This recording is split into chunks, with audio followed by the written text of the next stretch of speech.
city quarters have just been informed by the fire marshal that we're over capacity. So for safety issues, we're gonna make some adjustments. Pardon? Can't hear you. Matt, Sir. how many people do you have with you? Just Mel and Coach Robbie Thompson back there, just two of us. Oh, just two of us. Yeah. The conundrum is, this room that's got that is limited to 136, according to the fire marshal. We've got 100 and, It was about 170 when I counted ours. and we're grateful for that. But how do we resolve that? We cannot conduct this meeting exceeding capacity, and the fire marshal, if he wasn't here, it'd be a different story. But he is here. How do we remedy that?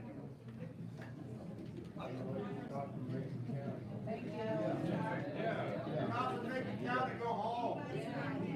How about everyone in here being from Macon County? Are there non-Macon County residents in attendance? Yeah. You raise your hand. People who don't own property in Macon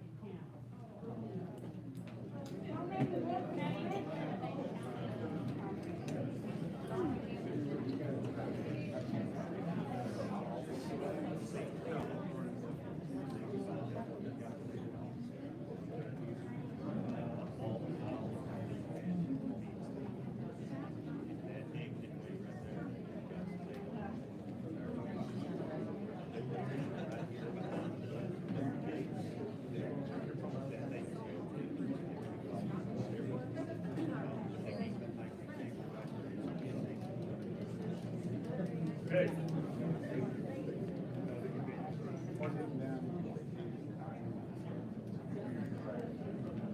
And I apologize that this is happening, but it is, and we have to have order, we have to have rule of procedure and structure to every meeting and everything in our life.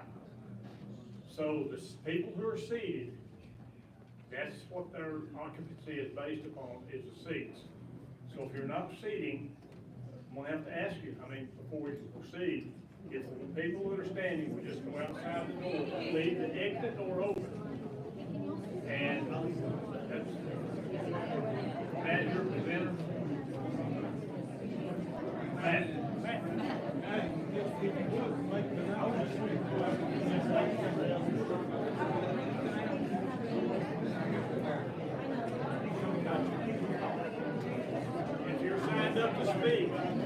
If you're signed up to speak, and you're outside, we will announce it where you can hear it. Matt, will you and Melissa sit up in the chair over here?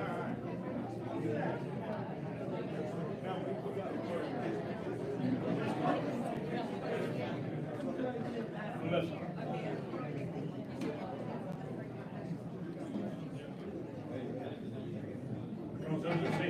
Thank y'all very much. When the fire marshal raises his hand, we will continue. When you raise your hand, we'll proceed.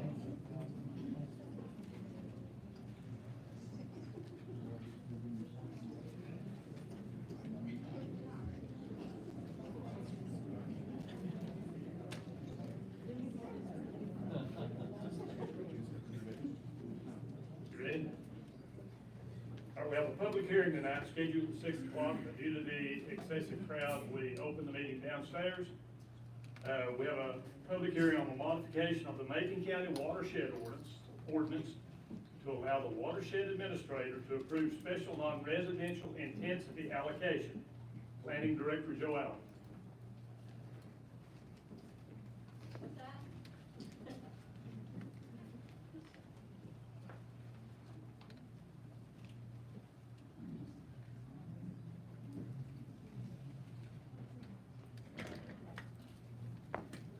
Good evening, gentlemen. Thank you, Joe. Back in January, the planning board recommended that the board of commissioners. Muted yourself, Joe. There you go. Back in January, the planning board recommended to the board of commissioners that they consider making this change to the watershed ordinance in regards to special needs intensity allocation, who approves those. Currently, the planning board has to approve those. The planning board would like you guys to consider, changing that to the watershed administrator, being that it's not really a variance. There are conditions that have to be met. If those conditions are met, you're granted that. So it's not actually a variance in the sense of what a variance is normally like. What's the pleasure of the board, gentlemen? Need a motion to approve? Well, I thought you were gonna approve that in a meeting after this meeting. I thought that you were gonna allow public comment on it. No? Okay. Please stand. Here's a sign-up sheet for the watershed ordinance. I'm on there. Oh, you're on there, okay. Sorry. Public comment. Or, yes, public hearing. Public hearing. Joe, do you need this board to take action on this? Do we need to take action on this? Tonight? Yes, sir. Yes, I would think so. Yeah, you need to say yea or nay. Of course, I mean, you could continue it, I guess, to another meeting. You could, but you could take action on that tonight after the conclusion of the public hearing. So if anybody signed up to speak on that issue, then that's what we're on to Do now. we entertain a motion second, then public comment? No, we do public comment. We have the public hearing, then we do. Sorry about that, Angela. Thank you. Okay, Angela Martin? Thank you. I just have a couple of questions about it. Do I need to come up to the mic? Yes, please. Okay. Make sure it's on. How do you get in this fortress? Right here. Once you get in, you can't get out. I know I'm scary, but God. Hotel California. Yeah, yeah. That's why I love living here, because everybody's funny. Not as funny as me, but. I just was wondering, there's a watershed board in there, I can't remember. We have a watershed board that meets regularly, right? I thought that was part of the ordinance that we adopted. Well, Joe, respond. So, I'm sorry, you're fine. I could've called you about this.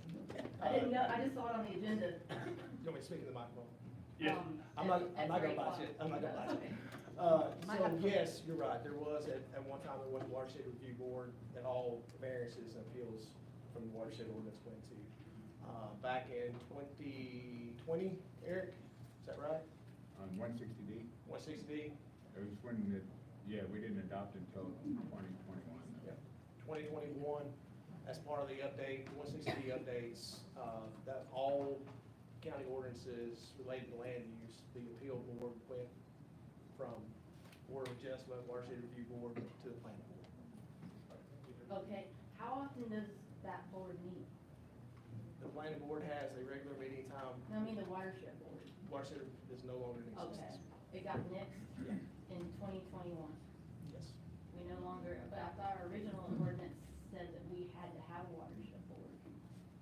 Is that right? So the state enacted this new statute, 160D, so that there weren't all these different boards trying to decide all these different things. So now there's a planning board that hears the appeal, Okay. and so that they hear most of the appeals on. Who's on the, so that's the county planners, the county planning No, board? those are private citizens that have been elected or appointed by this board to serve as representatives of Macon County. Do we have a list of those, and are those posted on the county website? Yes, ma'am. Okay, I can get those from you tomorrow? You can get them right now. You got your phone, you can get them tonight. They're on the county And they website. they meet regarding this motion?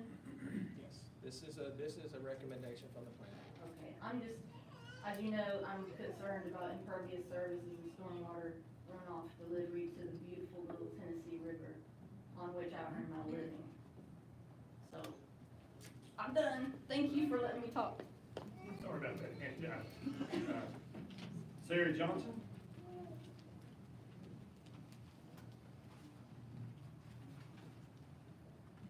Be nice to do that. We'll leave the other side.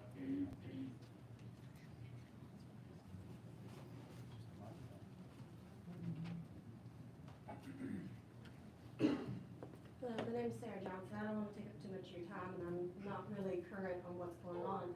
But I'm recently become aware of the plight of the hellbenders. And I've been dealing with local water regulations not being strong enough to protect them. And I was hoping maybe at some point, if it relates to this business at some point, if we could consider how to better protect hellbenders. Hellbenders are giant salamanders.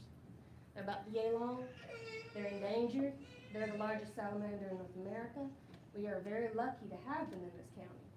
And I was kinda hoping if we can bear that in mind with whatever we do in the future.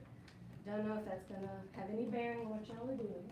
I'm just gently reminding y'all that the hellbenders are kind of a concern. I just recently found one in my neighborhood, and it's a big deal to me. And I was just wanting everybody to remember the hellbenders. Thank you. Thank you. Thank you, Sarah.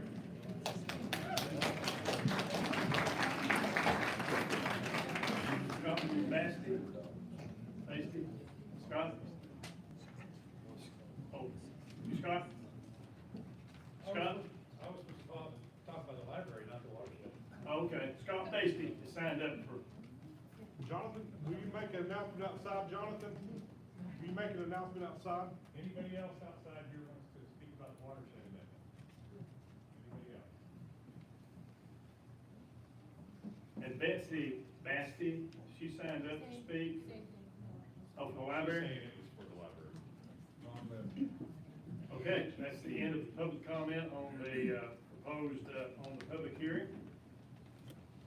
Do we entertain action on this? Pleasure of the board.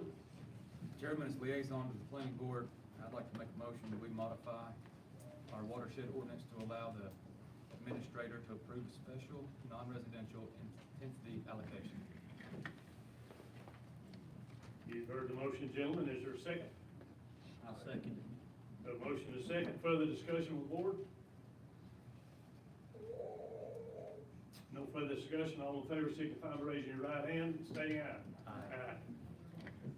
Record reflect it's unanimous, I think. Thank you, Joe, and thank you, Angela, for comments. All right, now, we have a public comment period, but we have two announcements prior to that.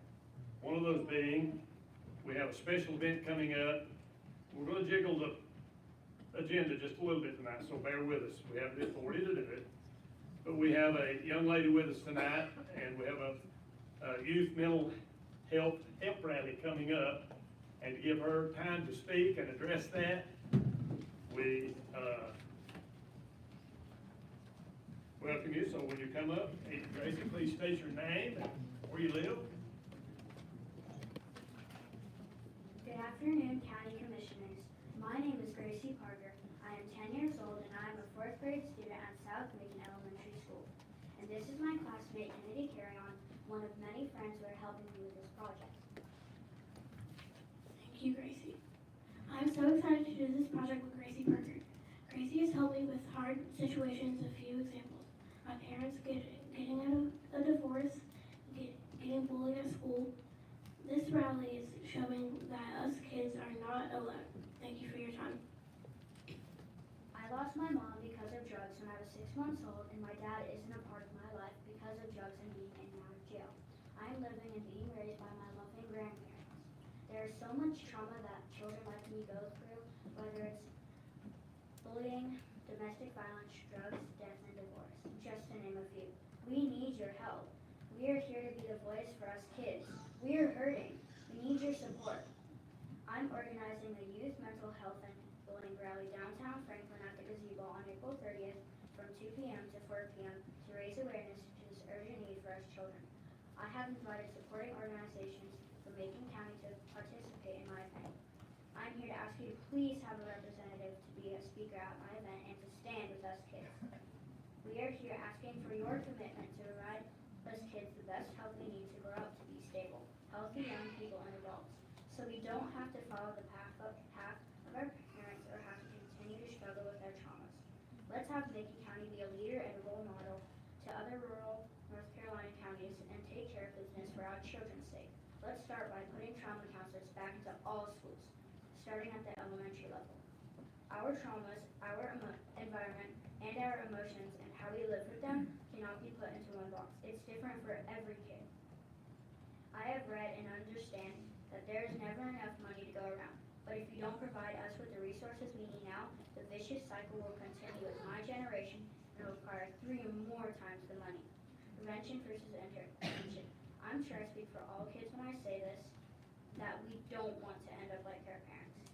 With your help, we can grow up healthier because we learn how to deal with life's challenges. With the right help, guidance, and coping skills in place, we can be healthy teens and adults.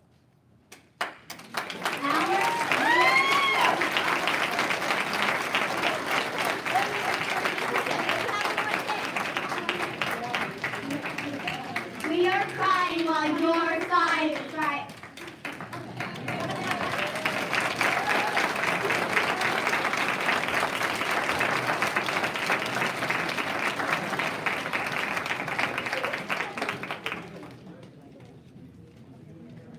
Those of you in attendance, have you passed these up, Gracie? Got some advertising?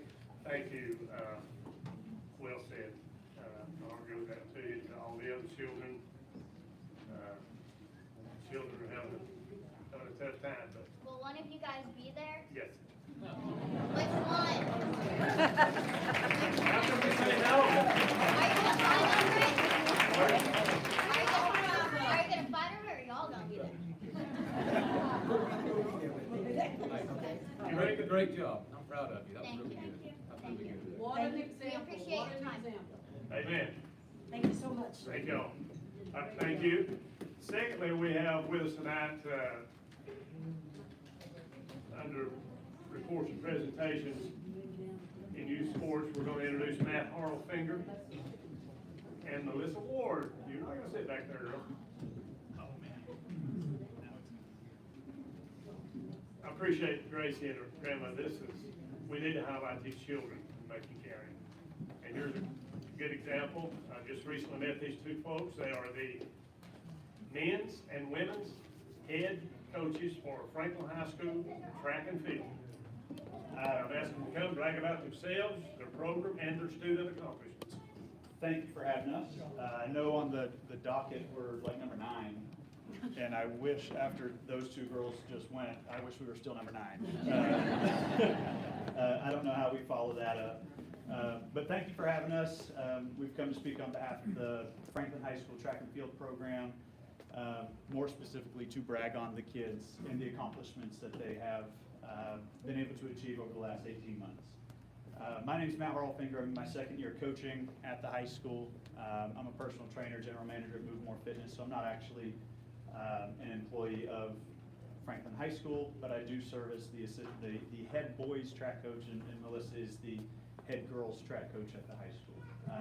My prior experience, I was the assistant track coach at Western Carolina for 8 years, and prior to that I was a student athlete there, so 12 to 13 years of my life I spent in a Division I track and field locker room or situation, and I felt like after taking some time off, I was doing the kids in this community a disservice by not pouring my experiences back into them.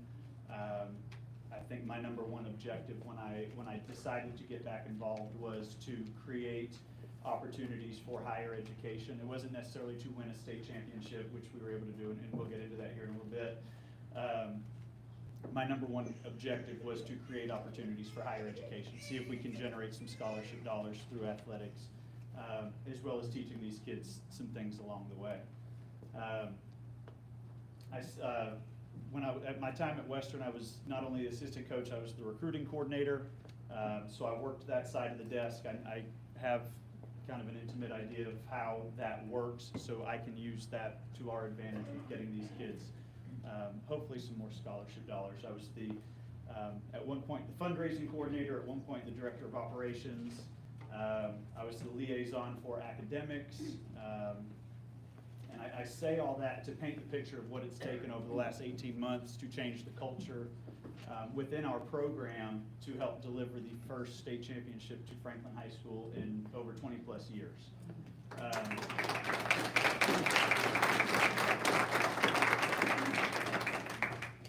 The following is, it's an idea of what really goes into this behind the scenes. And for what it's worth, we are basically, there's 7 coaches on staff, and I think we all got paid about $250 to do this. So we are glorified volunteers. And some of this is gonna sound like I'm complaining, but I'm really not, because we take a lot of pride in overcoming some of the obstacles along the way that are presented to us. We make a lot of sacrifices, and so this is kind of what goes into a day-to-day for us. We're at the track for 2 hours a day, Monday through Friday. I sometimes show up early, and Coach Mel, she'll sometimes stay late and clean up. Coach Tomp is here. He's in the room over there. There he is. Coach Tomp is here supporting us today, and he's been instrumental as well. So 10 to 12 hours of our work week really go into the kids. I watched a Hall of Fame retirement speech a couple of years back, and it was a guy, I can't remember exactly who it was. He said, if you can't donate your money to the community, donate your time. And I'm to a point now where I can donate my time, and I wanted to do that. Coach Mel and Coach Tomp as well. All right, so we manage a roster of 70 plus athletes. We are the largest team on campus at the high school. I pulled up the football roster today, and they had something close to 50 kids on the football roster. We've got 70 on the outdoor track. We started with 70. We're down to about 65. And we've got to manage each one of those kids kind of day to day. We do 10 different track meets, 10 to 12 different track meets, and it takes time to go in and plug all of those kids into which events they're going to be doing. It takes a lot of time. We have coaches meetings. We strategize what's going to be the best route at each track meet to try to win. We got new uniforms this year. The Booster Club gave us $4,500 to buy new uniforms for the kids, which was fantastic. We get a lot of support from the Booster Club, and it took a lot of time to label each one, put the numbers on them, and then distribute them, and then take them all back up. We get progress reports each week. So we get 70 progress reports each week, and it's also our job to monitor academics, to make sure the kids are on task, on track to graduate. If they've got too many absences, we tell them you can't come to practice until they make up their absences. If they have more than 6 absences, they can't pass that class. So we're doing a lot of mentoring beyond teaching a kid how to jump high or run fast. It's academics come first. We're doing community service projects with these kids. 2 years in a row now, we've worked with the 828 vets, with the Toys for Tots program, where we sent, during the indoor season, 55 to 60 kids to help wrap Christmas presents for kids that maybe would not have had a Christmas otherwise. This is the second year we're doing this on Saturday. We've teamed up with Friends of the Greenway, and we have 65 plus kids that are going to go clean up the Greenway. We use that facility with our distance runners and throughout our cross-country season, and we feel like it's part of our responsibility to help maintain them. So we're teaching the kids social responsibility. We're teaching them academics come first. We're teaching them basically how to grow up and take care of their community. One of the obstacles that we've overcome is we are also the fundraising coordinators. We don't get any money really from the school. Last year when I agreed to do this, I said, well, how much money do we have in our budget? They said, well, this is not a joke. It was 73 cents. We had 73 cents. I said, okay, well, how much are we going to get? And they said, however much you raise. So that is, again, and we're glorified volunteers here. It's another obstacle. It's another responsibility that we've taken on with our 7+ coaches to pour into the kids a first-class experience. We do get money from the Booster Club for tangible things. If we asked them for something, they'd give it to us. But in terms of paying for our bus drivers or paying for our hotels, or 3 of the track meets that we went to this year had an $800 entry fee. We have to raise that money for our kids in our community to have that experience. One of the things that we have stepped up and done is we've really helped with the recruiting process. We've been able to secure at least 2 scholarships for kids that I know for a fact would not have gotten them if we hadn't kind of intervened and gotten involved. One of them was almost a full ride scholarship. It's going to pan out to be about $250,000 for that person's education. It was a $53,000 scholarship each year for 4 years, so $212,000. Pretty big deal. It's a private school. On top of all this, we do play a major role in the kids' lives in terms of mentoring, and we are kind of that shoulder to cry on if they do have things that are going on at home. You know, they wear that. They bring it to practice, and they're having a bad day. I had a kid I was getting ready to get on to him. He came to practice, bad attitude, he was being disrespectful. And I said, yo, come here, we need to talk. And I said, what's going on? He said, man, my uncle killed himself 2 days ago. I said, well, now I'm not gonna yell at you. I'm gonna put my arm around you and we're gonna walk a lap here and we're gonna talk for a second. So we do that for these kids. We are those people for those kids. We as a staff, we sacrifice a lot of time for with our friends and our family and our loved ones to serve the kids in this community. For example, tonight is my daughter's birthday. She's turning 2. She's the cutest little girl in the world, and I need to get through with this as quick as I can to go eat birthday cake because Daddy can't miss this one. So I would estimate that we have personally each poured about 200 hours of manpower each, and there's 7 of us. So over 1,000 hours worth of work has gone into, again, delivering that first state championship to the town of Franklin. Okay, when my time at Western came to a close, you know, I got out of coaching, I got into personal training, I got into the gym scene, and part of me felt lost. A lot of my identity was wrapped up in being a coach or being involved with track and field.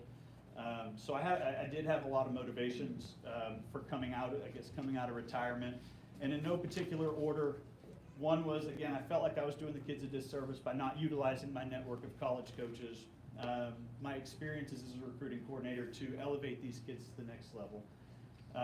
In 2020, 2021, I started getting the sense that there would be a new school being built. I think we started talking about it, and I wanted to be part of maybe not the construction part of it, but have my ideas in what the track and field facility should be. And Mr. Higdon came down and chatted with us, and that was a really good conversation. I appreciate the time that you came down and spoke with us. And I've got 2 young kids now. One turned 2 today, and one turned 5 the other day.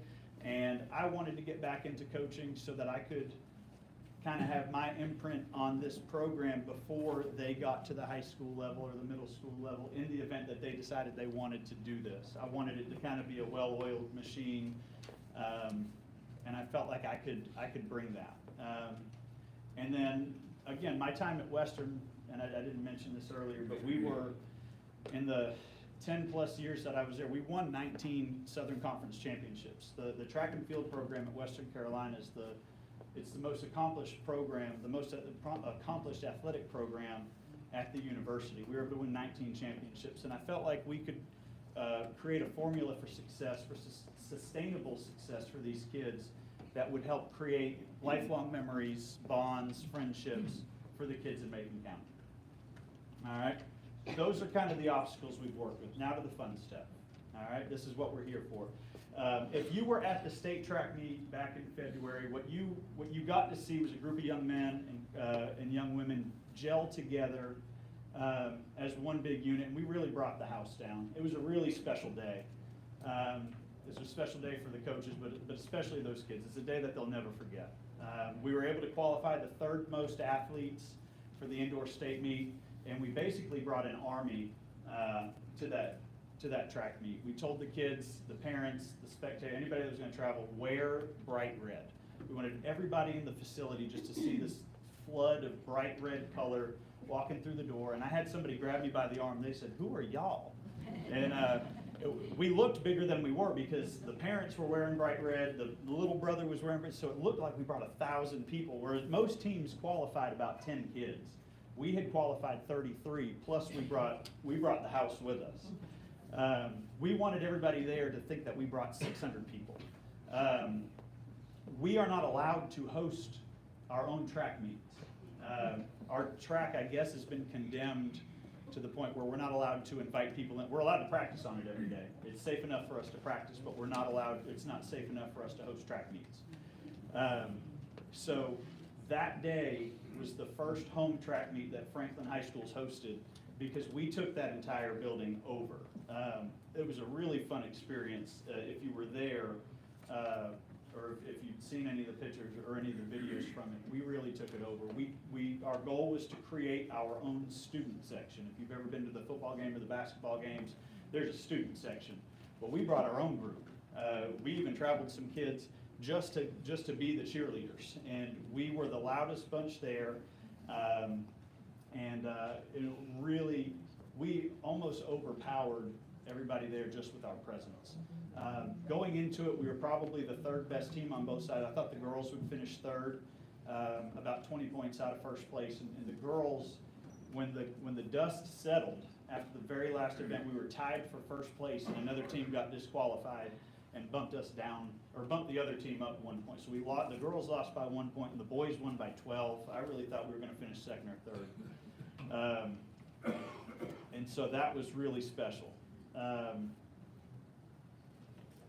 We nearly came home with 2 state championships, long story short. On that day, Aaron Jennings and Laura Coparubius were named the NCHSAA Sportsmanship Award winners for what they were able to do at that track meet. Our girls 4x2 team of Laura Coparubius, Isabel DeShaman, Michelle Ortega, and Hope Smith, they brought home the state title in the 4x200 with what might have been the most dominating performance of the track meet. Again, I thought on that particular relay, I told them, we're ranked third, but there's a chance we could get 4th place. They went and won by 3 seconds. They got first place. They beat the second place team by 3 seconds. I couldn't believe it. Boston Stringer and Blake Cassida, they were the state champions in the pole vault. Boston went into that meet ranked 6th, and we didn't really understand that she had won the state meet until she was the last person they called to go up on the podium. We were standing there like, is it gonna be you? Who is it? And they're like, Boston Stringer, you're the winner. And she, she's pouring her eyes out, and it was, again, creating memories that these kids will never forget. Laura, she took 2nd place in the long jump. Cal Drake took 2nd place in the high jump. We were able throughout the indoor season to break 16 school records. Most of those records hadn't been established very long. The outdoor school records, they've been around, some of them have been around since the 80s. We've already been able to break 3 of those records, with more coming. Isabel Duchemin's earned a scholarship to Wofford College in Spartanburg to continue her education and her athletic career. Blake Cassida just found out the other day he's going to be given an opportunity at Western Carolina to do the same thing. That was a big goal for him, and we weren't for sure that was going to happen, but then he won the state meet, and now he's going to get to go be a college athlete and fulfill his dream. And I mentioned earlier that I felt like we had the formula for continued success at this level, and I really do. On the girls' side, we're only going to graduate 2 seniors from that indoor state team, and on the boys' side, we only graduate 3. A majority of our depth and our talents tied up in our underclassmen. So we feel like we're going to be in contention for more state championships. And again, it's for the kids. The kids are doing such a fantastic job. But one of the things we wanted to do is deliver that back to the town of Franklin. The last time we won a championship was 2001 with the baseball team, and then the track team was very successful, track and cross country back in the 90s, but it's been a while. And we wanted to be responsible for bringing that excitement back to Macon County. The athletes at Macon County Middle School right now, they are having a fantastic season. There's about 4 girls and 4 boys on that middle school team that are going to come in and make a difference in the high school program as freshmen. We've already kind of circled their names, so the future's bright. Back in the 90s, under the direction of Coach Morgan, the track and cross country program, they were able to deliver 9 state championships from 1991 to 1996. And we feel like we're knocking on the door of returning that program back to prominence. We were, in the 90s, the team to beat. The future's bright. The kids are all on board. Feels like the public's behind us. And what we would really like is to have a first-class facility to host some of these home track meets so that our parents don't have to travel 5 hours down the road to watch our kids compete. And maybe one day we could host the regional track meet and deliver a regional championship at least in front of our home crowd, and maybe there'll be another student section there.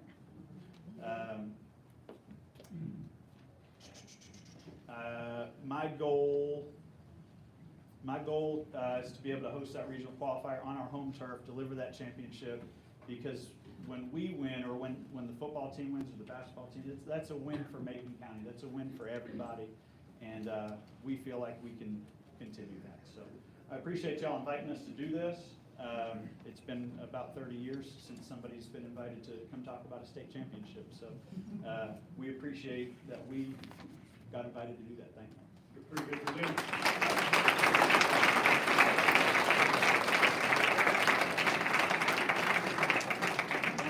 birthday party. Thank y'all.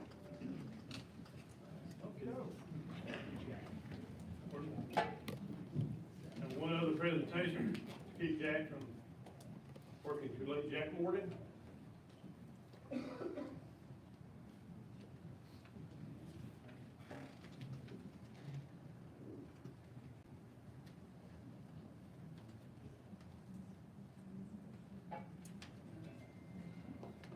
Mr. Chairman, Board, glad to see you this evening.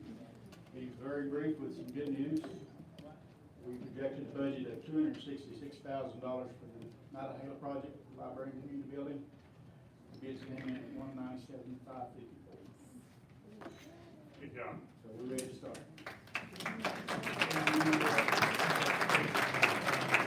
When do we award them? They already awarded, or how do we next step? I guess we'll have to hash out a little contract. Those are all informal, what we just need consensus to, for us to negotiate the appropriate contracts under the terms, not to exceed the number. Everybody good? Thank you. Date of completion. Thank you, Jack. Yesterday. Thank you, Jack. Good job. Thank you, Jack.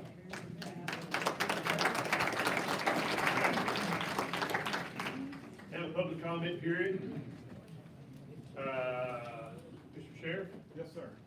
Anyone else like to sign up? Anybody else want to sign up for the public comment period? No, sir.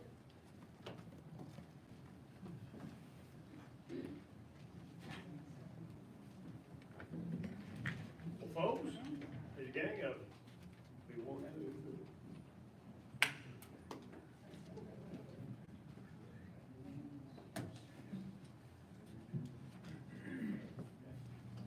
45 people signed up. We appreciate the interest and the turnout. This is the first time I've seen this list. And tonight, y'all will get mad at me, but since we do have a lengthy agenda tonight, with great interest, it is within our authority and within our procedural rules that we can limit the public comment period to 45 minutes. Last month, we went about an hour and a half. But the way we'll do this is we'll call on people in order. If you've spoken before, or if you're speaking on, I see most of this is library and FHS, library, and we have Coach Bill Dyer with us tonight. He's gonna make a presentation on the library. And at the end of the meeting tonight, after the closed session, we will make a public statement. And the reason we're not doing it in front of it, I have to have consensus from the board to make a statement represented from this board. And I don't do that by phone or by email. I like to sit and get it on record. So at the end of the meeting, this board will be making a statement. Nothing earth shattering, you don't have to hang around for it. But kind of our position where we're at in this process of the library issue. So with that being said, if you've spoken before, or if you've got the same speech that you've had before, please be considerate, because at the end of 45 minutes, we will end public comment for this meeting, but keep everyone who's signed up and give you an opportunity in the order that you signed up next month. We'll just continue on. Hopefully, we'll have some resolution to some of these things, but first up tonight, and our gatekeeper will be Tammy Keiser. She will be monitoring 5 minutes each. And these are published rules and approved rules of order, 5 minutes each. And when you're down to 1 minute, she's gonna flag you somehow. I'll verbally say 1 minute. At the end of 5 minutes, that's it. Next speaker. Number 1, Jim Gaston.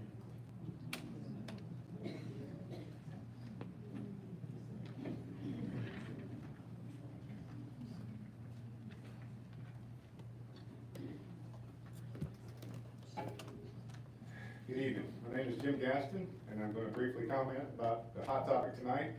I don't like conflict. However, the country that most of us love was born out of conflict, so conflict is part of democracy. Also, I'd like to address the audience, as well as the commissioners up here. For 10 years, I've been a supporter of the library. I've loved living in Macon County, and I cherish it greatly.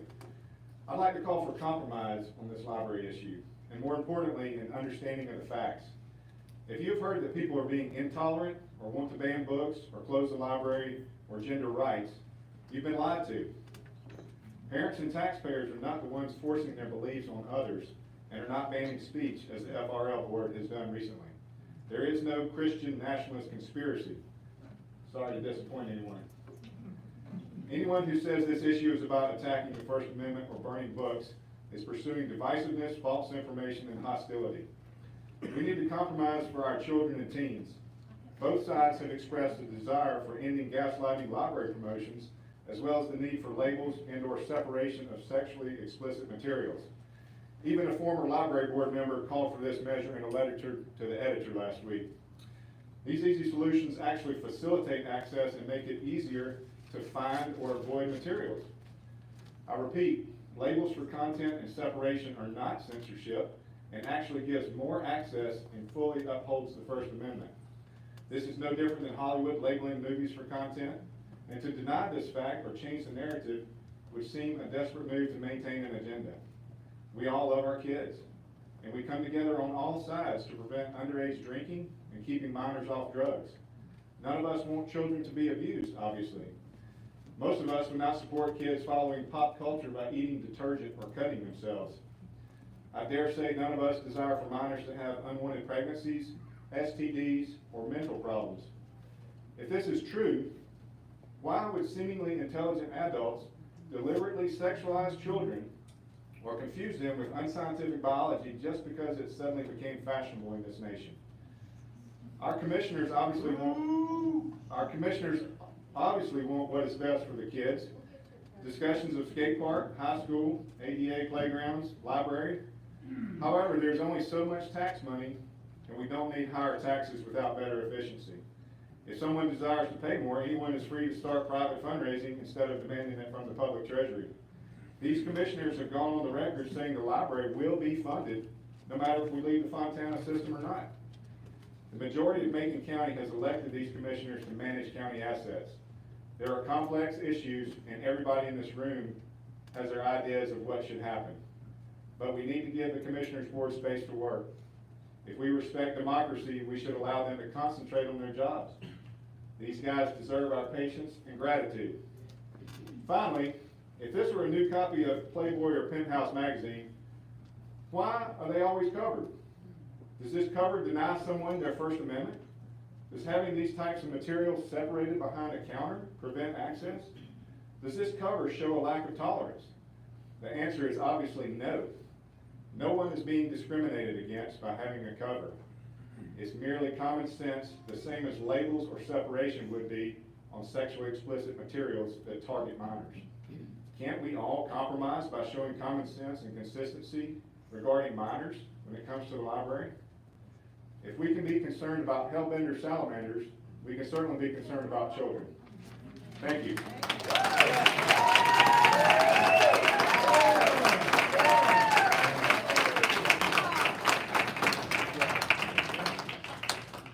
Jennifer Flood? Okay, we will keep her for next month. She was actually going to speak on STEM. Richard Litchford? Richard? Litchford? Yes. Litchford?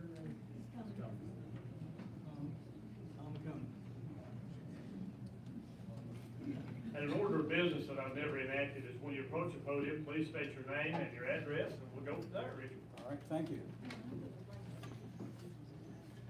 Chairman, honorable commissioners, honorable chair, thank you for the opportunity. It's much appreciated. Before I begin my presentation, I want to introduce myself because my background has a lot to do with what I'm about to say. I'm a resident of Macon County. My address is 111 My Place Lane, Franklin, North Carolina. I came here in 2006, semi-retired as Director of Litigation for an insurance company in Monterey, California. From 2006 to 2009, I participated with the Methodist Church as a part-time substitute minister. I volunteered with the 210th Military Police here in Franklin as their family readiness coordinator during their deployment in Afghanistan. From January 2013 to May 13, 2021, I served at Fort Stewart with the Georgia Department of Defense, Division of the State Defense Force, teaching combat skills to soldiers who were prepared to serve in Afghanistan or Iraq. I'm an honors graduate with a BA in political science from High Point, North Carolina. I've completed the requirements for a master's in education at Westchester University. I have taught for over 20 years adult education, so I'm familiar with the educational process. I'm also a graduate of the Federal Law Enforcement Training Center. I've spent 45 years doing international investigations, working for the U.S. government on issues involving communist infiltration in Pakistan, Afghanistan, and India. I'm presently the commander of the SAL Squadron of the American Legion here in Franklin, North Carolina. I'm the organizer and founder of Patriot Guard Riders here in Franklin. We take our motorcycles, establish a flag line, honor fallen veterans. I am well-read and informed on the history of the American Communist Party.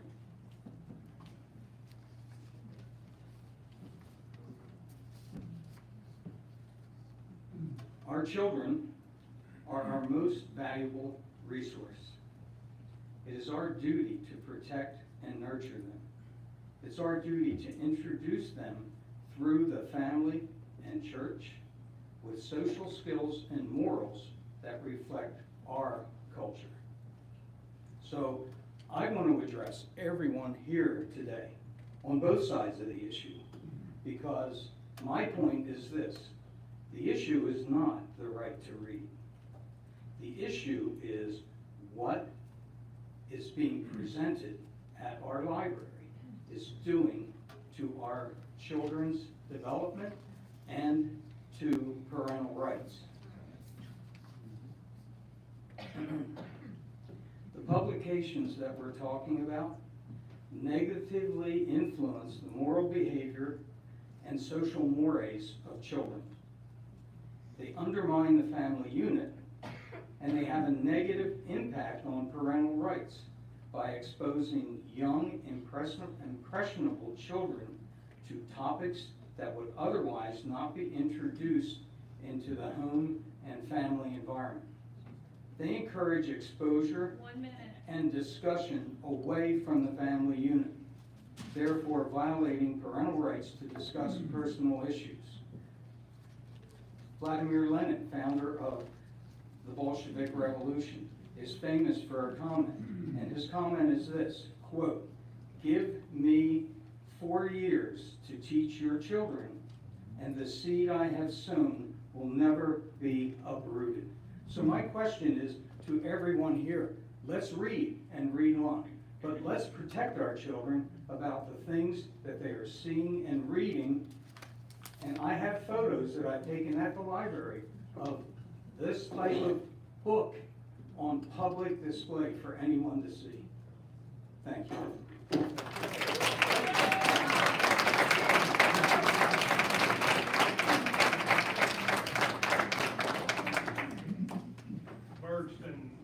Warren Burston? Did I get it right? You tell me to get up here.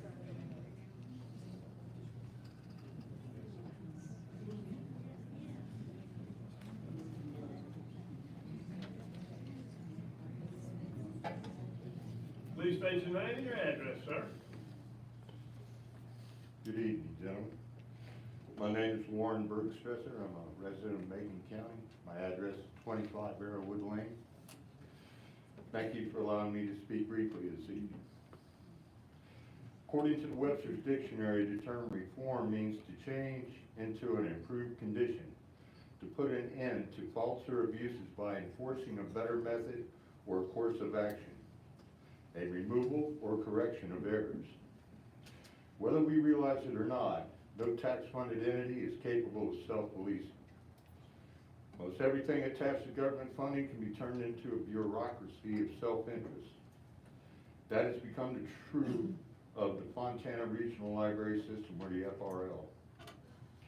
For the last 2 years, the FRL has allowed itself to be wrongly influenced by outside NGOs, which are non-governmental organizations, who are obviously pushing a controversial agenda.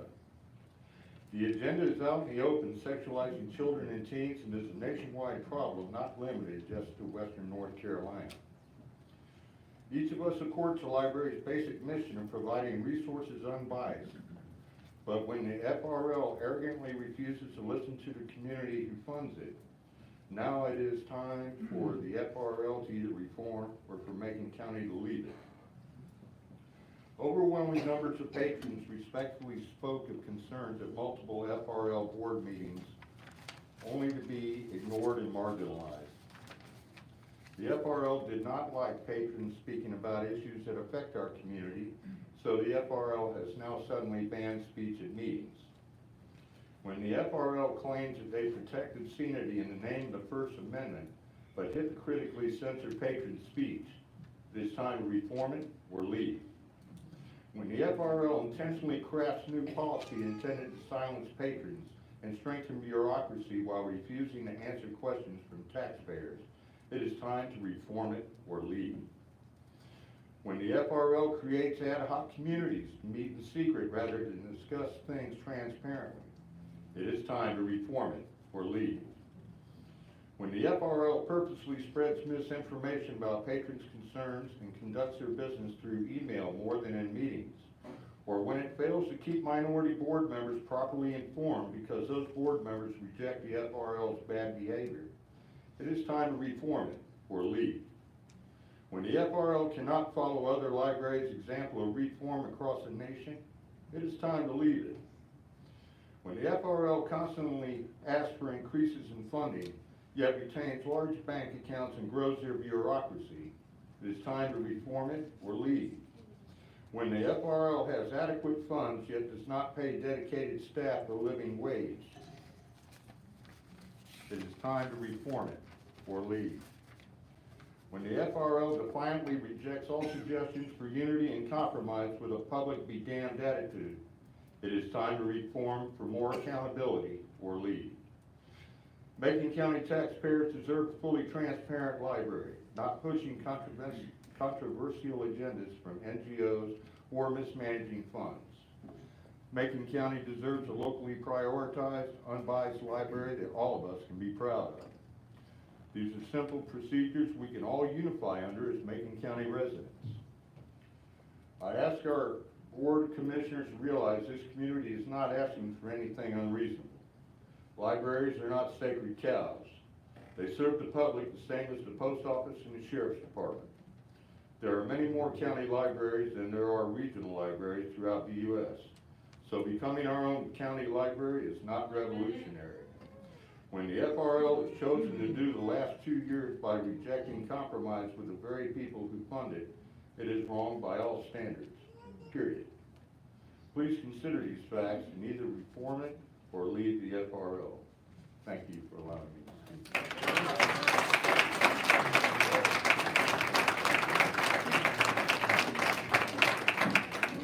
Thank y'all for standing 5 minutes. Open Pater.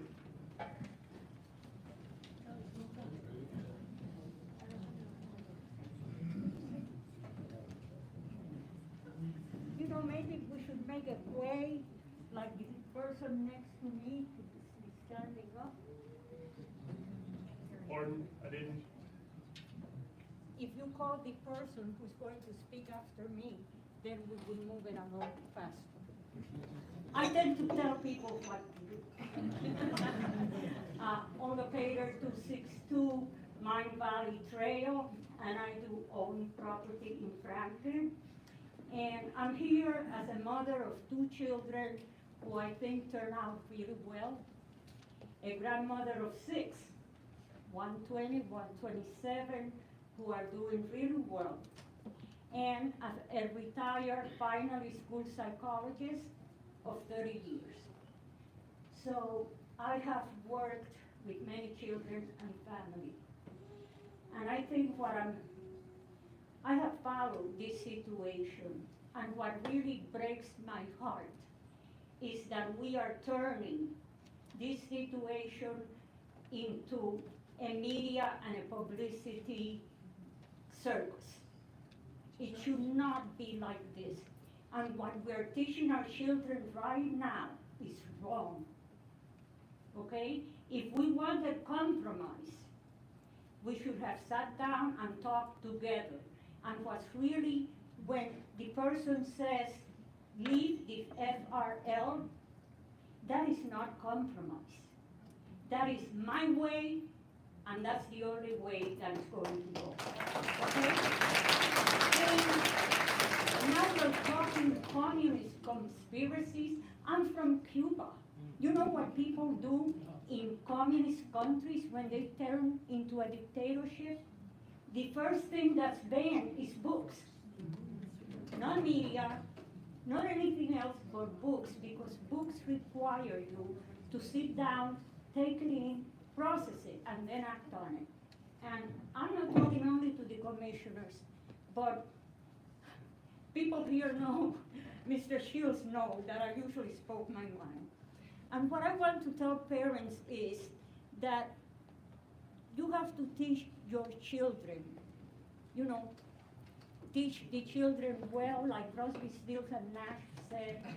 And what you need to teach them is not that there are people out there that are horrible because they happen to have a different sexual orientation, okay?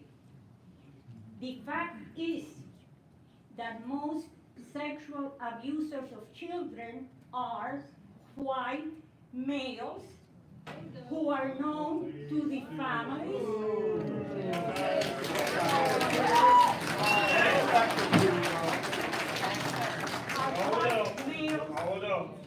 Order. And are known to the families. That is a statistic that has been proven over and over again.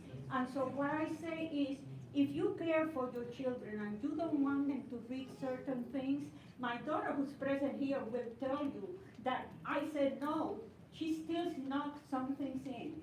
And the more that you tell the child this is not what you want to read, they're going to go for it.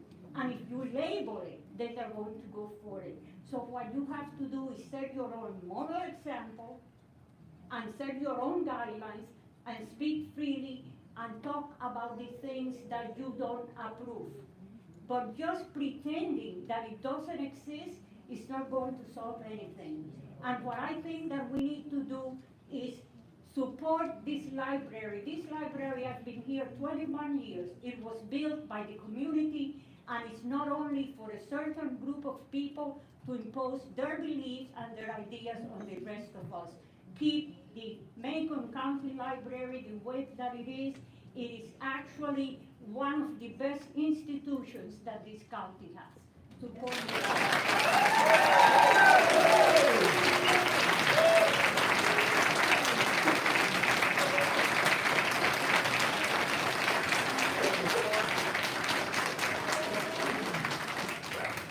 Over applause to Lynn, we'll get more speakers, but, Selma Sparks?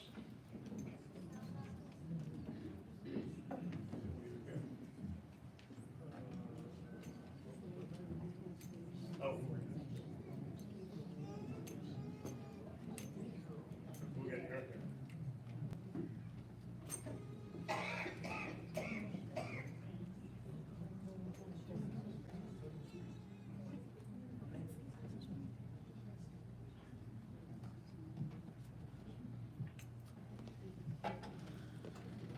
Good evening, commissioners. Good evening, all of you people. I'm Selma Sparks. I live at 197 Meadowbrook Drive. And no, I'm not an original North Carolinian. I'm from New York City. Good. Yes. And I've been halfway around the world, so I've seen a lot of things. I've been involved in a lot of things. And as a former journalist, I've seen a lot of things, I've read a lot of things.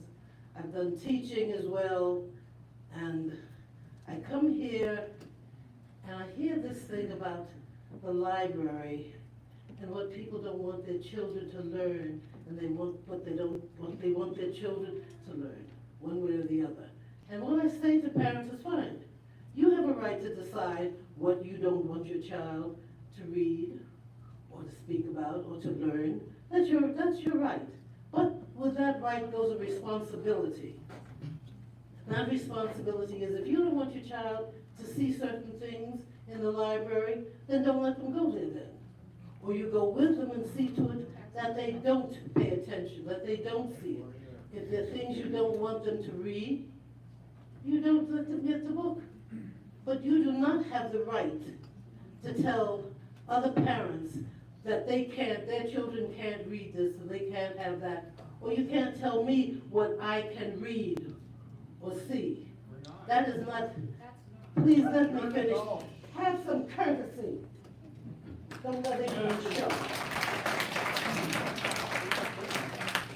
Look, I've been halfway around the world, and I have been given great feelings by heads of state. And I'm now 91 years old, and I've seen a lot of things. And I remember, maybe most of you were not around then, but I remember what happened with Germany when the Nazis came in. And I remember the big thing that they did was stop people from reading things because they didn't want them to learn, they didn't want them to know, because knowledge is power, and they didn't want the little people to have the power. And the first thing they did, hey, we don't want the children to learn this, and they took away books, and this is one of the things that they did. And that's fascism, and that's what you're headed for. That's what this country is headed for, because they're saying, well, you can't do this because we don't want you to do it. Well, we're supposed to be independent individuals. And I still say your responsibility is, if you don't want your child to learn certain things, fine. Don't teach them. Don't let them read it. Hey, if they grow ignorant, hey, that's your responsibility. And I think you have to recognize that and realize that this other part is fascism. And when you start telling me, well, I don't want this, so you can't have it here either. Come on, you can't do that. This is supposed to be a democracy? Well, it started out as a republic. It was not meant to be a democracy, and it ended up being a capitalist republic. But the point is that we're still trying to do better. And you're not doing better when you tell someone, well, no, you can't have this here because I don't want my child to see it. I don't want my child to learn about the things that have gone on in here. And the things that are real. Life is a real thing. And there are things that are real in this life. And unless we teach our children those things, they're going to make the same mistakes that we've been making. What we're teaching them now is hate instead of love. We're teaching them to kill, that killing is all right, that killing somebody is all right. Those are the things you're teaching your children. And those are not the things that you should want them to learn. So I think you stop and realize this library is important. A library has always been important. In my life, the library was my home. I was always in there reading and learning. And I think we should do that. Keep this library here. I was glad to find it when I came from New York. We have many libraries, some of the biggest and best in the world. And I was glad to find this here. And glad to see that they get new books out when they came, and I could get them, I could read them. And I think this is important. And I think you should leave your library the way it is. And remember, we all have that right.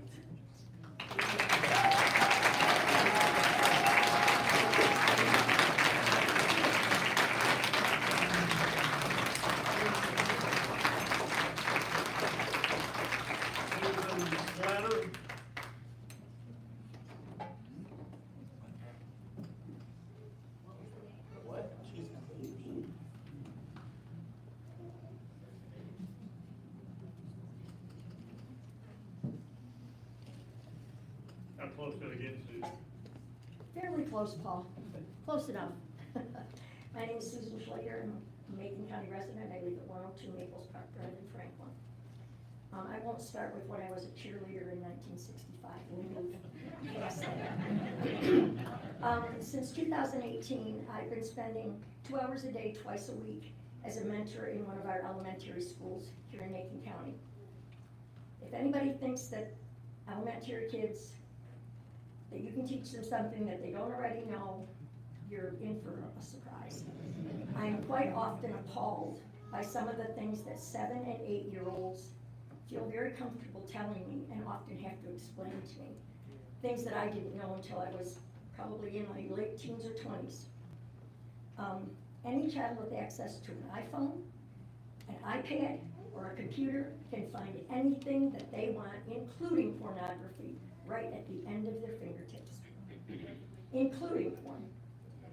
Mr. Antoine, you were quoted as saying that any child can check out books at the library without parental consent. To me, that sounds like more of a parenting problem than a library problem. If parents were there, I am at the library 2 or 3 times a week. I've never seen a 7-year-old unaccompanied at the library, ever. It doesn't happen. I've been at the library, I know the people that go there. Actions that are in front of us now from my library, our kids deserve the right to learn, and they need to learn it the right way, not at the end of a computer or an iPhone or what some kid on the street tells them. That's not how we want our children to grow up and what we want them to learn. We want them to learn things the right way. Our library is such an amazing source for everything. They even have cookbooks there. I walk right by them, but they have cookbooks there, right out there where I can see them. Who knew? Please think about this before you do something that we are all going to regret. There are 30,000 Macon County Public Library card holders. My library card is the second most important thing in my wallet. I couldn't live without my library card. Please think about it very, very hard before you make any decisions to change the system that has served us so well in this community. Thank you for your time.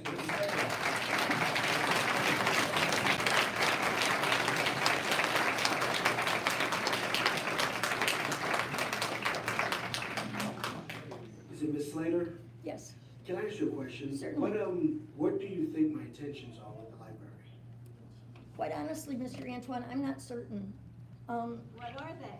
I was quite disconcerted to see the picture of you. I was at the Chamber of Commerce Awards when you received the 2019 Citizen of the Year Award. I was there on the stage applauding your achievements and your accomplishments for my town, for my county.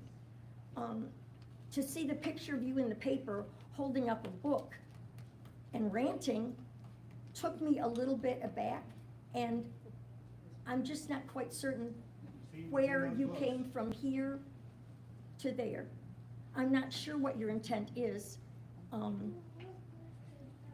It just seems that we're pushing an agenda on people who don't have the right to vote about it. Our kids are the ones that are going to pay for whatever decisions we make, whatever decisions you make. Those are our children that are gonna suffer or gain from all of this. I'm 81 years old. I didn't know about half the stuff a 7-year-old knows. I didn't. It wasn't out there then. I didn't have a phone in my back pocket.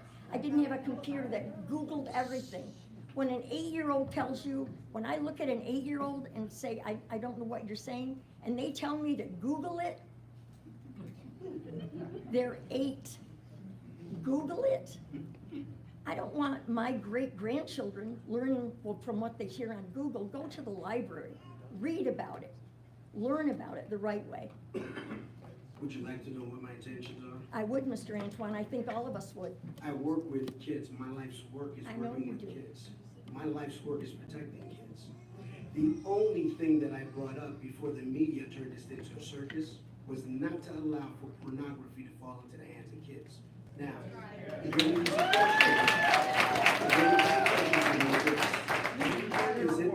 We all agree on that. None of us want okay, that for our well, children. if we all agree on it, where's the point of contention in this? I'm not quite sure.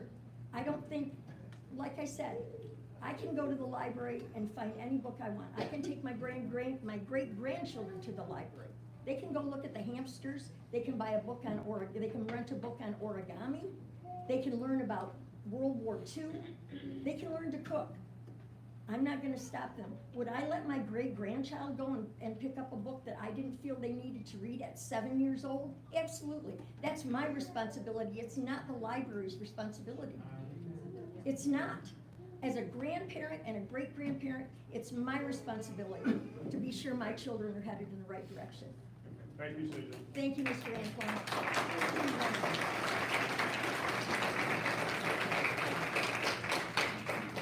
Gillian Castle.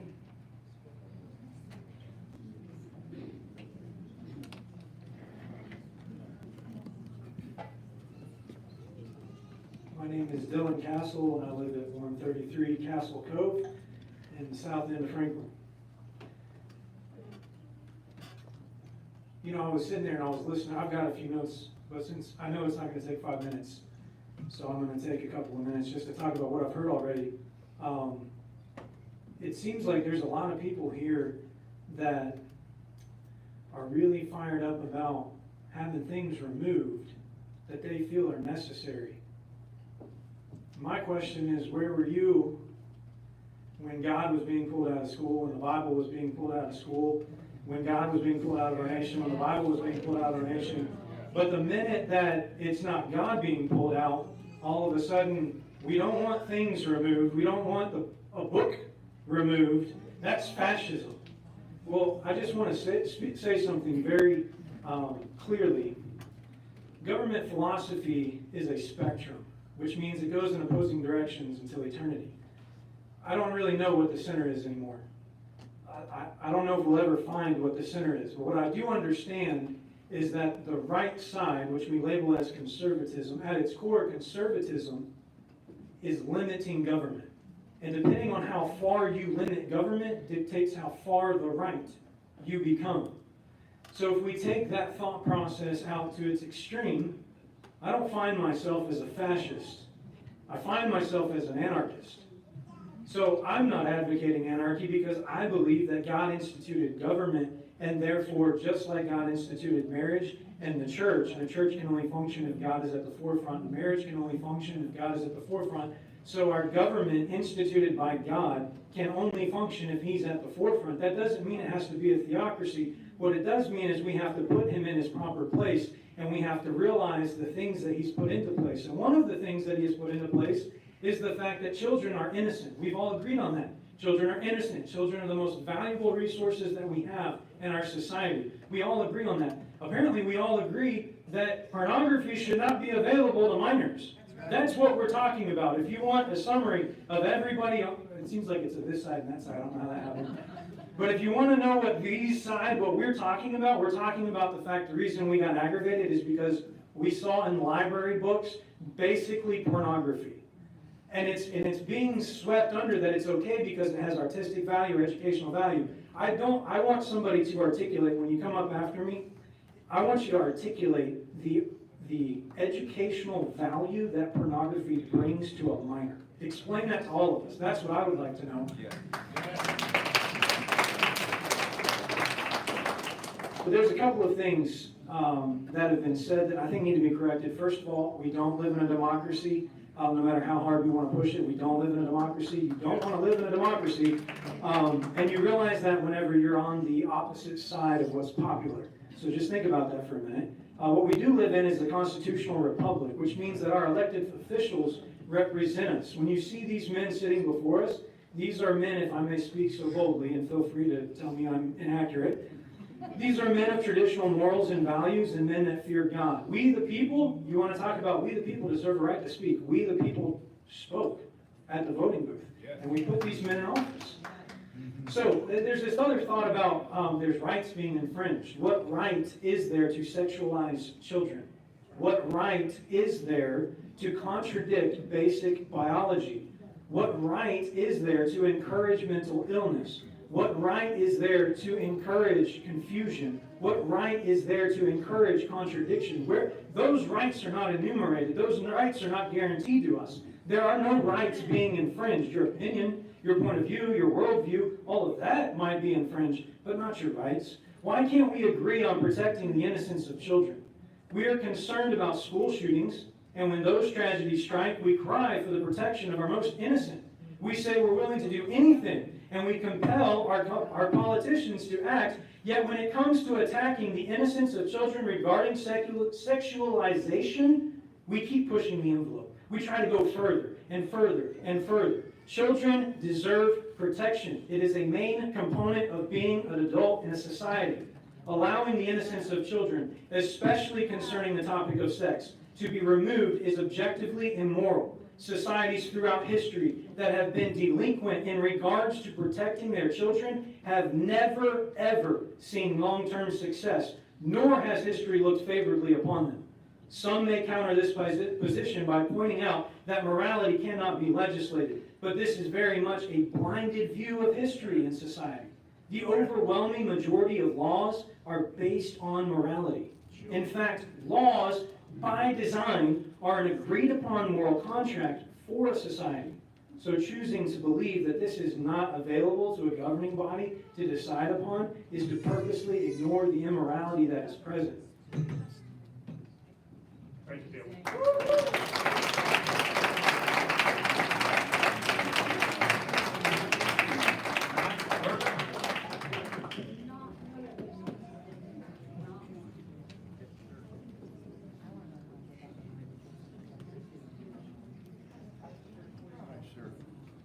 Excuse the shirt, I didn't know I'd be speaking tonight. I'm not gonna be long. I agree with, You didn't say his name and address. Michael Virgo, 145 Ledford Meadows Lane, Franklin, North Carolina. Felt like I was in prison there for a minute, I could get my name in Oprah's too. I'm here to talk about me. I'm here to talk about this topic, sexualizing children in general, and how destructive it can be. A lot of people in this town know me. I'm actually a convicted felon of a situation of things like this. My younger brother was sexually abused, raped and molested by a stepbrother of mine. There was a long altercation that I could go into, but I was the perpetuant of the problem and hate and things like that and situations like that. I'm here to tell you that this stuff is serious. The stuff the kids get to see, the things that happen to children are serious. And all the people involved here are correct. We need to be serious about this stuff. It needs to be purposeful. I don't think that anybody on either side, but especially the side that's asking for regulation, asking for things to be held in account, want anything removed. I think everybody wants the library, everybody wants kids to be there, all those things. I would just caution all parties involved to be careful. Be careful with all this. Be guarded with it, and protect our children. I want my little boy to be safe. I have a 6-year-old. I don't want him to go through what I went through. I don't want any of these kids, any of these parents here to have kids that go through that type of stuff. Been where I've been, seen what I've seen, and we're traveling on uncharted waters, exposing people to this stuff. Should be very, very careful. And everyone has to help give an account. Every person here, everything we choose. So weigh on that. That was all I was going to say. And I trust these men on this board. I trust them with my life. I trust them with my son's life, our county's direction. And that's why you guys were voted in here. We appreciate you guys. We love you guys. I can speak for a lot of the group that I deal with. I appreciate choice and equality and all that. That's what makes our country the best country in the world, in my opinion. We still have that right here. And please uphold that for us. Thank you, guys.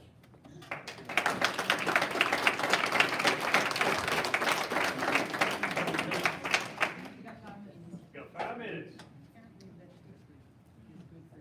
Denny Shepherd.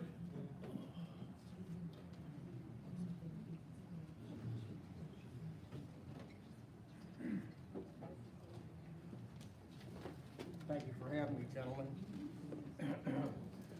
I too agree that I think all books should be acceptable.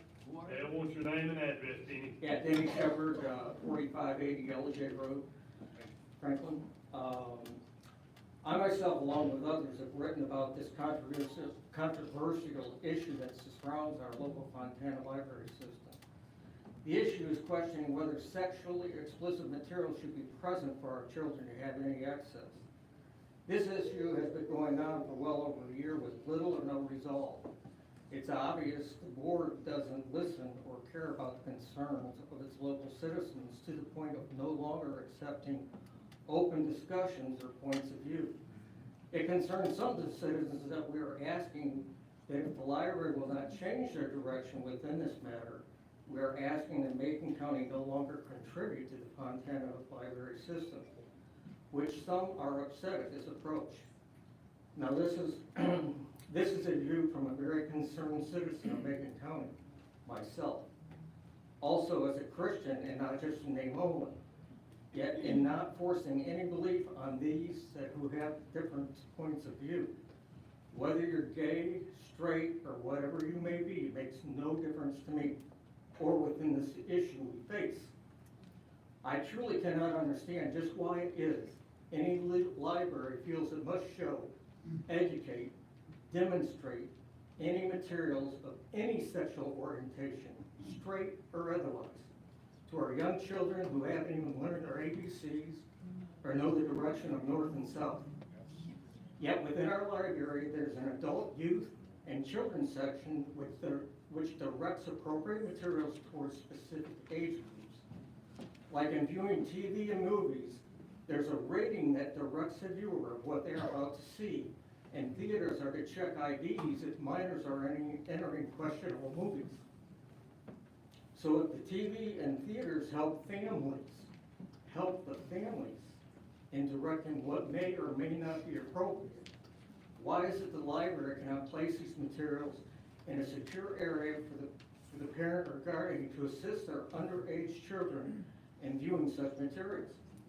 Our library should comply as a Wichita library in the case of Sunday versus the city of Wichita. As a person of faith, and if any faith means anything, I myself would rather see funding stop if our most innocent are used or being allowed such materials. As these children become of age, they can discuss these things openly and the pros and cons of such a life-changing issue. Then they can make for themselves their own decision in carrying this responsibility.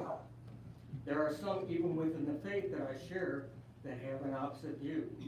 It was Christ that was the most protective of the innocence of children. I rather follow this truth than any other. I would ask the commissioners if they themselves would ask and invite the library board to meet with them personally to ask why they take this position. If they themselves ignore this issue, then why do we need a library board? Because if they have no moral stand on this issue, then they have no moral standing of anything to go before them, and everything becomes acceptable.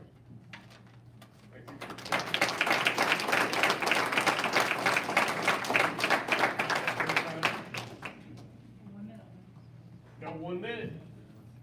Rebecca Tipton, can you do it in a minute? You can do something.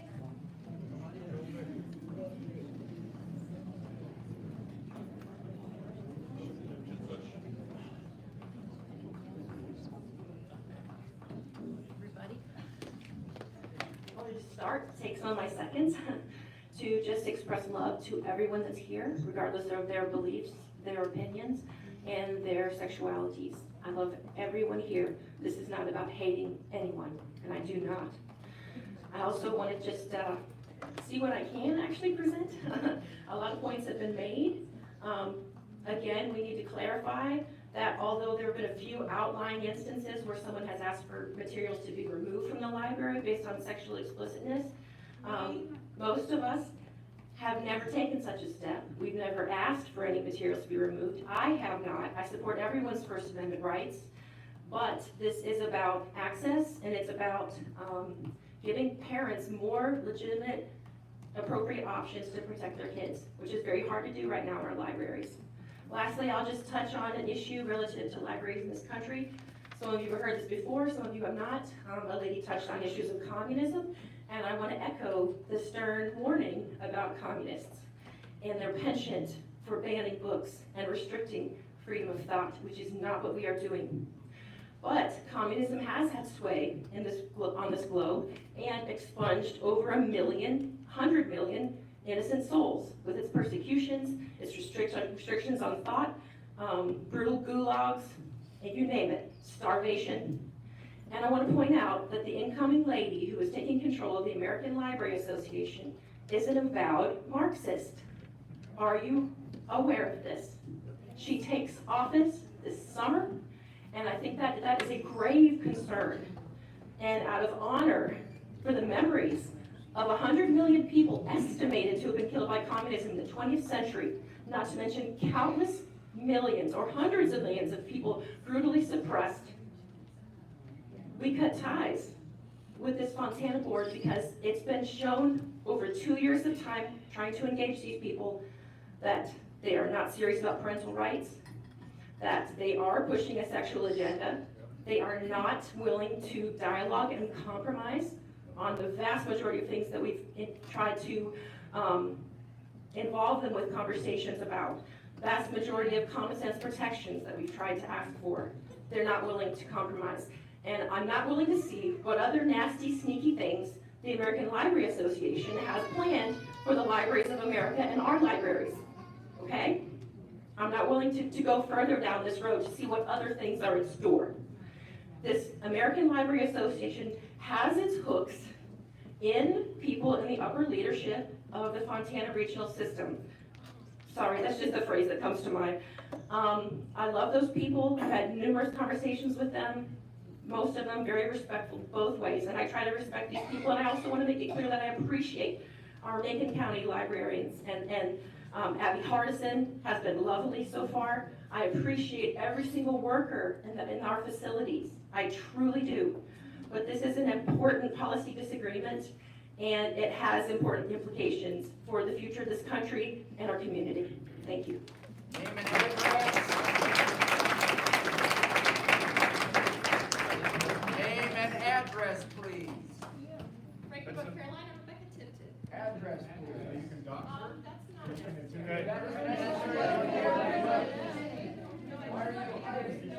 You're not following. Okay, come to order. Not following. Come to order. Come to order. And she got way more than 1 minute, but y'all let it fly, so. I have, that's fine. She's running the director for the Board of Library. Whatever.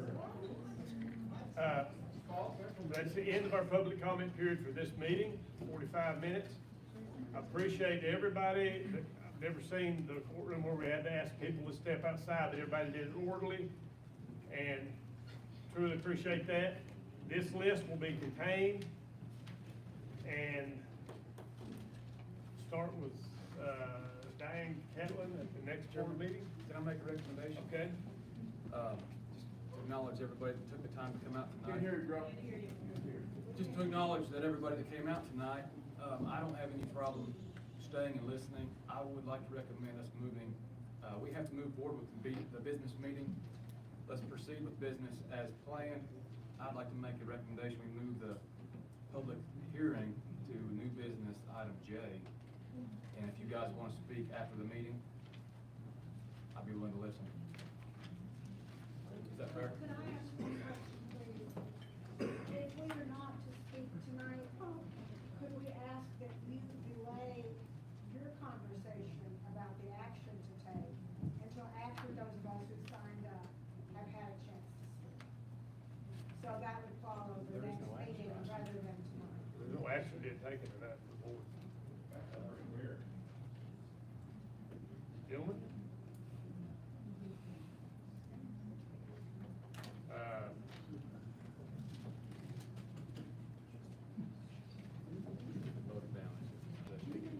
I'm good.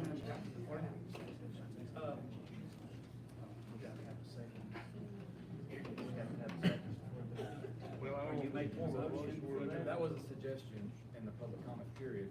But now, when we go to additions to agenda, Chairman, are we at the appropriate time to make additions to the agenda? We could make that, Hearing first, yes.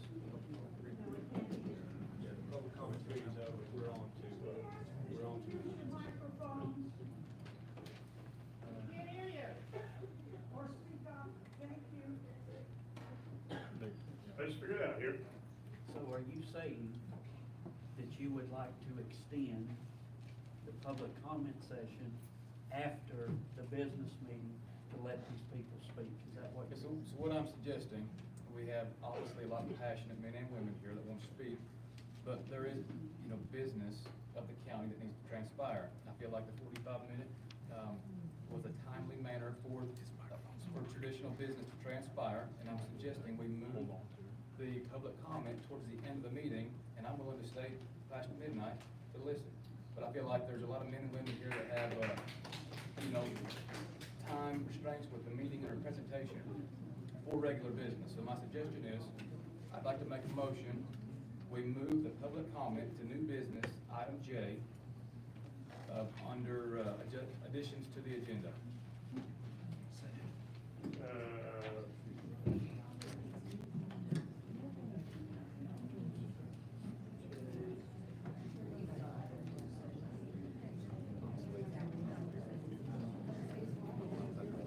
I already made that motion, so I'm not going to repeat it. Commissioner Antoine, did you second that motion? Yes, I did. All right, we have a motion and a second to move it to, move the remainder of the comment period to,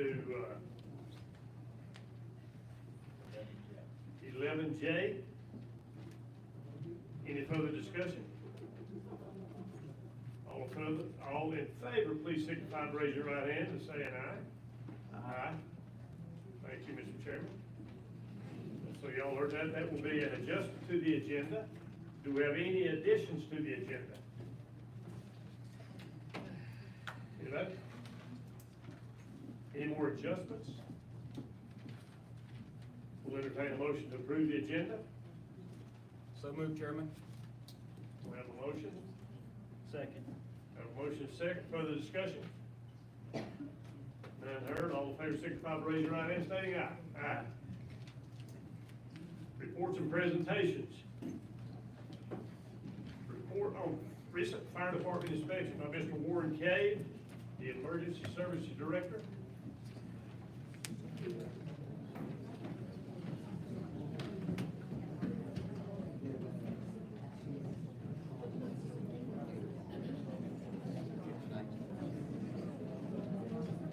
John, are there still people in the hallway?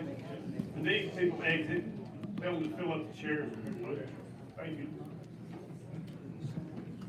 Mr. Cade? Thank you, Mr. Chairman. So John Van Hook told me to be on point, be brief, and then be gone. So I think that's very, very difficult. So I'm here tonight to give you a very quick update on the fire department inspections from 2022. For those of you that may not be aware, we inspect them on an annual basis.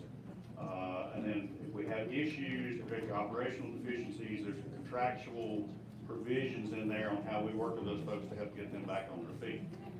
In 2022, in our inspection for May of 2022, we actually had a couple of issues. We had 3 departments that had a couple of things that required a little more intervention from us. One of them was very minor. One of them was Mountain Valley Fire Department, and it was simply a matter of record keeping. We asked them to clarify a roster and an attendance sheet to make sure they match. So that wasn't a really big deal. We had another department in our contract. There's a provision for an automatic aid response that the department sends an apparatus to another district. If there's a call in another district, they'll send a truck over there. Colas Agent had one instance where they weren't able to send a truck, and because a career person wasn't working that day, volunteers went to the scene. By the time they figured out the truck wasn't coming, the incident got cleared up. So it really, there's no harm to it, but we addressed it. We gave them basically a 3-month probationary period, so we'll keep an eye on it, see if there's any other issues that were none. So that was fairly easily taken care of. The instance I want to talk to you tonight about is West Macon Fire Rescue. There were actually 4 issues that we had with the inspection of West Macon Fire Rescue. One of them was the roster, the number of people that they had on the roster. They're required to have 19 people on the roster. They only had 16.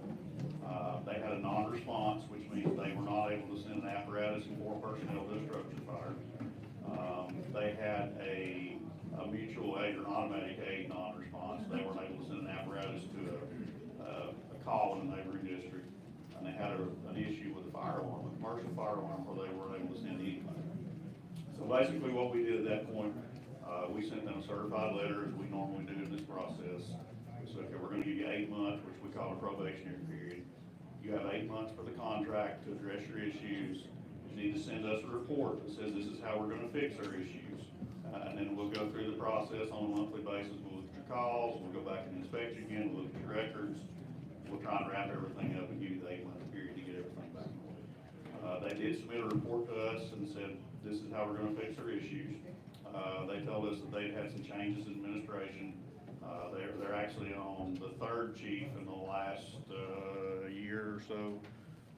So they've had some significant management changes. They also told us they had lost 2 career people, and they had some volunteers that had moved out of the district, so they explained their issues and the fact that they were gonna do some online training and try and work around people to get their training up and get settled. Long story short, 3 out of the 4 issues were addressed. They had a couple of responses where they didn't have a lot of people, but they never met the threshold of not having a non-response in the 8-month period again. But basically, we went back, that was the end of May. So basically, the probationary period started the last week of May, 1st week of June. So it would have ended the last week of February. We went back to them, re-inspected them again on the 2nd week of March, which is after the 8-month period. They still had an issue with their personnel on the roster. They only had 16 people on the roster.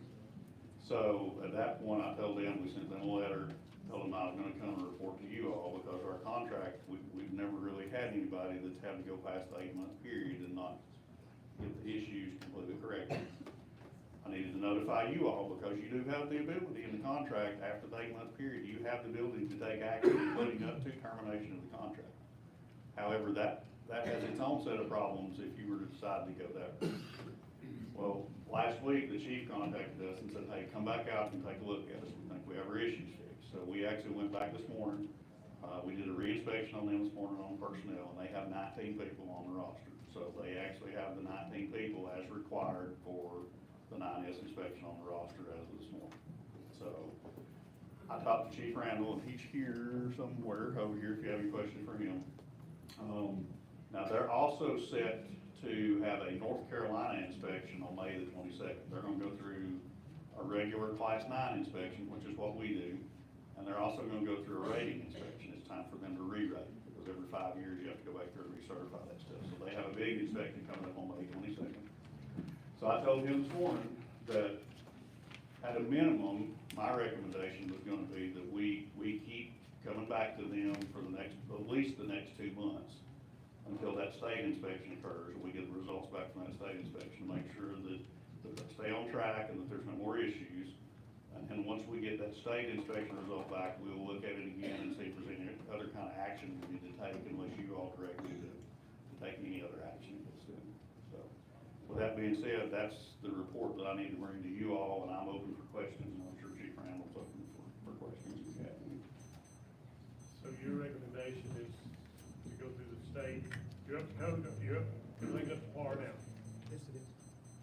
At a minimum, I think we need to go back, that's 2 months, roughly, maybe 3 months, by the time we get the results back on the 9S inspection. So we need to go at least monthly to make sure that we help them stay on track. And we told them this morning, we're gonna do whatever we can to try and help them to make sure that we get through this. At a minimum, unless you all just think we need to make any other action somewhere. I will tell you that if you, and this is, they are contractors. They're contractors just like a grading contractor or an electrical contractor, but they provide fire service.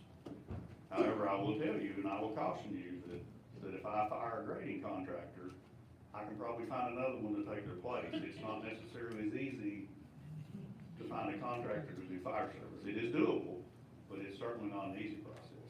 And I hope we don't get to that point. Mrs. Sir, you said it was a first, it's a first to me, and I've been around about 10 years. I guess it's the first 10 at this board, so we're gonna act on your recommendation. I think, appreciate what y'all doing. I know it's getting tough. Nobody's volunteering for fire service anymore. And, based on what you're telling us, do you have any objection to, as long as she's up to code, meets the insurance requirements? We will continue to do the visits as we've been doing to make sure that we keep everything correct, at least until the state inspection. State inspection can serve as a third-party opinion to make sure that they agree that everything's good, and then we'll go from there. Gentlemen? Any other questions? Warren, are there any other fire departments in the county that is, the numbers are getting close to the? Yes. I don't have the rosters in front of me. We had three departments that we talked to this year, which only one of those was really a personnel thing. In 2021, Highlands Fire Department was one of the ones that we had to place on a probationary status, which it was maintenance records and there was a paperwork issue with them. But we are seeing, and I will tell you, there have been other correspondence between our office and departments that basically said, you're gonna have to watch this, because if this keeps being a problem, you're gonna be on the probationary end of the contract. We're seeing that where mutual aid or automatic aid departments have to fill in the gap. So there's more of a load put on everybody to cover these shortfalls on personnel. Now, not every department's that way. I can name you one right now that's got 40 people on the roster, and they're probably only required 28-ish, somewhere in that neighborhood. But I can tell you probably there's others that if they gotta have 19, they're holding on 20 or 21, somewhere in that neighborhood. And it just varies from day to day. Well, are we actually putting names on those rosters that the members are firefighters, or are we just adding names just so we have a? That gets very complicated, and I'll explain that process to you. Members are prorated. So if John Sherrill joins my department this month, and we come and look at your roster next month, you're supposed to have 36 hours a year. So what the state does, and this is what we replicate, is you have to have at least 3 hours of training to be on that roster. Now, we don't necessarily look to see if John Sherrill went to anything during that month. The second month, you gotta have 6 hours. Third month, you gotta have 9 hours. So we prorate those new people to make sure that they're at least getting the training. As far as the numbers, the only fallback we have to that is to look at their calls and see if they get into any kind of issue with these non-responses and don't show up somewhere. Part-time personnel, when a department hires part-time folks, if they get it, and this is a state process that we also replicate, if you're on Highlands Fire Department and you work part-time for County Fire Department, and I'm just using them for an example, as long as you get 12 hours of training with County Fire Department, we can count half your training for you that you had at Highlands. So if you got 100 at Highlands and you get 12 at County, we can give you 12 plus 50. So there are ways for us to make sure the training's there, but we just have to look at those individual calls to see who shows up, who doesn't show up. Anybody else? You don't need action, you're just surprising the board of the situation. Correct, unless you want me to do anything differently than what I'm planning on doing. Thank you, and best of luck. Thank you, and we'll take y'all. Macon County Public Library Trustees Report, Coach Bill Dyer.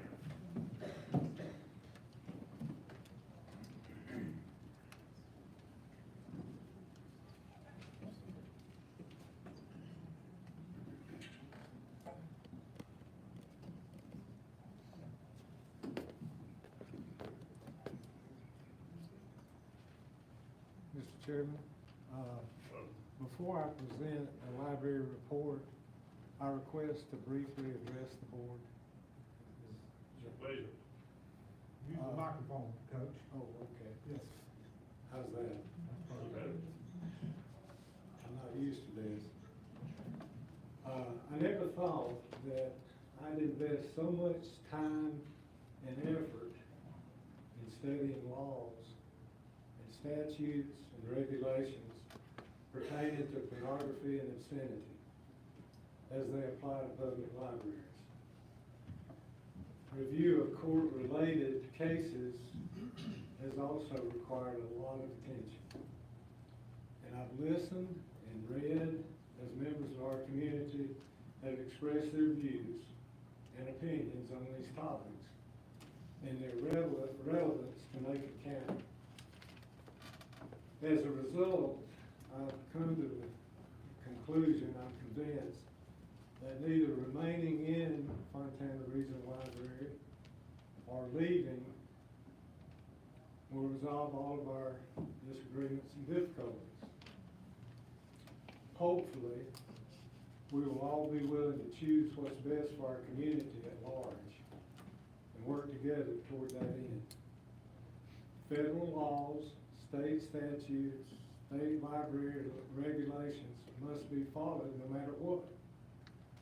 Over time, such legal guidelines have frequently been tried and tested in courts of law. And unfortunately, I'm afraid they may be again. Now, moving on to the report. You have a copy of this, I think, in your package. Historically, Macon County Public Library Board of Trustees has operated under two umbrellas. County Commission, which provides library space, operational funding, commissioner liaisons, along with approval and appointment of library trustees. The other umbrella has been Fontana Regional Library System, which provides funding and services along with operational policies and guidelines mandated by the State Library of North Carolina. For decades, this arrangement has proven effective, efficient, and much to the benefit of the citizens of Macon County. Over the years, subsequent trustee boards have endeavored to offer counsel and advice in a variety of ways. One primary function has been to review, understand, and implement various laws, operational policies, and procedures affecting our county libraries. With recent developments, the library's Board of Trustees wanted to respond directly to the full Board of Commissioners as commissioners collectively consider withdrawing our libraries from Fontana Regional System. From the trustees' perspective, several critical issues are at stake if the Board of Commissioners resolves to withdraw from the Fontana Regional Library System. Earlier, the Library Board of Trustees sent each of you and the county manager a 5-page document, Considerations for Macon County Withdrawing from the Fontana Regional System. Mr. Shields responded, and I appreciate that he had received it. I hope all of you did. And it outlines the procedures and costs of such a resolution. It is the trustees' hope that this document makes clear the financial impact suffered by Macon County taxpayers if the Board of Commissioners acts to withdraw from the Fontana system. The trustees feel that the effect of withdrawal is financially staggering and unduly burdensome, with absolutely no corresponding benefit to the citizens of our community or the library patrons. Number two, oversight for an independent Macon County library system is another issue. To our understanding, no library trustee board has ever received any oversight directives from the county commissioners. The current group of trustees is, however, receptive to considering directives that the Board of Commissioners adopts. Let me say that again. The current group of trustees is receptive to considering directives from the Board of Commissioners that you adopt. And withdrawal establish new operational oversight, new policies, procedures that comply with federal and state laws and statutes, along with those of the state of North Carolina library system, as well as unanticipated consequences caused by terminating Macon County's relationship with Fontana that has worked well for almost 80 years. Such oversight will have to come from the Board of Commissioners or your designees. In summary, the Macon County Public Library Board of Trustees expresses its strongest endorsement for our county libraries to remain in the Fontana library system. That concludes our report.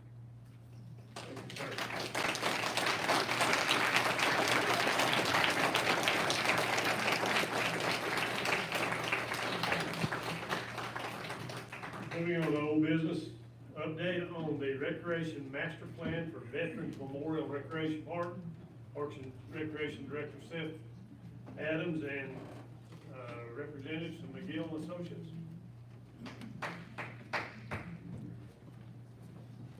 Mr. Chairman, fellow commissioners, at March's rec commission, we decided to take a step back. Pickleball was our main focus of discussion there, and we decided to take a step back and do a rec master plan for the Veterans Memorial Park. The whole park needs an update. I think everybody knows that park's not been touched since the 70s. So it's time to do a plan.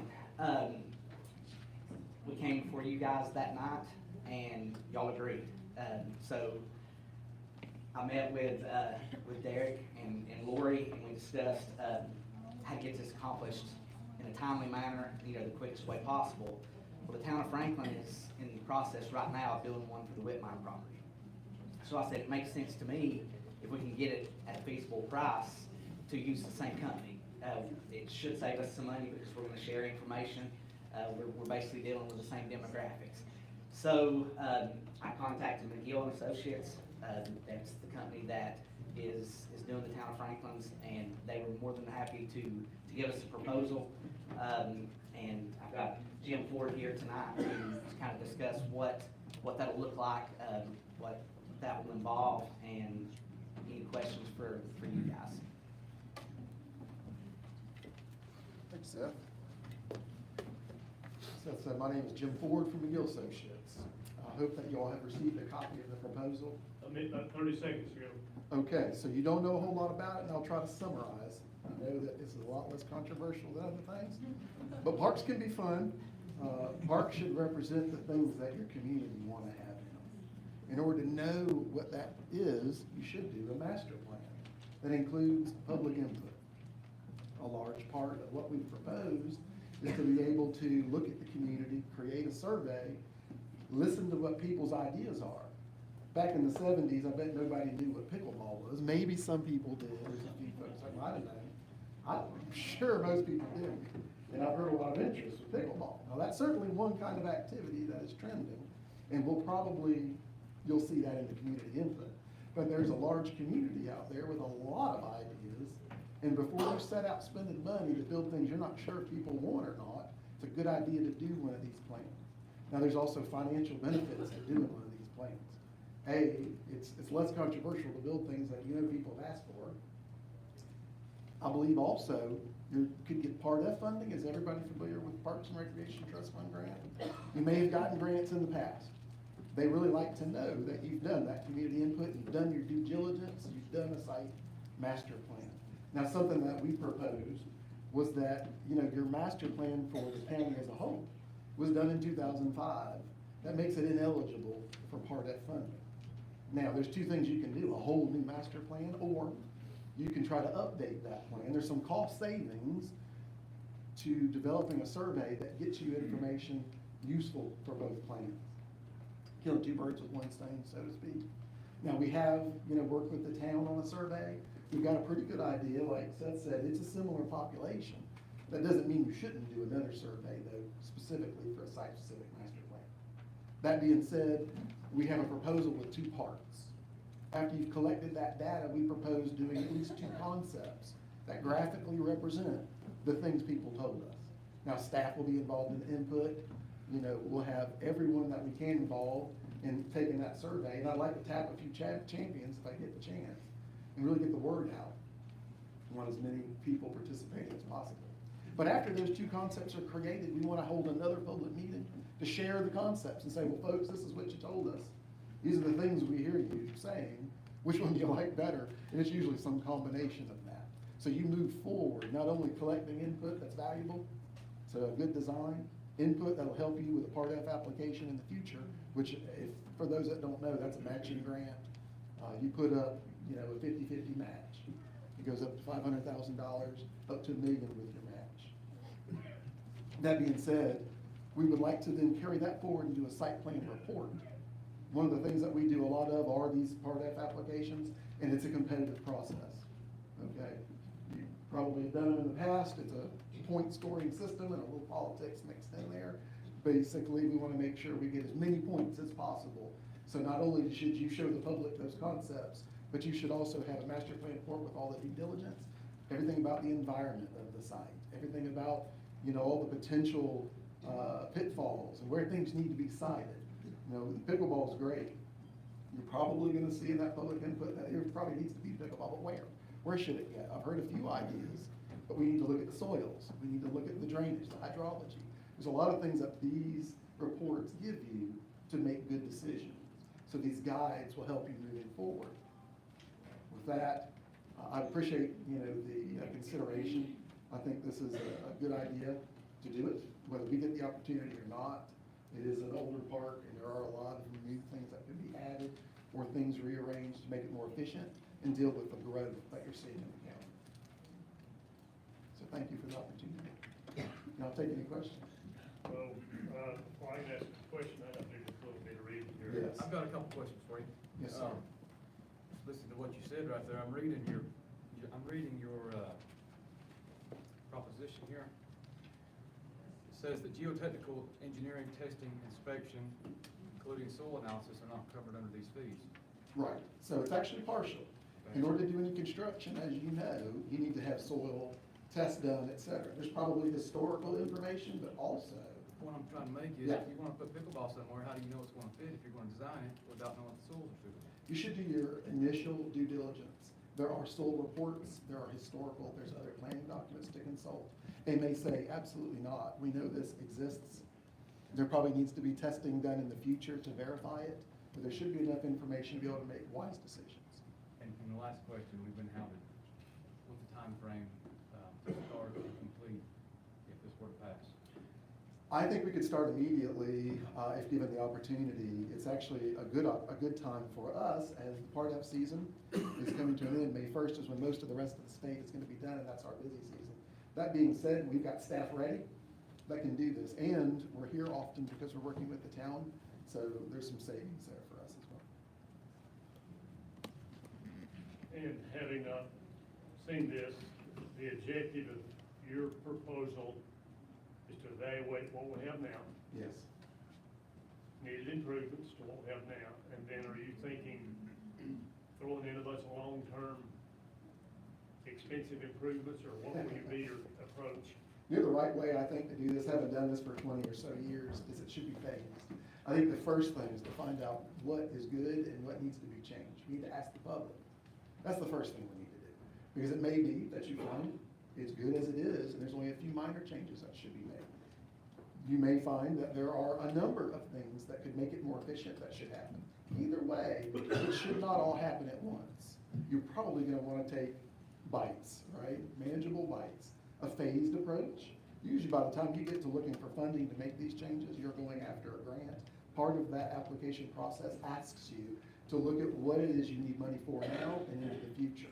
These plans usually take a broad look. It'll tell you what you need now, but it will also generally propose that if it is a large dollar amount, you do not seek to do that all at once, unless you have a lot of money I don't know about. Usually you're gonna need to have that phased, and we will propose what we think would be a wise phasing approach. It's just a guide. It's just a guide to help you. You ultimately make that decision.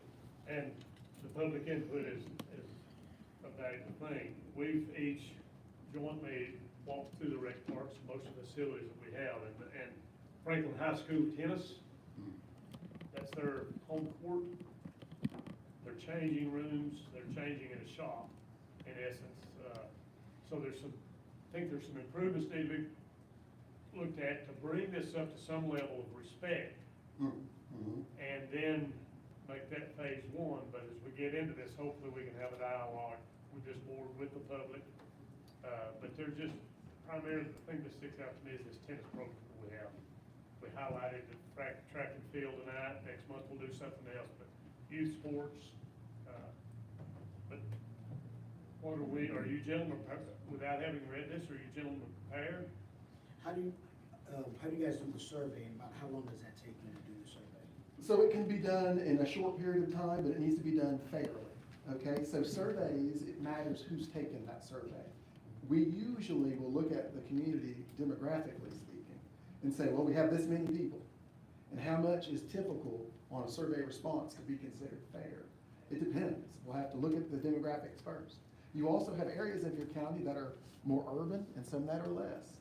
Did we reach out to everybody? Because everybody's using the park now, hopefully. And hopefully there'll be enough in the future. They'll want to come, those who didn't.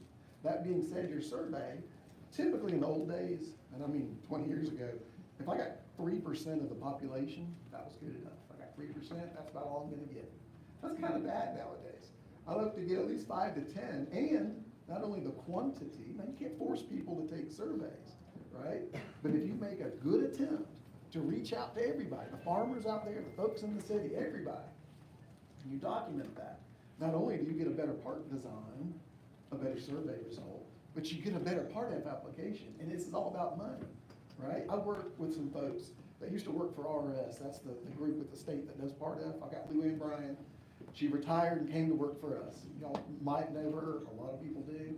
She is very wise, and she's always told me, does this design, does this survey represent that community, or does it just represent a few people? You gotta ask that question, right? There's no way to force people. That being said, you've gotta put an end date on it. You gotta move forward. You give people ample opportunity, and when you get to that point, you ask yourself, do we have enough to move forward? Because you have to remain practical. That's what I like about our plans, is that we seek to be practical, right? Time is money, and things are cheaper now than they will be in the future. Gentlemen, Something I'll also add, we were talking about financing. You know, the planning costs, part of it will actually allow you to write that off that grant you get, out of that portion. Not everybody's aware of that, and so I'm trying to educate everybody I need, that those planning costs can be reimbursed. are we required, part of the fees or anything on this process there? It's my understanding that we're not paying for part of this year. No. For a future part of it. Proposal, the simple proposal. But I guess what I'm hearing you say is, if we do apply for a part of the grant, we are gonna have to have RFP. An RFP, we certainly can solicit one. For the design, consulting and design facet of this process. I don't know if we. For this part here, we're good, it's under 50K.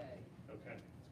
You're not required, you can exempt it from the request for qualification. So I think the only question is, I know this has been discussed, I think, at the rec committee level and been reviewed by the recreation director. I think if the proposal that we have in front of us accomplishes what the recreation committee and the recreation director feel like we set out to accomplish, I think we'd be on firm ground to go ahead and move forward. If we move forward, what's the next step? The next step for us is we want to go ahead and get a advisory board if we need it. It could be made up of staff or champions in the community to get that survey started.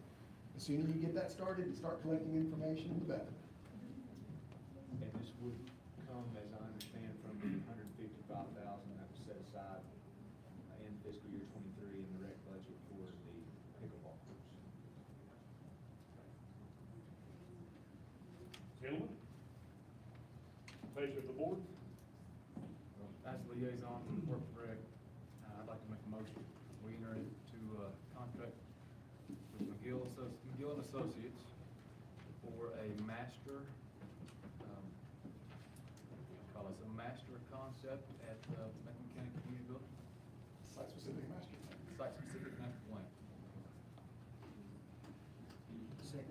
We have a motion and a second on the floor for further discussion. Could we include our liaisons from this board to your advisory? Yes, that would be, I actually think he'll work with the rec commission. Right. Would kind of be his advisory board. They tell me. So we've got those. The rec commission being your 5-member board, As it stands right now, yes, but with also with 2 members. with the liaison, Yes. so. In discussion with them, they were able to basically come to our next rec commission meeting to kind of start the process off, which is this time next month. So, that would be when we would discuss, start the planning phase. Have you discussed this with the current rec committee? Yes. And just to clarify, Seth, Mr. Ford, if I'm correct, that's gonna be an amount not to exceed $37,980. Is that correct? Yes. So that will need to be, also stated as the amount not to exceed And the $37,900. funds coming out of Parks and Rec budget? Yes. Already allocated to it. Yeah. So your motion picks that up? Yes, sir. The second picks that up? Further discussion? All in favor, please signify by raising your right hand saying aye. Aye. We'll need to get another copy of this sent from you guys because it's actually, contract has me signed and it needs to be used, so. we'll send it. Okay. Thank you. Good deal, good deal. That was quick to get that done. One more under new business. Proclamation regarding 80s flashback at the Shriners Hospital weekend. Mr. Dave Lynn.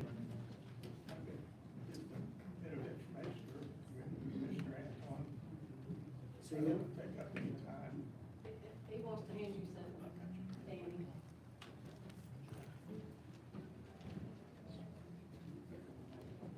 Hey, Ed. Yes, sir. How you doing?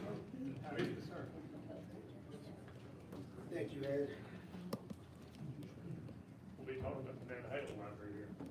That was very talking about. Welcome, gentlemen. Good evening. Hello. We're here to represent the Smoky Mountain Shrine Club on the behalf of the 80s Flashback Weekend, a benefit for the Greenville Shrine Hospital for Children. It's a yearly thing, this is our 9th year doing it, and we came united to help us proclaim it as we help out over 125 kids here in Macon County through the Shriners Hospital for Children. As you see in front of you, you should have the proclamation, I believe it's called. I think there's a reclamation, This is our, like I said, it's a 100% of the proceeds go to the Shrine Hospital, like I said. We help out over 125 kids here in Macon County. We have 22 hospitals throughout the country, and also we have one now in Mexico too. and the Shriners is truly. I'm a former patient at the Greenville Hospital and the Tampa Hospital, and because of these guys, I became handicapable. I became a CP. Like many of you know, I did triathlons for 25 years, walked away national champion triathlons, but that's because of grace of God, but also these guys here too, Shriners helping me become handicapable. Is that the form of resolution? You got Yes. that? You got that? Proclamation. It's proclamation. Okay, okay, I get that. So, the copy of the proposed resolution? Yes. You got it handy? Yeah, it's in your package. That's good. Okay. Good deal, thank you.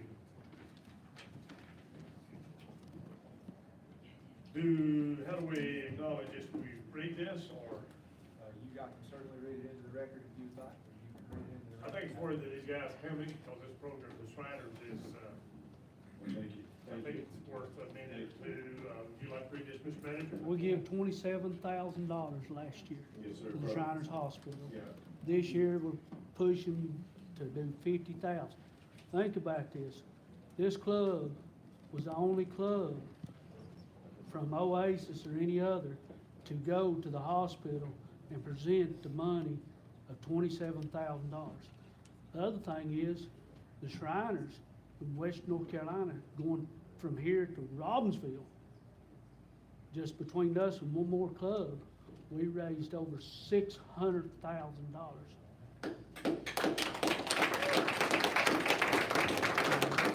Another highlight too of happening on August 4th and 5th. On August 5th, we'll have the first, I believe, Shriners parade since I think 72 around there. So we'll have we're having also this installation at the Masonic Lodge where we'll have Shriners coming through from all around, from Tennessee, North Carolina, Georgia, and all South Carolina and Florida guys coming in just for this event too. I mean, like I said, me and my family started off, we only had 53 people show up, and now we're probably averaging about 500 to 650 people per event. And so, like I said,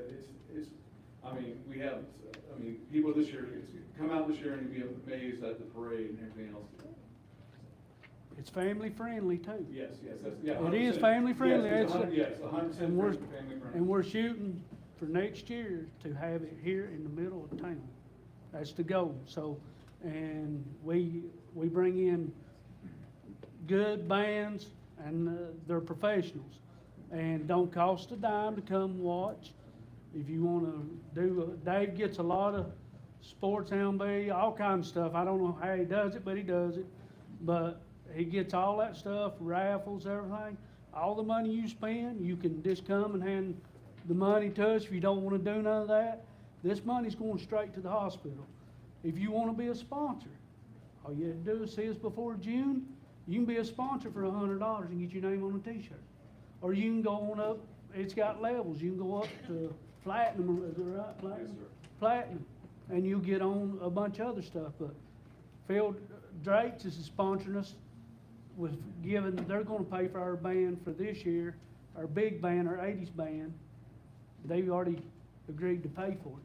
So, it is a growing event, and the thing, if I look at it, we're bringing people to Macon County to spend money with the local vendors and stuff like that, and it's gonna grow. I can guarantee it, cause there's more stuff gonna happen between now and 25.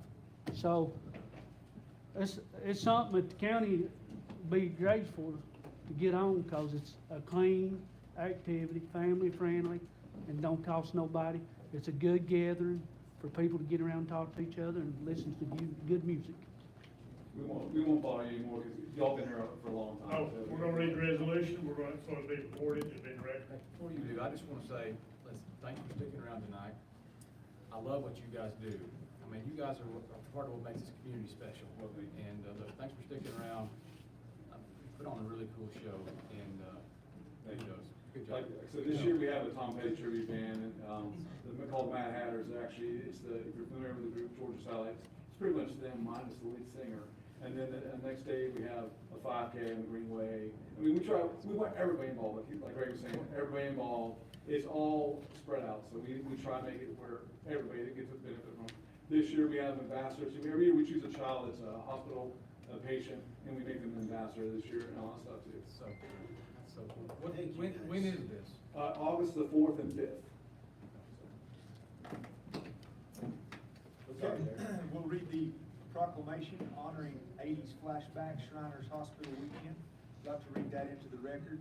Whereas 2023 marks the 9th anniversary of the 80s Flashback Weekend, benefiting Shriners Children's Dreamville, and whereas the Shriners three-part mission has one goal, to change and improve lives.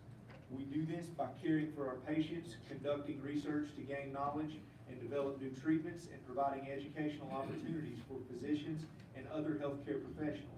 And whereas Shriners provides compassionate care and pioneering medical treatment to all children, regardless of a family's ability to pay or insurance status, and whereas over 125 children in Macon County are actively utilizing the services of Shriners Children's Greenville, and whereas on August 4th and 5th, 2023, the County of Macon and Town of Franklin congratulates the 80s Flashback Weekend Shriners Children's Greenville and their devotion to providing high-quality specialty medical care to children and families.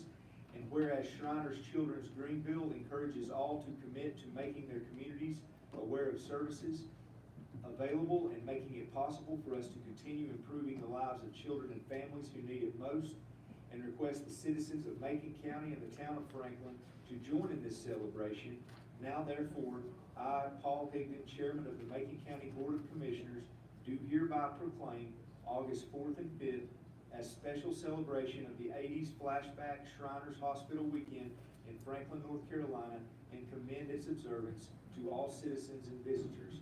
This, the 11th day of April, 2023.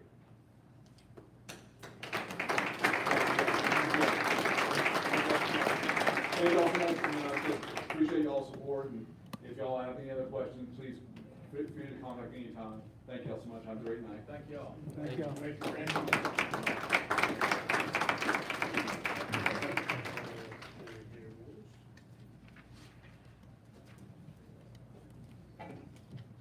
Okay. 11B, request for release of performance guarantees for phase number 3, section 1 of Gemstone Village. Mr. Joe Allen.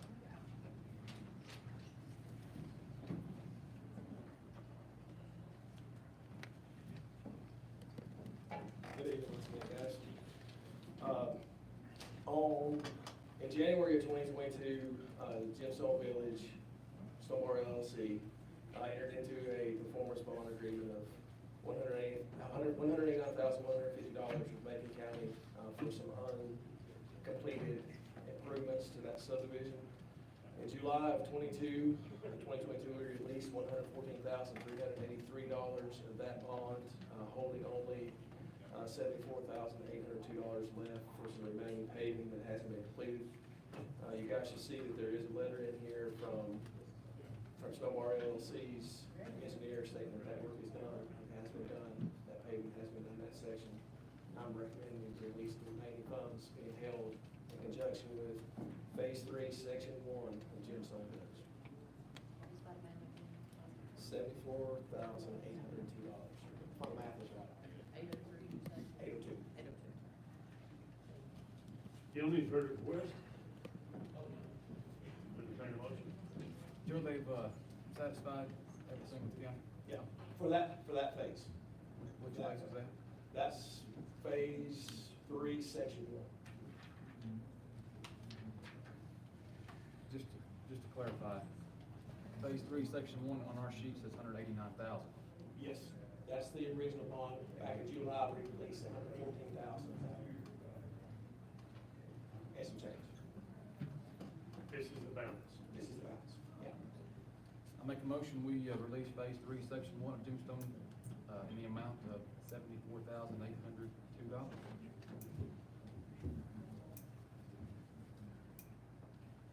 So we have a motion, is there a second? I second that. Motion second, further discussion? Give our regards to the developers and thank you, Joe. Thank you, guys. Everybody in favor, signify by raising your right hand. Thank you, Joe.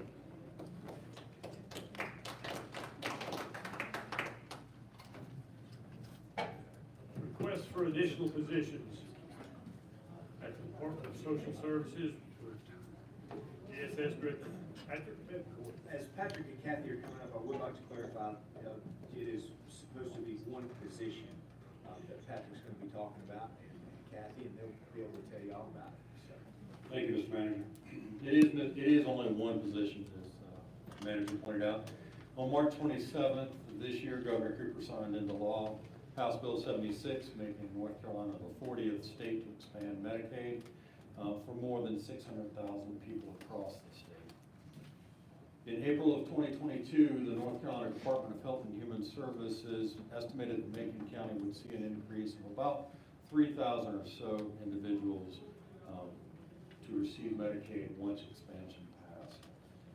Medicaid expansion covers individuals and families earning up to 138% of the federal poverty level, which translates into approximately $41,000 for a family of 4 or $20,000 for an individual.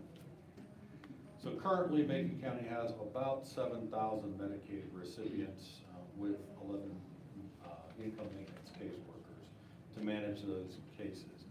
Once Medicaid expansion is fully implemented, we'll see about 10,000 Medicaid enrollees here in Macon County. The request tonight is for a income maintenance trainer position. That trainer will assure that both current and new staff learn correctly to process cases accurately and timely, minimizing audit results. Medicaid is one of the most heavily audited programs in the Department of Social Services. We are subject to audits on a regular basis, whether it's a single county audit, whether it's cyclical auditing every 3 years through a process known as RETA, Recipient Eligibility Determination, whether it's a special assistance audit, as well as a cyclical 3-year payment error rate measurement audit known as PERM. Any of these could result in some erroneously findings of erroneously ill-determined Medicaid cases, and if so, the county then is responsible for 100% of the paybacks for any medical services made during that time. So if you imagine that we incorrectly determine Medicaid eligibility for an individual, and maybe they have a hospital stay during the period under review, that could be quite costly. So the request tonight is to ensure that we have a trainer on staff that can assure that all of the income maintenance caseworkers are appropriately trained on both policy as well as the system processing. This position is minimally, it will receive 75% reimbursement, and potentially once Medicaid expansion and budget go into effect, the position may be eligible for 100% reimbursement. So the request is tonight for that position to start in this fiscal year, utilizing lapsed salary funds that we have in Medicaid line item, and then for that position to be an ongoing position moving forward. Kathy is here for the next 2 months, so if there's any time to ask money questions, now's the time. Because after 2 months from now, I'm not sure if we'll have any answers. I'm just kidding, we will. Dylan? I would just like to say, Patrick, and we had our, and Kathy, we had our budget meeting earlier, or late last month, and this topic was brought up, and I think another thing that, to mention, in fiscal year 24, you will see 3 additional income maintenance caseworker 2s that are going to be 100% reimbursable, that are coming from revenues associated with this Medicaid expansion. So I think that speaks to the workload increase that is going to happen at the Department of Social Services, and it is very important when meeting this increased demand that we go ahead and get these folks trained, and not only will it train the folks that are there now, it will train the new folks that are coming on in fiscal year 24 to assist with that Medicaid expansion as well. One thing I might just add is that when we hire these new workers, it takes a full year for them to understand that policy and be able to correctly, if I can say that, process an application. When we hire them, they are not able to do that for a long period of time because the training is extensive, it's detailed, every case has extenuating circumstances. They have to understand every single impact of the data that they receive and how that person may be eligible or not eligible. So currently, 4 of the 11 processors that we have been with us for less than a year. And a large majority of the folks that we have on staff who are processing Medicaid applications have never processed outside of COVID. So a trainer will help assure that once we get back to the normal processing rate, that we'll be up to speed with regards to those Medicaid applications and recertifications. That was an increase of 3,000. The request for tonight is a position request for 1. But 3,000 in cases. Oh, I'm sorry. Yes. 3,000 cases potentially coming into Macon County. From 7,000. From 7,000 up to 10,000. That's the estimate from DHHS, yes, sir. How quick will it get to that 10,000? It really depends on what the requirements around Medicaid expansion rollout are, and depending on what the timeline associated with that. Before we can actually begin the process for expansion, the budget has to be passed. We have to receive approval from Center for Medicare and Medicaid Services. So it might be stepped out for a period of time, and the Department of Health and Human Services at the state level will have some input as to when the actual kickoff will begin. But I can tell you that the moment that Senator Berger and the House representatives struck an agreement, even before the law was signed into, the bill was signed into law, we had started receiving phone calls, and folks were already wanting to apply. We've seen an uptick in our phone traffic volume, just from folks wanting to know if they can apply. Mr. Chairman, I'd like to make a motion that the Department of Social Services receive additional position as requested. Have a motion on the floor, gentlemen, is there a second? Second. Motion second, any further discussion? Yes. So this is a state position. It's a county position. Yes, sir, it's county. And then the 75% is reimbursed by the state? Federal and state. Federal and Federal state? mostly, Okay. with the state throwing in a little bit, mostly federal. And this salary ranges from, I believe the starting salary is, For the trainer is 37. 37.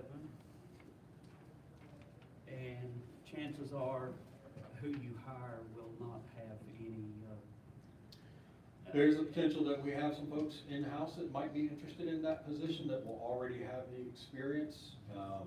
The hope is that we can find somebody who's got a lot of knowledge, who already understands the policies and the procedures, so that that individual will have a head start in front of the folks coming on board.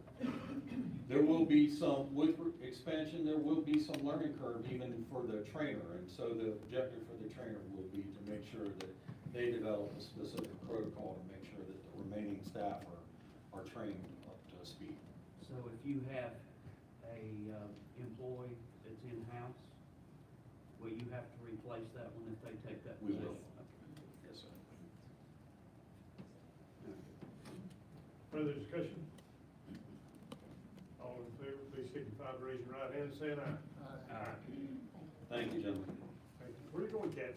Retiring. Oh, okay, I forgot, yeah. Well, 32 years of employment. Thank you. Well done. We're gonna do one more, then this old man's gotta go to the bathroom. I think I'm up again. Yeah, I'm no, up you with, I'm up with a partner this time. This is a request for resolution opposing House Bill 340. So you gentlemen may remember, some of you may remember last year, almost exactly a year ago this time, was standing in front of you, talking about a potential bill that was making its way through the legislature that would have a tremendous amount of impact to our child welfare system. The proposal was to develop a statewide single plan that would be contracted out to a private health provider for the service of providing whole care to foster children. Macon County Department of Social Services opposes, there is another bill that is making its way through the legislature, almost in the exact same fashion as the one that we talked about last year. And the Department of Social Services opposes this bill primarily because currently we have a phenomenal working relationship with our local management entity, managed care organization, Via Health. Anytime that we talk about a statewide solution for any program in the Department of Social Services, I can tell you who usually gets the short end of that stick, and it's the children and families who live out in rural western North Carolina. So this would be no exception. The concern that I have on behalf of the Department of Social Services is that I'll highlight it by telling you a really quick story. We have custody of a young lady. She has diabetes. She's about 15 years old, and we had a tremendously difficult time trying to find an appropriate placement for this young lady.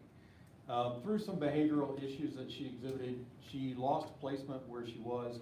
And so for about a week, we were scrambling to try and find a place for this young lady to go.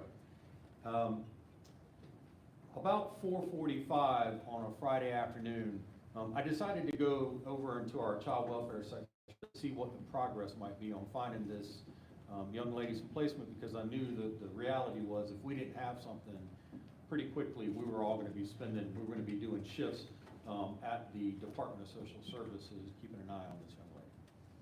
When I walked into the department, or to the child welfare section, I saw two people huddled together. One was my social worker, my foster care social worker. She was on the phone trying to figure out what was happening for placement. The other person that was sitting on the floor with her laptop in her lap and diligently trying to help the social worker find placement was the VIA care manager that's embedded in the Department of Social Services. So if you ask me whether or not a statewide foster plan run by some entity out of New Hampshire or Virginia or Lord knows where is a better option for the children in Macon County, I'm going to tell you without any hesitation that that is not the case. That what makes the best sense for the children in Macon County who are in the custody of the Department of Social Services and their family is to make sure that they're receiving those services, that they're receiving assistance from our partners at VIA Health. I recognize that's not the same for my colleagues across the state, but I'm not standing in front of you today to tell you what's happening downstate. I'm here today to tell you what's happening in Macon County. And the partnership that we have with VIA is strong and vibrant. And I would ask for this board's consideration in signing a letter to Secretary Kinsley at Department of Health and Human Services opposing that statewide foster care plan. I'm going to ask Shelley to kind of talk to you a little bit about what it is that VIA does that's so special for our children and families. Don't leave me. Oh, no. I'm shorter. So, thank you. Thank you. Sorry, Patrick. First, I'd like to just thank quickly Commissioner Shields. He's our new VIA Health Regional Advisory Board member, as a commissioner appointee for your county. So we are going to appreciate his service, and thank you for having me tonight. So VIA Health is a public agency. We are overseen by the Department of Health and Human Services. We have a division of mental health, substance use, and developmental disability services, just like Patrick has a division of social services, so we all fall under the same umbrella. VIA Health is a little bit different in that we are a regional organization. Over the years, we've grown from an agency that's provided services to now one that manages the services for people in a 31 county area. And we do that by contracting with a variety of providers across all disability areas to do those services, as well as having folks available for our DSS agencies, our care managers who work side by side with our DSS partners, because I think one of the things that we would like you to consider in supporting this request, excuse me, is the people that our agencies mutually deal with have many times significant challenges, and there are many opportunities to offer them support, whether it's a child, to finding them a foster care, then a final family, or reunifying, whether it's parents to help them get the needed services. And that relationship, public agency to public agency, I think is very important because we have that same commitment. The other thing that would be lost with the statewide plan is you would have a private insurance company that is a for-profit organization managing the care for these very vulnerable children, because this plan would include not only foster children, but it can include their children, their caregivers, their parents, and that's a very large population, and most of who you serve in your child welfare department. And so those children and families would be served by an organization that has no local relationships, no local commitments, and I think that would be a really, really big challenge to have a private agency or insurance company managing that population. We have been managing this group of folks for many years. Under a change that will happen in October, we will become responsible for their health care, their Medicaid health benefits as well. So this is something we're very experienced in doing. So I think that public relationship is really critical for this vulnerable population. The other thing I'd just like to quickly add is we recognize that it is a very challenging time in the service system. I mean, the pandemic really fractured so many issues for our providers with being able to recruit and retain qualified staff that really want to do community mental health, because this is hard work, right? If you could sit in front of your computer and do virtual, outpatient therapy with people who just want to visit, that's a lot easier than going out and doing this really hard work with people in the community. So we have been working to try to develop many initiatives, increasing rates for rural areas to try to really build that workforce up. The other thing we do is through our regional boards, which you have representation, of which Mr. Bettencourt is one, as well as Mr. Commissioner Shields. You have a voice. You have people who live in your county come to you, and those concerns, whether they're service concerns, process concerns, whatever concerns or opportunities, they can be shared.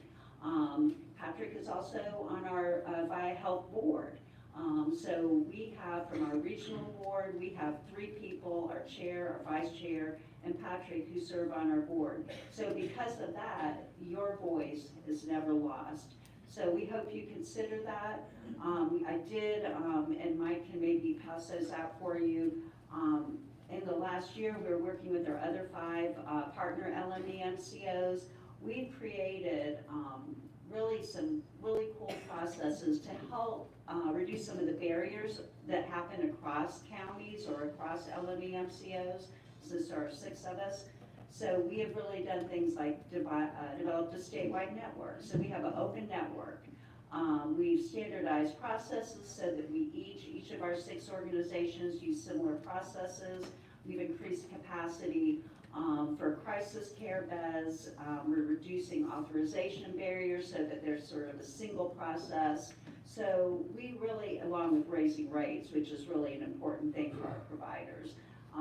And so we are working very hard to improve the system and to increase the services available to children and families in the face of a really challenging time. So I'll stop there, see if Patrick has anything to add and answer any questions. The only thing I would ask you to recognize is, just as a reminder, don't let the name VIA Health fool you. That's a recent name change within the past few years. This LME-MCO started out as Smoky Mountain Mental Health. That means they were born and bred right here in Macon County, Jackson County. These are the folks who know our children and families the best. I trust them to help us get services for our children and families, way more so than I would a private provider. And I've been around a long time. I started my career at Smoky Mountain Center when we provided services in 1999. So, I'm a familiar face. I've been here a long time. And you stole Tammy, you stole her from us. She worked with us a long time ago too. I'm happy to take any questions or ask Shelley to help take questions about this request to sign a letter to Secretary Kinsley opposing. At our recent value meeting, we were all in agreement that we would ask the commission for a resolution. Because of the statewide support plan, we all know it's too large. Smaller is better. We work with children, families, parents, those kind of things. But we all were in that agreement at that meeting. Yeah, you sent a letter, you did, the regional board, the regional board is Region 1 in the 7 western counties. I can assure you that if I have a problem with a foster child or services for a family, I have phone numbers in my phones that I can call, and I have regrettably had to call those numbers 8 o'clock on a Friday evening to get answers to try and find out what needs to happen. If we go with a statewide prepaid health plan, we lose any any and all. Well, I gotta say, I've worked pretty closely with Pastor You do. so much in the past, and I know for working with kids, it does require personal touch. So, based on understanding that and seeing what you guys do, over and over again for these kids and these families, I'm completely on board, with going against this bill, as you guys are proposing, so. I just would like to ask if either of you have spoken with Senator Corbin or Representative Gillespie and kind of what their thoughts are on this. Yes, sir. So the Senate has already passed a companion bill, Senate Bill 156. That made its way through the Senate very quickly. Senator Corbin was a co-sponsor of that bill, but I did share some thoughts, shared these exact same thoughts with him through a letter. Representative Gillespie's office, his representative assistant actually reached out to us, and I shared our thoughts with Representative Gillespie as well on opposition to the House bill. So I'm sorry, can you read that one more time in layman's terms? Sure. So the Senate's already passed their version of the bill. The House is still working on their version. Representative Gillespie reached out to us, and I was able to share my thoughts about it. I didn't feel like this was going to be a benefit for Macon County's children and families. So he knows where the department stands on that. So what's the status of House Bill 340? Have they already? It's not passed at this point. It's still working its way through committee. So the House is where we'll focus our efforts on. And how does it differ from the current, or the bill that was recently passed? The Senate bill, it's roughly the same bill, just the House version of it. It's the mirror bill on the House side. And it has to pass the General Assembly. The department sort of implied that it's like a mandate that they do this, and the mandate is that they have a strategic plan. It's not that they have a plan that has a statewide insurance company managing this. So it's sort of, I think, we stalled it last year. I think it sort of just, they introduced it into the Senate, it just sort of passed without really notice because it's such a complicated issue. And it has to be approved by the General Assembly or the department can't do it. So that's why we're trying to stop it from going through the House. And what happens to the LMAs if this passes? It would have a significant impact on we are funded by, it's called a per member per month. So that's the number of people who are in our public health plan. So it's dependent on the number of children, youth, adults that we serve that have Medicaid. So all of these, the foster children, the children in DSS Child Welfare Program, the caregivers, the siblings, all of the people, basically anyone in the Child Welfare Program that it carves out that we currently serve, they would take them out of our health plan, and it would have a significant impact on who we serve and the number of people we serve. I think the concern around that also becomes, obviously, there's ability to deliver those services because you have that greater per member per month when you have a larger population. The concern is there could be some spillover to the non-child welfare recipients of the mental health services. Yeah. So if it costs $1,000 to uplift one service that serves foster children as well as, say, an individual who's not associated with the foster care system, that individual could be potentially impacted because of the loss of purchase power through the loss of the members in foster care or child welfare. Yeah, it would have a significant, and for our providers who are struggling just to recruit and retain people, I mean, they're just trying to get boots on the ground, to have another administrative burden. And the state has not talked about how this is gonna be funded, how much, what's there, no discussion about how this is gonna work. It's just like push it through. So it's happened way too quickly. And it's just at a terrible time. It's not a great time for any kind of change, much less one that would hurt that local community relationship with our public partners for this vulnerable population. And the push behind this from the state standpoint is what, briefly? Yeah, that's a great question, Commissioner Higgin. I'm not 100% sure I understand why DHHS is feeling like there is a need to go with a private prepaid health plan to do this, other than there might be some perceived cost savings. I'm not sure that that's a real, issue. I'm afraid that's a question that I can't answer. I'm not sure why the state is pushing this issue forward. And that's been the million-dollar question, like, why? I mean, because, well, what, I will say one thing, when the legislation allowed some of the adults that are in the child welfare system to maintain their Medicaid, while they were getting the services they needed and working towards family reunification, I mean, that maybe became more of an incentive to some of these private insurance companies because it expanded the population. But what we can't get an answer to is how would this improve the system? Because right now, the challenges are in the system.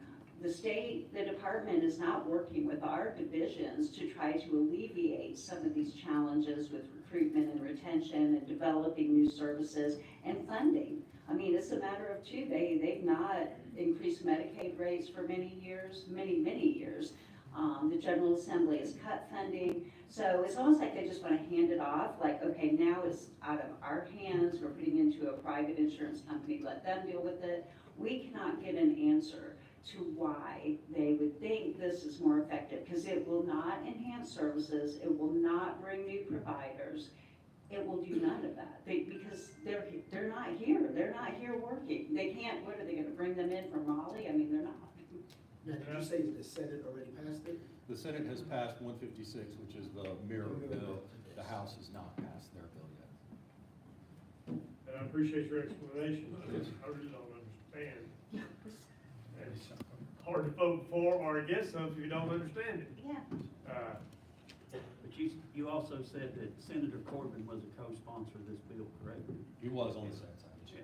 I'm gonna have to, I need conversations with our state leaders to find out. Once you drop. Do you want to mention what the conversation was at our regional board meeting? He actually sent an email or text to Jan Briggs, one of our commissioners from. Yeah, so we did invite Senator Corbin to come and speak with us, and I'm afraid I don't recall the exact conversation with one of the regional board members, but we did invite him to have a conversation with us around that. He was unable to make that opened up the door for me to send the letter that I sent to Senator Corbin opposing. I'm afraid I'm not recalling the conversation with. Yeah, and I'm not speaking for him, but in the text he sent and with the communication, basically this happened quickly. He's the new co-chair of the Health Appropriations. He said it's a department bill, which so the state, they said, hey, will you do this? And that's sort of what they do. He's the co-chair, put his name on it. But he always had heard really great things about VIA and was in support of VIA, so.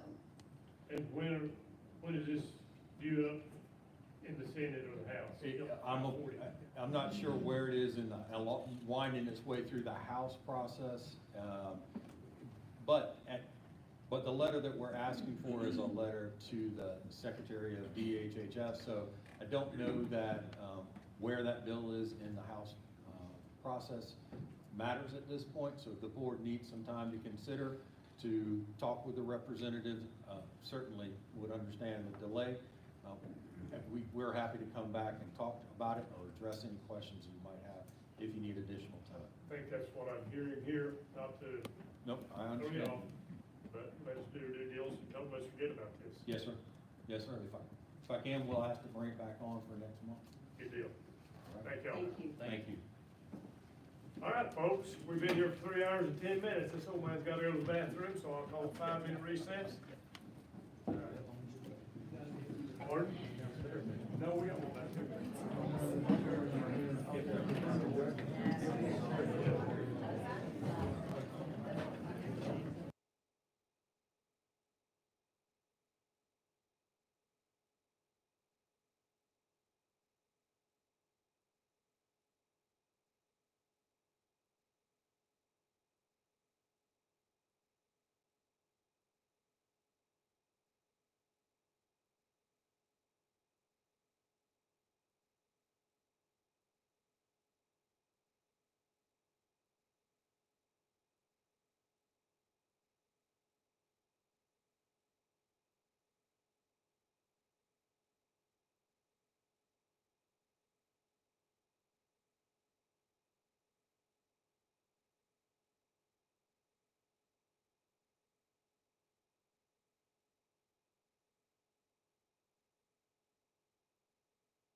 Next item on the agenda, resolution accepting bid and authorization of upset bid process for the sale of surplus property.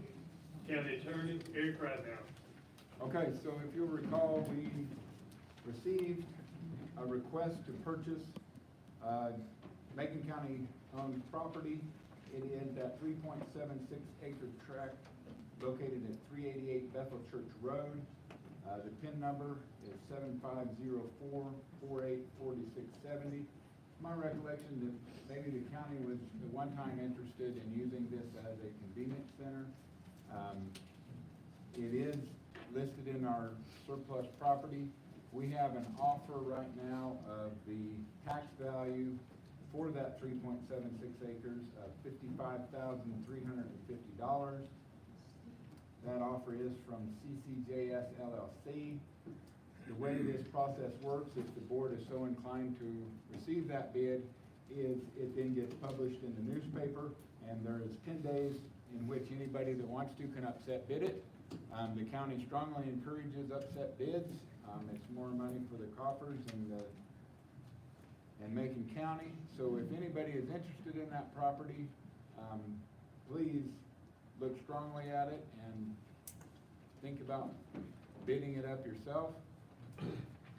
The 10-day upset bid period does require a bid bond. The bid bond is 10% for the first $1,000 and 5% of the remainder.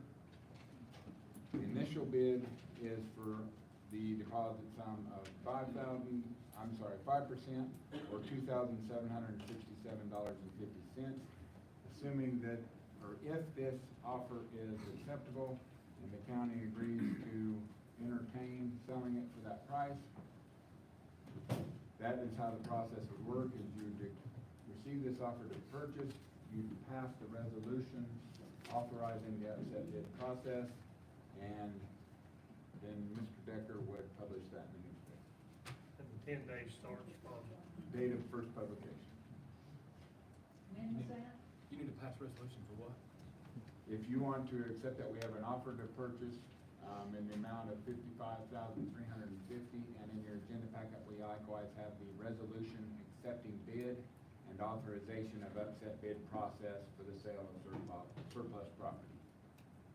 There is a typo in your packet on the offer to purchase. The 5% would in fact be $2,767.50, which would be the bond required to make that opening bid. Is that 10 days start? From the first date of publication in the newspaper. Chairman, I'd just like to go on record and state that I've viewed the property from the county GIS. It appears there's a strong power line right of way or utility easement through the center part of the property. It's on a somewhat of an incline, unimproved property. Right now, the county obviously owns the property and is not collecting taxes on it. If we let Mr. Cook start the opening bid, we can now collect revenue and potentially stimulate, our local community. As the property sits, it is not the highest and best use. Only real question I have is this assessed value the new assessed value or the old assessed value? Good with that.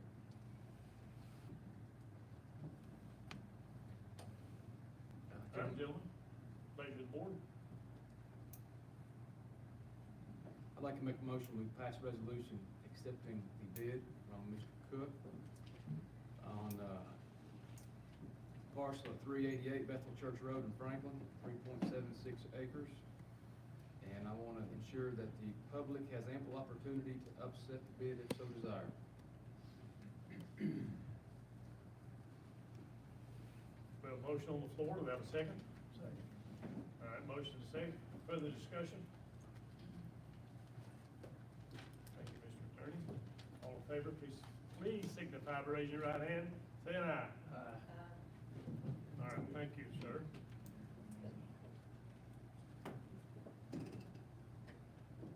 Discussion concerning purchase of property located at 195 Warrior Street, Franklin, North Carolina. County manager. Turn your mic on. Now you turned it off. It's still not on.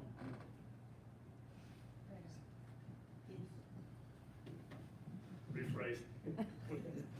We're tech, Just listen to the sheriff. we dig ditches for a living, we don't run technical stuff. All right, this is, discussion concerning, purchase of property located at 195 Warrior Street, Franklin, North Carolina. County Manager Derek Roll. Thank you, Mr. Chairman. Upon receiving for consensus from the Macon County Board of Commissioners to negotiate for the purchase of property located at 195 Warrior Street, as authorized by North Carolina General Statute 143-318-11, subsection A5, and upon receiving further consensus to accept the negotiated offer, the following actions which constitute this acceptance must be ratified by the Macon County Board of Commissioners at this time.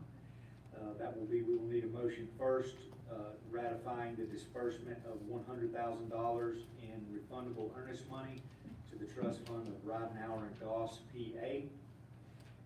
So if we want to make that motion at this time, or we want to go through both of them? Okay. We will also need a motion ratifying the disbursement of $10,000 in non-refundable due diligence money to Collins and Collins, PA, to be paid to the seller. Again, this is in connection with the agreement to purchase the property located at 195 Wyatt Street in Franklin, North Carolina, being more particularly described as PIN number 659-407-8281 and 659-417-0017 by the Macon County Tax Office. There's an additional consideration. Administration would recommend approving a budget amendment to set aside the agreed upon purchase price for the 195 Wyatt Street property.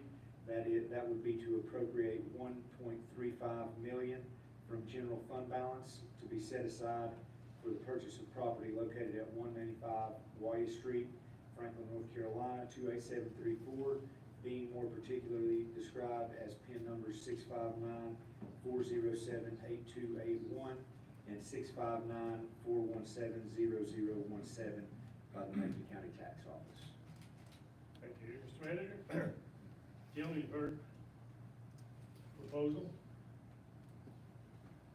Pleasure of the board. More discussion. Pardon? More discussion about this piece of property, what's it gonna be used for? If we have a motion and a second, we enter this discussion, right? Order of protocol. Well, and not to, can we have discussion regarding the item on the agenda, 11F, as a board? Sure.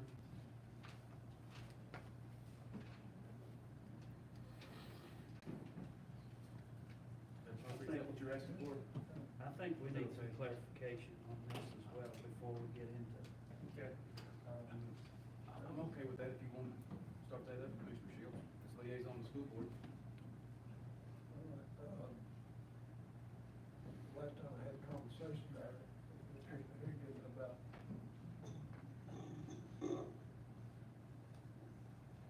the last time I had a conversation, and I'm gonna use the word Higdon House, is that appropriate?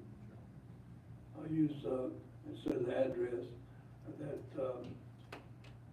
we would go into a 90-day, what's the word? Due diligence.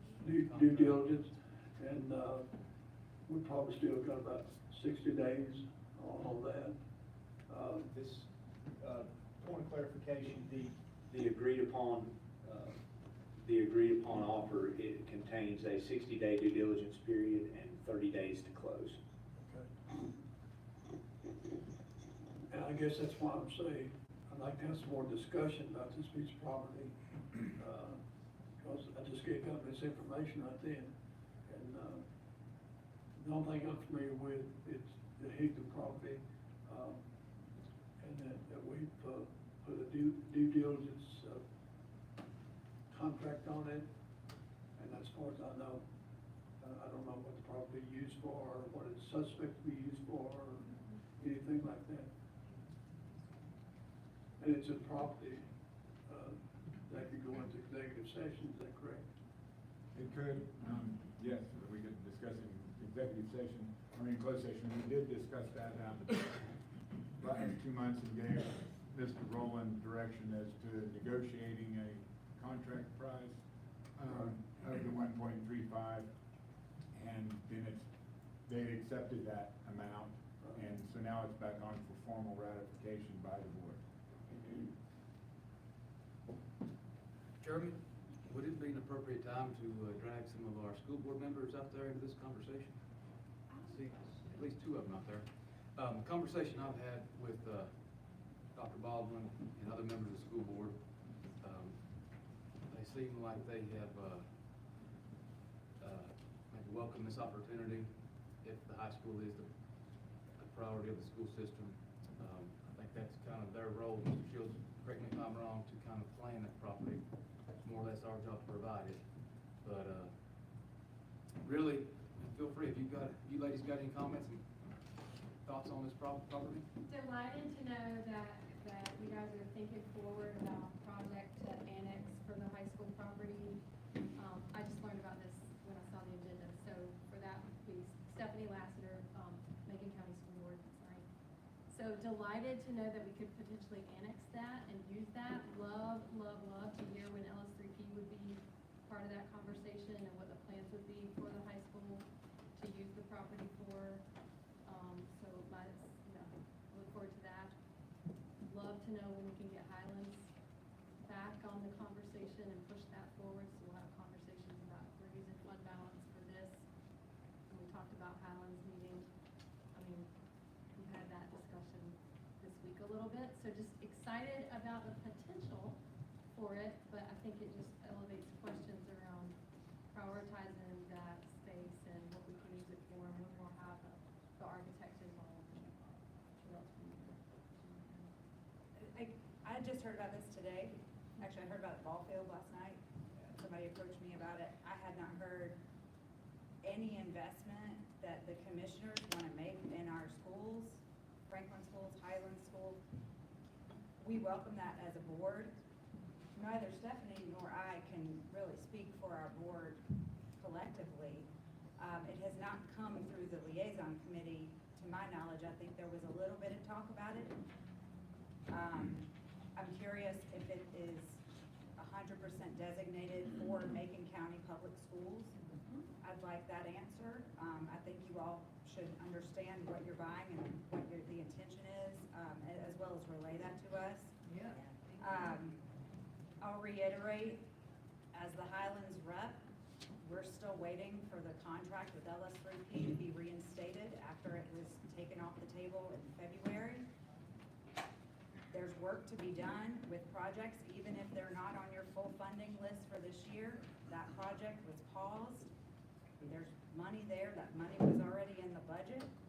I think you all need to look at our priority list that we shared with you. That project has never been taken off the priority list. We did, we're not talking about that now. Okay, well, you asked me to speak, and that's what I'm. Stay on task, though. Okay, thank you. So I think my last statement is that it's a beautiful home. And so, what's the plan for the house, and what's the situation with the home versus the land? I guess we do have a lot of questions about what we'll be using that for. And We have so questions internally also. having those answers will be welcomed, and look forward to the hard work you're doing around that and contracting and all of that. Thank you. Chairman, question I have about the property is, we talked about having LS3P, looking at this and incorporating this property into the Franklin High School project. I am for the purchase of this property as long as, we can incorporate that into, benefiting the Franklin High School project. So I need to make sure that is in this 60-day due diligence period, that the architect firm will be here to look at this property and see how it benefits us. So, when will they be here? When? I don't know when. Thursday. Thursday. They're gonna look at this property? Yes. We've been looking at a lot of things Thursday. this property was one of them. So I believe this property was brought up to actually be a part of the Franklin High School project. That was, from my understanding, the whole point of purchasing that property. Personally, I did not see moving forward with the Franklin High School project, with that property being right there and it not being added, being that we need more space for the high school project itself. Now, I personally talked to Mr. Boney a little bit about it to just see how it can even, if it can even work before this was even brought up. And there was some real positive discussions between myself and him, not the rest of the board, but just between myself and Mr. Boney about that. So I was very much in favor of us purchasing that property specifically for the Franklin High School project, because I don't feel like where it sits at right now, the 20 acres, that's adequate enough for what we want to get done, especially for these kids. One of the things that was on my mind about it was because we have a phenomenal CTE program that there's no reason for us not to be moving forward with getting these kids set up. The Franklin High School project cannot be just about building a new high school for the sake of building a new high school. In my personal thought process in this, if we're building a new high school, it's gotta have everything to do with getting these kids set up and us remedying an issue, for example, of us no longer losing these kids after they graduate high school. With that particular program, and I know that they're looking at possibly doing a presentation for us here, pretty soon with that. Let's just say hypothetically, if we use that property for ag, there's so much that can be done to keep kids here because there's so much that they can do on that property and continue right on after graduating and stay here in Macon County instead of us losing these kids to other counties that we have there. So I do believe that there was an understanding for us concerning this being part of the high school project. I don't know whether wires got crossed in that, but I do believe that that was an understanding for that particular property. More discussion? Okay, here's the rub on this. When we started talking about expansion of a high school, this is my personal opinion, one commissioner. There's two schools of thought. The current grounds are not large enough. Others say they are large enough. We started looking at buying up some of the small tracks right above the parking lot, and those prices skyrocketed to where we just couldn't afford it. And some of them were not for sale. So that corner property there, ideally, if we're gonna purchase it, whether for the school or for future use of the school, just because we're looking at this property doesn't mean, hey, this phase 2 is a done deal. We've got a lot of stuff to work prior to that. But with this 10-acre, 11-acre tract, minus the right-of-ways, easements, et cetera, that's probably the best deal for land. $1.35 billion, 11 acres of land right in the middle of town is probably the best deal going. To say that, hey, the reason we entered into a contract, there was another entity looking at it, and it's gonna cost us $10,000 to take that property off the market in the spring selling season for 60 days. Or is it 60 or 90? 60 days due diligence, 30 days. 30 days closing. So for 90 days, it's gonna cost us $10,000. Whether or not that's ideal or could supplement, if we move into phase 2 development, does this property supplement, enhance phase 2 construction of the new high school? I don't know. We've got the architect coming, but there's no need bringing him in here to look at that property if we don't have it under contract. We can't even enter the property. We could have, but now that we have it under contract, no public comment on this. Now that we have it under contract, the most it can cost us is $10,000 to walk off this deal. The architects will be here with their soil scientists, their hydrology people and everybody, and for a number of visits related to the high school, for a number of things we get. This property will be included in our to-do list on Thursday. So that's where we're at on this thing. Just because if we do wind up gaining approval to buy this property, we're not gonna tag it that it has to be. We're not gonna restrict it, because if it doesn't fit into the plans when we do phase 2 for education, what do we do with it? There might be some developer to come along and buy this thing and build a motel on it. We don't know. And we're not in the real estate business. We're trying to liquidate some of the properties, as you've heard tonight, that the county has possessed for some time. Let's get those back on. We're not in the real estate business. But let's get some of these properties back on the tax base liquidate them, and this, in my personal opinion, this is a good piece of property. Highest and best use of it related to education, I do not know. So that's where we're at on this, so we don't have to buy it. We got an excessive fund balance, $35 to $40 million sitting in the bank, earning interest. But do we utilize that money to buy this property, some of that money? That's up to the board. It doesn't matter to me either way whether we buy it or not. But then when we looked at it, the discussions we've had as a board has been that, hey, this is a good deal. Let's tie this thing up. And I'm excited that the architect's coming to look at this, so it's useful to me.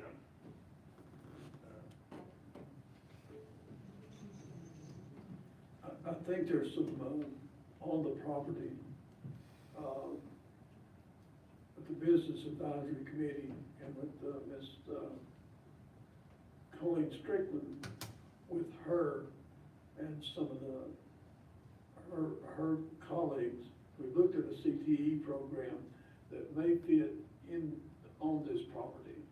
And, but I wasn't sure, I didn't feel comfortable bringing that information forward because at that time, we did not have, this situation we're in now. But at a point in time, I'd like to bring in the idea about the, I think this is what Mr. Antoine was talking about, the farm-to-table land lab. And so at a point in time, I think the school board may not know about this project, but we need to get our heads together to talk about it. And we may be getting our heads together Thursday morning, is that right, school board? Yes, Thursday at 10. At 10 to 12, then we're in the, other meeting at 2 o'clock, 1 o'clock for Josh, is that right? Trying to keep everything legal, whatever it is.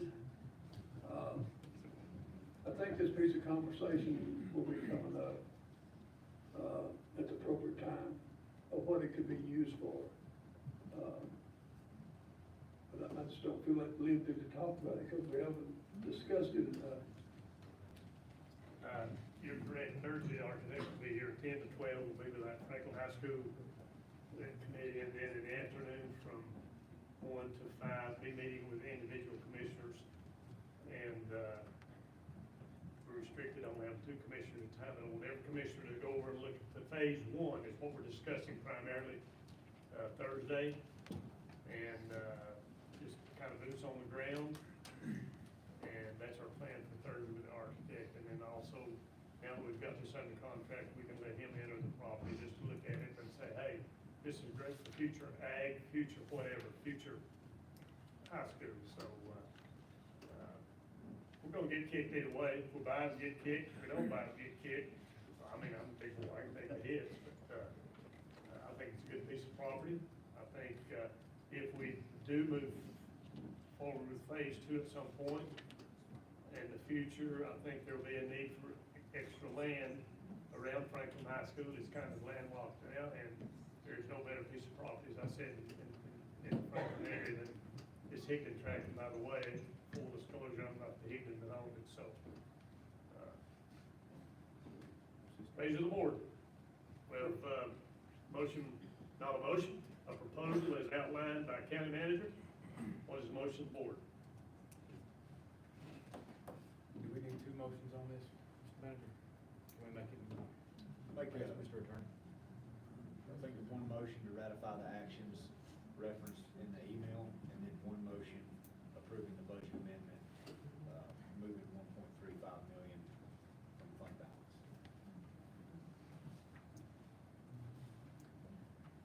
I'd like to make a motion, we enter into contract agreements, property 195 Hawaii Street, Franklin. How are we motioning something? I'm sorry, let me finish my motion here. There's no public discussion at this point. But we are publicly discussing the situation.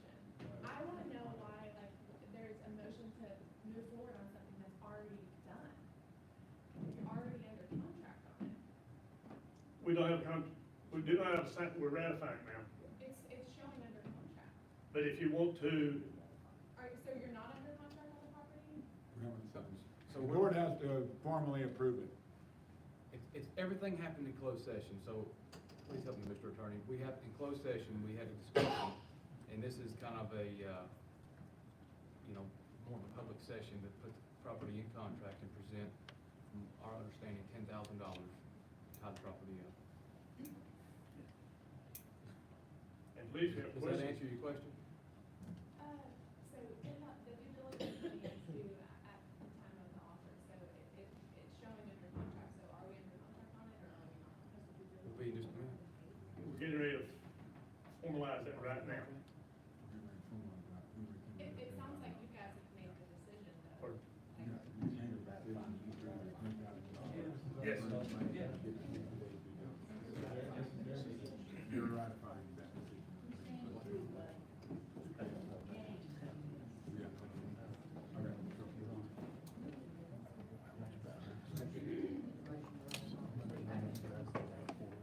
I'd like to make a motion to ratify disbursement of $100,000 in refundable earnest money to the trust for Red Mountain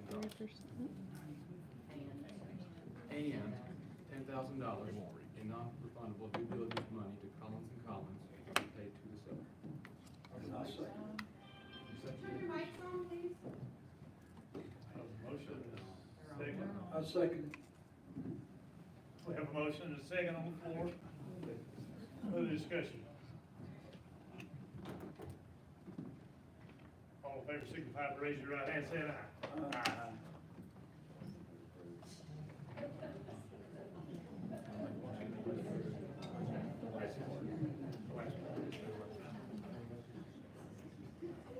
I'd also like to make a motion, we make a budget amendment for a 1.350 from a general fund balance to be set aside for the purchase of the property located at 195 Wyatt Street, Franklin. I second that. Have a motion second on the floor. Further discussion. All in favor, signify by raising your right hand, saying aye. Aye. The record reflect it was unanimous. Consideration of revised county vehicle equipment policy. Current HR Safety Director, Mike Becker.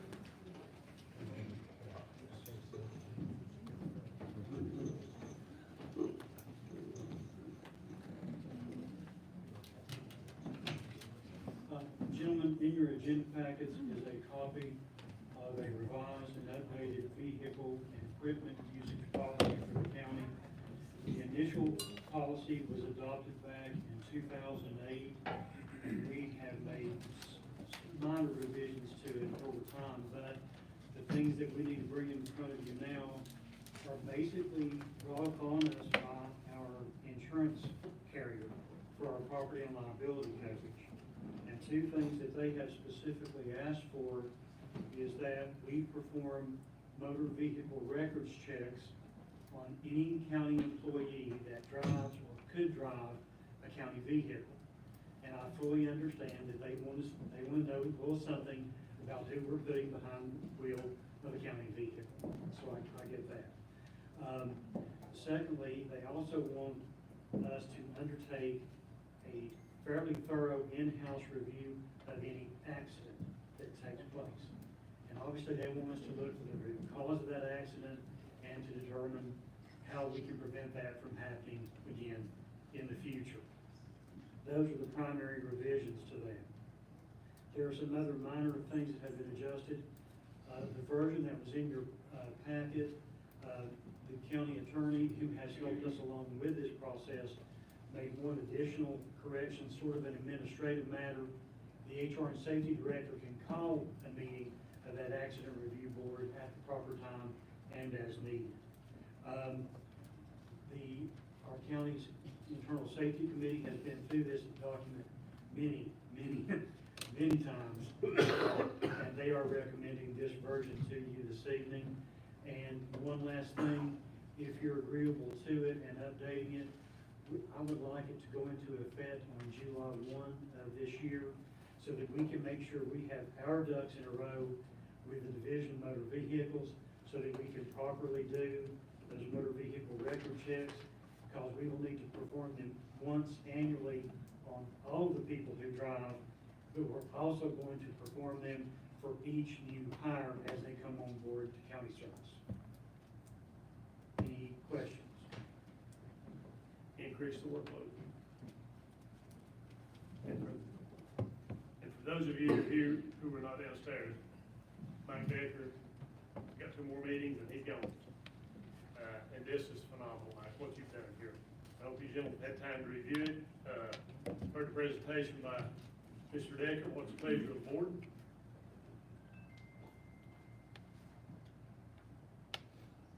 I'll move to adopt. Do we have a second? Second. Have a motion and a second on the floor. Further discussion? All in favor, signify by raising your right hand, saying aye. Aye. Thank you, gentlemen, I appreciate that. All right, we have next in line, consideration of updated records retention and disposition schedule. And again, gentlemen, this is kind of getting down in the weeds of the administrative stuff that we do. But the state's Department of Natural and Cultural Resources publishes records and retention schedules that we are essentially bound to follow, especially for any public record that is created. There is a general records schedule, and then there is another one that basically looks at program records, depending on, like, if you're an airport authority, or you do building inspections, or perhaps stuff in the tax office. So there are 2 different records that we are essentially bound to follow. An updated version of these records came out late in 2021. Quite frankly, yes, we are just now getting around to bringing this back to your attention, but we need your approval to say that we are now going to follow the newest, latest, greatest record retention schedules approved by the state. And if you approve this tonight, we will ship this out to all of our department heads so that they know what they need to do in terms of how long do I keep this, and once that period of time has ran, here's how I can dispose of it. Those are the things that they need to know, but we need your approval in saying that we're gonna follow these state schedules. Thank you, sir. Pleasure of the board. And if you would like a copy of it, there are about 100 pages in length, so I did not put that in your agenda. I'm amazed at how a small department maintains and keeps up with this, and record retention is a serious issue. And that falls on just about every county department at some point. I'd like to make a motion that we approve the new and updated record disposition schedules, as presented by Mike Decker. Have a motion second, further discussion? All in favor, please signify by raising your right hand, saying aye. Aye. All right, consideration of a proclamation for the National County Government Month. County Manager Derek Rowland. Thank you, Mr. Chairman. The National Association of Counties, which we are a member of, is urging counties nationwide to adopt a proclamation in association with National County Government Month for the month of April. The proclamation that's included reads as follows: whereas the nation's 3,069 counties serving more than 330 million Americans provide essential services to create healthy, safe, and vibrant communities, and whereas counties fulfill a vast range of responsibilities and deliver services that touch nearly every aspect of our residents' lives, and whereas Macon County, North Carolina, and all counties take pride in our responsibility to protect and enhance the health, well-being, and safety of our residents in efficient and cost-effective ways, and whereas under the leadership of National Association of Counties President Denise Winfrey, NACO is highlighting how counties rise, demonstrating exemplary resiliency, inclusion, solvency, and empowerment. And whereas each year since 1991, the National Association of Counties has encouraged counties across the country to elevate awareness of county responsibilities, programs, and services. And whereas Macon County, North Carolina employs over 650 full-time and part-time employees who provide a variety of services to the citizens of Macon County, now therefore it be resolved that I, Chairman Paul Higdon, do hereby proclaim April 2023 as National County Government Month and encourage all county officials, employees, schools, and residents to participate in county government celebration activities. Signed this the 11th day of April 2023.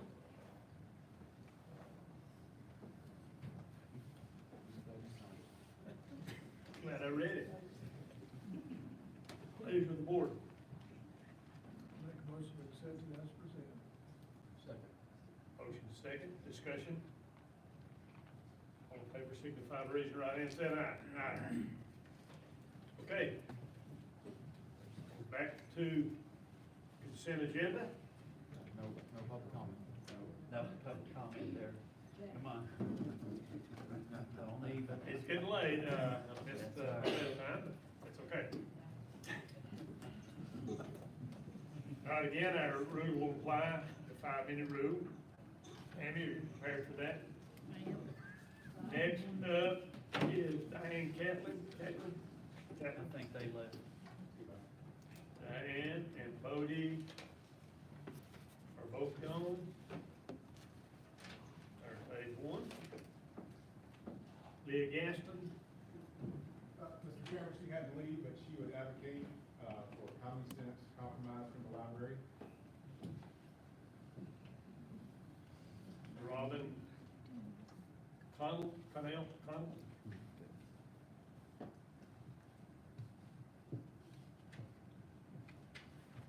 Elizabeth Albus.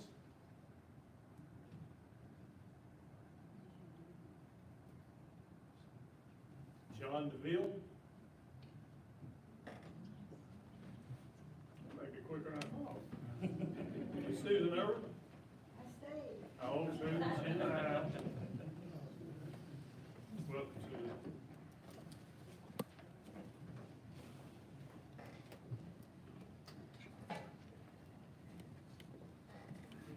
I have lost any spontaneity whatsoever, but I will speak still.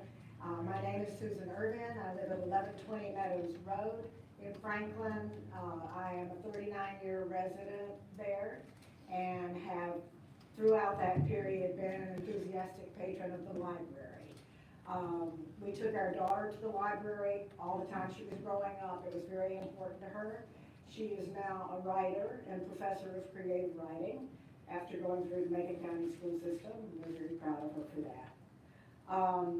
Our public library is an invaluable asset, and I ask that you not do anything to diminish it, to stay in the regional Fontana system. The county doesn't own the books, and as Mr. Dyer pointed out, the many costs to the community, not only financially, but in the future management and organization of the library. Mr. Dyer is a respected and beloved educator in the community. He was the principal at Cowley School, and I would tend to pay attention to what Mr. Dyer had to say. I do want to address the controversy that has surrounded this and led us to this point. The original objection was to a small gay pride display. There are also displays for Women's History Month, Black History Month. These are groups that, among others, that have been discriminated against and even persecuted, who are still struggling for social justice and human understanding. Highlighting such groups is a way of offering support and recognition. Then the objections enlarged to include LGBTQ books in the young adult section. I want to emphasize that this is young adult section, not kids' books.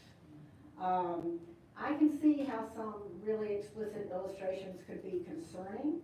I saw the ones from the graphic novel of the gay sex, and kind of surprised that was there. I have found out that that book has been moved to the adult section. There are probably other books that could be and should be moved. I personally don't see anything wrong with labeling certain books as sexually explicit. I would rather see that based on explicitness, not on sexual orientation. I think it would be very sad for our young adults and teens to be deprived of reading books that could help them in understanding themselves and others. I'm totally opposed to pornography, and I don't think children should be exposed to these books. But sexual information is important. I'm 75 years old. I grew up in a small North Carolina town. We had no sex information. I don't know that ignorance helped us make better decisions. All it took was slow dancing to a Johnny Mathis tune, and we all did things our mamas told us to do. And I don't think that a library book has ever had that effect on kids. If I was a parent now, I would be terrified of what is available on the internet, and I would do all the vigilance I can and probably still fail at protecting my child. I do not feel any threat from the public library. I think our librarians care what's going on. Okay. This brings me to my most explicit point. The criticism has undeniably focused on LGBTQ books. It is apparent that to some of those objecting, anything other than heterosexual identity and sex are wrong and a sin. There are many of us who do not accept that. Polls show that 72 to 74% of Americans support same-sex marriage and LGBTQ rights. That's even higher among young people. Our nation is trying to move forward in a more fair and equitable way, and I should hope our local government and community do too. In a public library, there will be books one doesn't agree with or finds distasteful. I don't understand why people want to read super violent books, and I certainly wouldn't want young people reading them. I don't like books that glorify war or that are misogynistic. Just one more sentence. But we could get ourselves way overboard in removing or making it harder to access what everybody might find objectionable. Please keep our great library in the system that supports it. Thank you.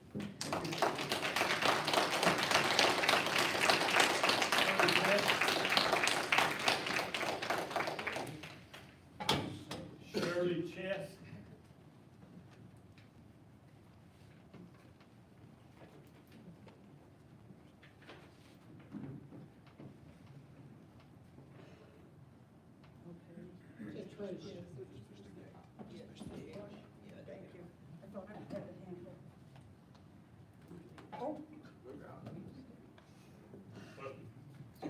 Okay, so I'm on. Susan said more eloquently than I could have said.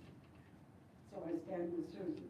However, in recent online comments about our public library project, a homeschooling mom expressed her concerns about what her children might see in our public library. To homeschool is her right, but she supplements her homeschool arena by utilizing the public library. After all, it is public. She doesn't own the library. I don't own the library, neither do you. But the truth is, together, we all own the public library. If there is a concern about what a youngster may see and question in the public library, it would be in mom's best interest to accompany her student on all forays through the shelves and book displays, whatever they may be. And then she could adequately explain them should her child actually have a question. But kids have tunnel vision, we all know that. After all, there may be other youngsters and other parents needing our public library. Those children may be different and have problems that some of us are blessed not to have. And they may have serious questions needing help, answers, and guidance, and so might their parents. Potentially to limit our public library by leaving the Fontaine group limits the scope and access for all concerned. Not to mention, it increases the cost for furnishers, computers, books, and staff for expected hours of public operation. This great granny is here to tell you, your kids at every turn in their lives know things that you don't know they know. Thank you, computers and TV. So keep up to date as best you can. Be forewarned. You may teach them at home or send them to private or public schools, but they just may, now or later, have completely different ideas and ideals than the ones you taught them, or of things that you thought they should know about, but is available as public information. Thank you.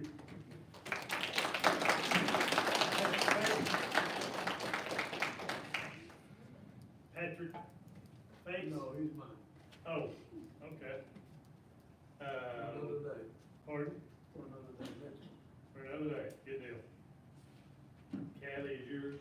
She's mine. Laurel Bradley?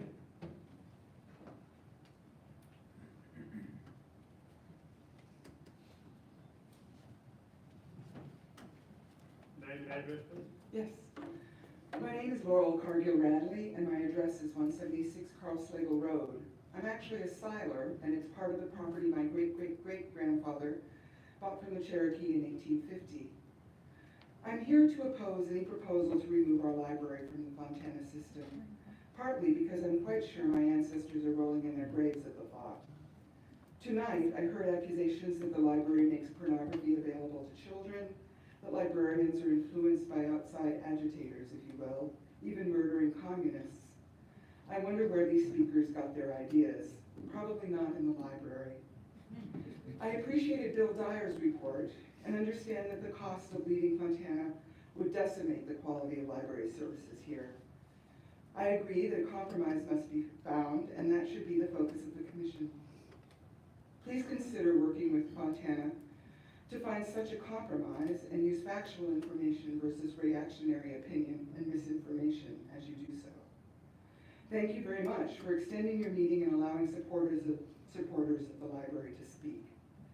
To paraphrase a prayer my uncle, the Reverend Rufus Morgan, used to say, Lord, make you an instrument of his peace. Thank you. Thank you.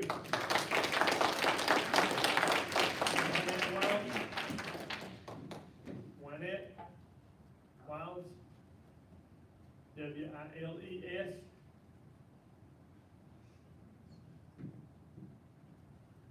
Michael Vargas.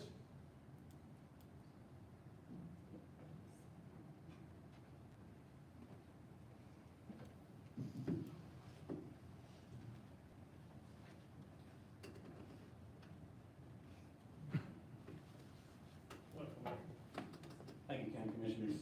My name is Michael Vargas. Some of you know me. I know Commissioner Shields can vouch that I've been a member of Macon County's community for my entire life. I just want to open by saying that last week I read the open letter posted in the Franklin Press about the Fontana Library Board, and I had a few notes on the topic. I took special note of their emphasis that they were not book banners. They were sort of afraid of that label. This tells me that they're at least as occupied with what people are calling them as they are about this sort of pointless debate, if not more. To argue at all that there should be a separation from the Fontana Regional Library System, which provides the majority, if not all, of the books in the library, is an argument towards the removal of those books or banning entirely. They have carefully worded their statement to stop just short of outright banning so far, so that they can have their plausible deniability and be book banners in all but name. I would like to call them the names they will not call themselves, so that they will step up and stand by them and commit, or back down right now. These are homophobic book banners. They want to pretend they are the parents, taxpayers, and educators, but they are not. Our real parents, taxpayers, and educators are here, wearing black today, to oppose this movement. We're objects. There are a few here who have been very vocal lately in their disagreement with how the library is operated. Some members of this movement have been unreasonable and disgusting in their behavior, particularly towards the staff and volunteers that serve our beloved community through the library. It is possible they believed a benevolent institution would be easily bullied, and so they decided to pick on the library. If this is the trend, will we see them picking on the fire department next? Perhaps these people are eager to hurt members of the LGBTQ community and other minority groups. Perhaps they are so eager that they are willing to accept actions that will, with severe collateral damage that will negatively impact the hundreds of families that rely on and appreciate the Macon County Library. These people should be ashamed. I am not here to talk about the immense risk that a split from the Fontana Regional Library System brings, nor the millions of dollars it would cost to try to successfully replace the system we already have. There are plenty of people here more qualified than I who have spoken to that today. I am here because one important fact I believe has not been made clear enough. I know that members of this movement to attack the library, and that is what it is, an attack, have had significant presence in library board and county commissioner meetings lately, but I am certain that this group's leaders have had a tough time finding enough people to show up. That is because this group of people, this movement, this idea that asserts that the library must be in some way controlled, censored, or otherwise cut off is loud, small, and unpopular. You know it, I know it, and the people of Macon County know it. I just hope that as you look around at your friends and neighbors from this community, those that are still left this evening, that you see how silly it is, that you even let it get this far, and that you recognize the consequences, the real consequences of making such a foolish decision. I'm counting on you to make the right call. Thank you.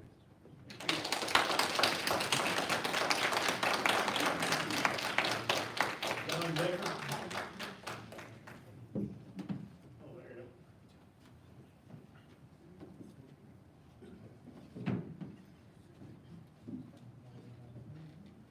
Hi, I'm John Becker, and I live at 129 Lyle Street. Unlike most of you, I was born a poor bald child, and I think I'm going back the same way. So, but I don't really get deep into the mechanics of what everybody's saying. I've heard some things that I really enjoyed on both sides. I'm a business guy. I'm a big picture guy. I don't do the cogs in the wheels. I get somebody else to do that for me. But here's what I think. There's seasons for everything. You got winter, spring, summer, and fall. And what you do in the spring, you can't do in the winter. And there's different things that you don't take a pair of snow skis to the beach in the summer. And so when I think about children, and that's another thing I appreciate, because I think everybody here tonight is focused on what's beneficial and good for them, and I appreciate that from everybody. I sort of feel that young people are seasonal in their development, and when I say that, I could use maybe, for example, a young man who wants to get in a high-powered car.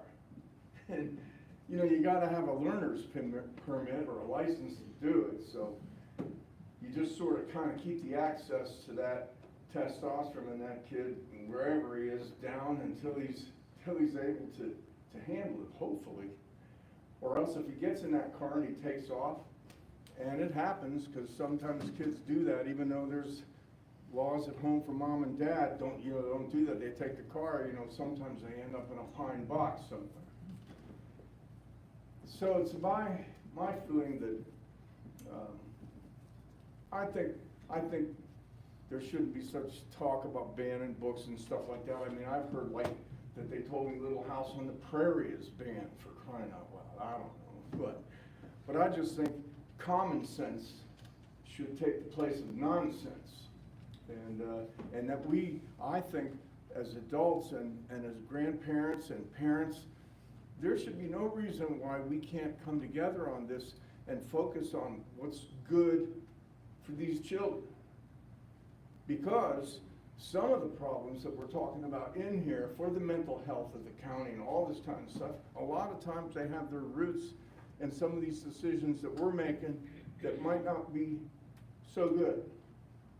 So why can't we just really sit down and not be abrasive with one another and come up with something that works good for everyone? I think the library is a great thing. I don't use it a lot. I usually use it to give blood and it's horrifying. But I really, I mean, I appreciate it. I'm a drummer, I make a lot of noise, and so when I go there, it's peaceful for me. But I just, I just think we should be able to come up with something that makes sense for a season in these kids' life, where they can't make a really great decision for themselves. And it would really be good for families, because then moms and dads could be there, they could kind of supervise what they don't want their kids to see, and that kind of stuff, and then it would be just a better thing. No sense in tearing the library down, right? So that's my 2 cents, and I hope that we could be respectable to one another and come up with something really awesome and be proud of it together.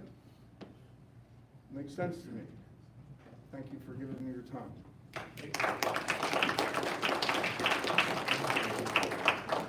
Heather Dabrowski. I'll just go from here to save some time. Heather Dabrowski, 34 Hillcrest Avenue. I came to speak on the library. I support the library staying in the Fontana regional system. I think it was irresponsible to even propose that it should leave. We talk about common sense. As Mr. Dyer stated, it would be a burden on the citizens if we were to leave the Fontana regional system. Most of what I said has been said many times. I don't support my children looking at pornography, but I also don't support them looking and reading a lot of things that maybe you all do, but I'm not like up in arms asking that those things be removed or labeled or segregated in our library.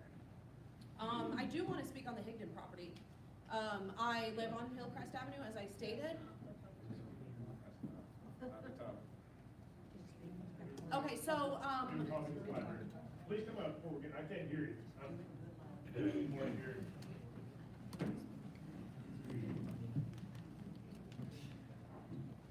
The reason we don't discuss Higdon property is that will come at the next. okay, I won't ask you to discuss the Higdon property, but I would like to say, as a resident of that neighborhood, I would appreciate if there was some more transparency as this process moves forward. I think it's great that the county buys the property. It is an incredible deal for that property, but I would like it to be a little bit more transparent as ideas come to the forefront for that property. Is the house gonna stay? Is the house gonna be demolished? What's gonna happen with that property? Because it affects all of us residents that live on Hillcrest Avenue and Hillcrest Circle. I think it spoke volumes that if it is gonna be used for the high school, that our school board didn't even know about it. I think that's a little bit shameful on some of their parts. And again, as I said, I support our library staying in our Fontana Regional Library System. I think it would not make any sense to leave. And I think there's other more important things that this county should be focusing on. Thank you. Thank you.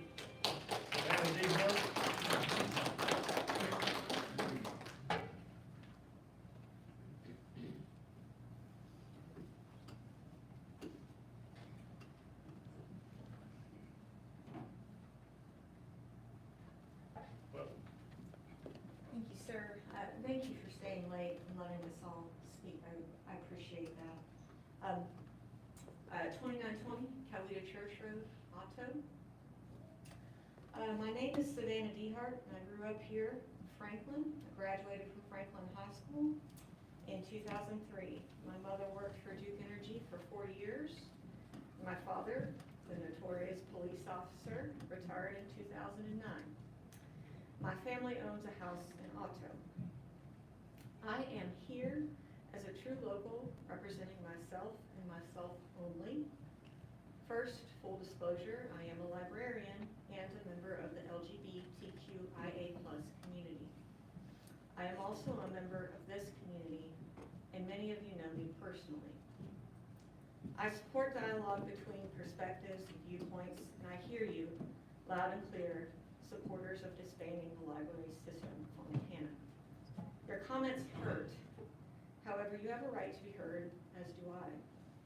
Equal voices, diversity in perspective, and representation are aspects that make America great. Please remember that I am human too, And although it can often feel isolating to live my truth, there are others like me here in Franklin. The only difference between me and you is that I'm just now getting my voice. I can tell you that it took me 25 years to live my truth, and that no book really made me who I am. In fact, the most affirming book I ever read was a Christian children's book about Joan of Arc. Libraries are for all community members, all of us. And before leaving FRL, I would encourage patrons to file and follow procedures for books to be reconsidered. I have some paperwork if anybody would like that with me. We librarians are human, and we do listen. Remember that children cannot check out books under the age of 8 without their parents' permission. Further, the library is not a daycare. It is a place for everyone, and it encourages responsibility, parents for minors in learning. No one at the library will tell you, unless you make a request, what to read or pick up. I could talk about the financial costs of leaving FRL, but that has been stated time and again. I want to thank you for your time respectfully, and just really consider the Fontana Regional Library System that's been here for 75 years. Thank you. Thank you. Chris Browning. Chris Browning.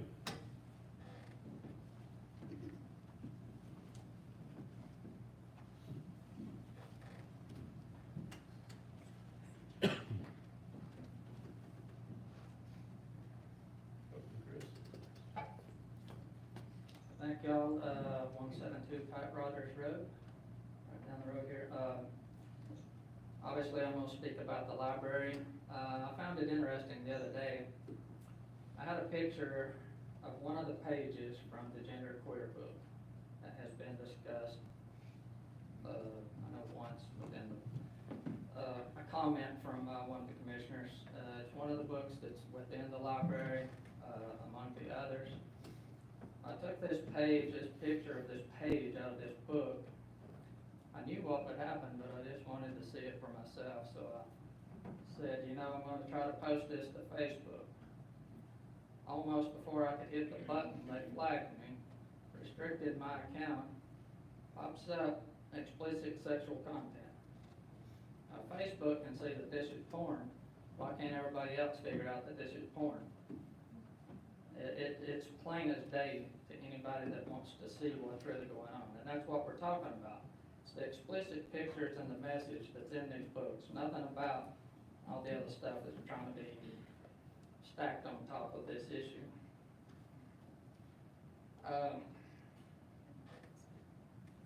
This is the way I see it. Any of us that know Jesus, there should be no question where we stand on this issue, and that we should break from the Fontana Regional Library for our children.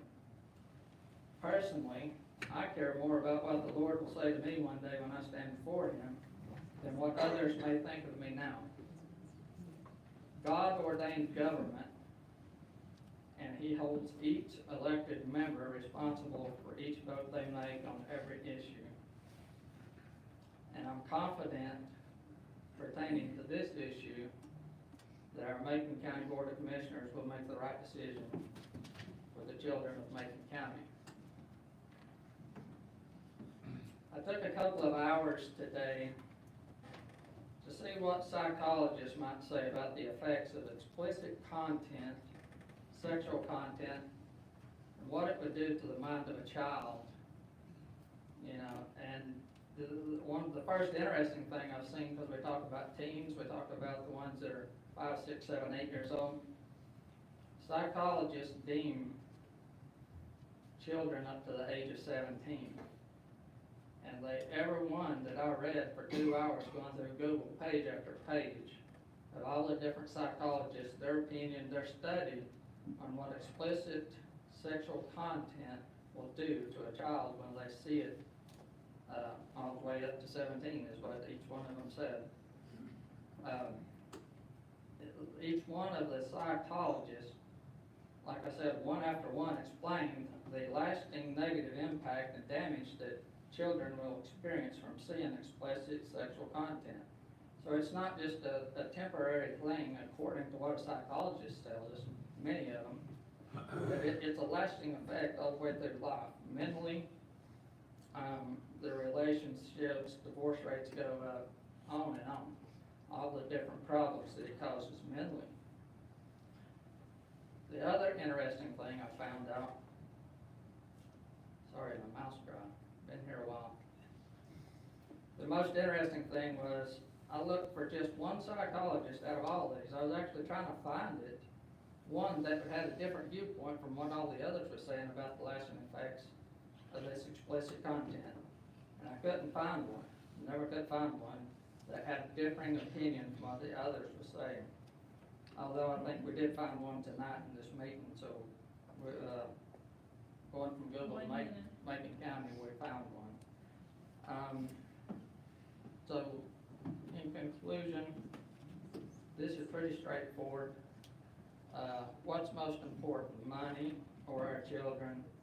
You know, all these things that's been discussed, it's going to take to get away from the situation. What's the most important thing? It comes down to the children. If one child is affected from this, one child is too many to be affected with this or any other problem, you know.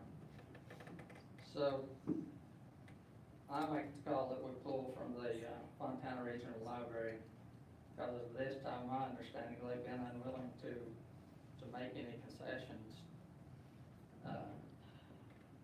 to try to find that compromise.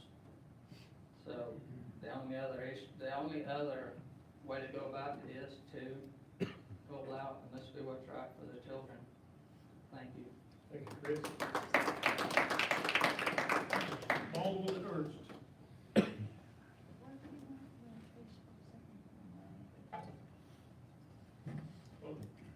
Thank you. My name is Baldwin Ernst, 154 Shiloh Springs, Franklin, North Carolina. Thank you all for your time, staying late, do appreciate it. That's a big long speech, all the fair, I'm not gonna go down that road. Can't hear you, Frank. I'm sorry. I'm deaf. Anyway, I've been listening to this stuff going back and forth. I have no problem with people of diversity, people from diverse lifestyles. I don't have any problem with any of that. I don't know exactly how this thing got started a couple of years ago about the banners or the different events going on, whatever, but where it is right now, why I'm involved, why I'm here, why I'm saying what I'm saying. I don't care if there are diverse books in the library. I believe that a secular public library needs to have diversity. I don't have a problem with that. My problem, and I think with a lot of the people around here, the board problem, is the sexually explicit content. I just heard tonight that a book that was in question has been moved, so I only picked on one particular book. I know there's a number of them, I've seen a number of them. I only picked on one particular book, and it may be the one that did get moved, I don't know. But I did write one thing down that I wanted to read. The definition of pornography: sexually explicit writing, images, video, or other sexual material whose primary purpose is to cause sexual arousal. In this one particular book, there's a text messaging going on back and forth of stuff that I've got it on the phone here. I can see it and I can read it, but I don't think I'm allowed to read it. I think it'll be banned if I try to read it. I will be stopped. But at the end of this texting conversation, one of the ones in this conversation is then thinking and says, "This is the most turned on I have been in my life." So it sounds like that to me, what was going on there was a definition of what I just read is pornography. I mean, I don't understand, like other people are saying on both sides, why we're even having this debate or having this conversation. We're not talking about banning books. We're not talking about closing the library. We're not talking about censorship. We're not talking about burning anything. I've heard people say you can just, kids, they got phones. They can go look up whatever they want on the phone.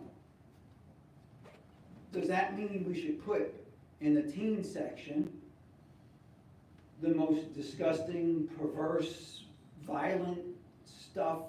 I mean, why don't we just put Playboy and Penthouse magazines in the teen section, and the parents can guide where they wanna guide their kid?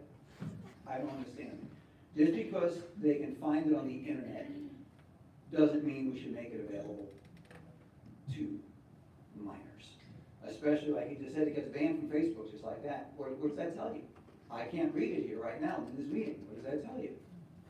I don't care if there's trans material or whatever, whether I agree with it or not, it doesn't matter. I don't care if it's there. I just think that this pornographic stuff needs to be. And the problem is, from what I understand, I've only been in this situation for a couple of months now, but this has been discussed with Fontana for quite a while now, and there has been no room for compromise. Right. Everybody's saying we just need to sit down and talk and compromise. It's been going on a year or two. How long have we got? I mean, I don't know. I just don't, I know it's gonna be costly. I know it's gonna be painful to switch, to drop Fontana Regional. It will be, and I understand that. But sometimes it's worth paying the price. That's my opinion.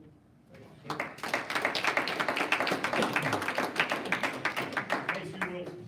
May I ask what book it was that you quoted, or? Gender queer. That is the one that was moved.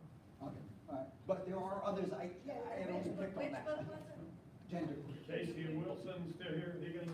He's not. Okay. Dan Cole? Cole? Yes.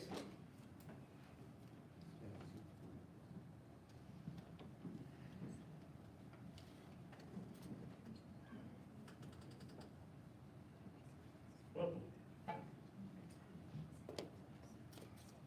Yes, my name is Dan Cole. I live at 90 Flat Rock Drive, outside of Franklin, in the county, and I'm looking for my glasses because I'm getting older.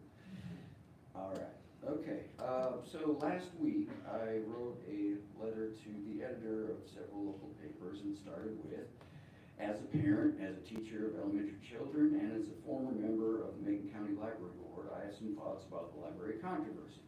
Children should not have access to pornographic material at our schools and libraries. That is common sense. It is also common sense that we should not destroy our community libraries due to a handful of materials. It goes on from there. I'm guessing most folks have seen that. It's in last week's Macon County News, Smoky Mountain News, and Franklin Press.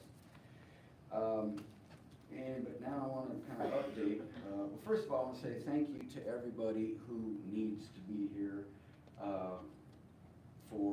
for your commitment, but also to everybody who volunteers to be here, because we obviously all care about our community and about our children.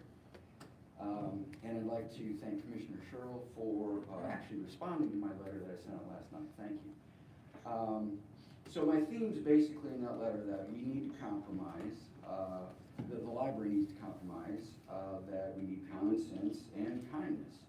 And it was interesting, as Mr. Gaston spoke earlier, he's talking about common sense and compromise. And so I wrote a letter a couple days ago in response to my original letter, and I said I was wrong. The library has not been stonewalling the concerned citizens. After publication of my previous letter about the library, I spoke with the directors of the Macon and Jackson County libraries. I learned that our Macon County librarian, Abby Hardison, has agreed to curtail the pride displays in the children's section back in February. She also spent hours with some of the folks to help them buy Christian books for the library.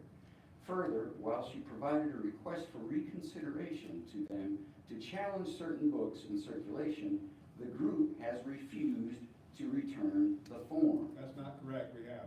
That is what I was told last Friday. I just received the form last week, and I'll be turning mine in this week. Okay. Elizabeth Albert. So if I may continue, that they went on to our county commissioners meetings and other meetings to complain and make spectacle. They have shown that they're not serious about reasonable solutions or compromise, since for over a year they've been complaining about materials but have not filled out the proper forms. So this alone should be grounds for the commissioners to disregard their request to withdraw from Fontana. Their refusal to follow procedure and instead prefer to escalate fear, division, and disinformation within our community. The fact that none of this information made it in their full-page ad in the Franklin Press last week speaks volumes about their lack of integrity. Further, their accusations of an agenda by library staff to sexualize our children is an abject lie. It is character assassination, pure and simple. As the librarians have explained many times to anyone who will listen, there are strict laws about materials in a public library. A single person cannot remove a book or other materials, and there is a procedure that has to a point within the last week been ignored. Given the precedence of many court cases across the state and nation, materials that have been properly vetted cannot be easily removed, restricted, or labeled based on content. One head librarian in North Carolina removed a book with the intention of de-escalating tensions in the community, only to be sued for doing so. When libraries have been removed from consortiums and run by a county, they have all but fallen apart, even when the county spent millions of dollars to run it. More interesting is that libraries, run by counties can still be sued for failing to include materials requested by their constituents.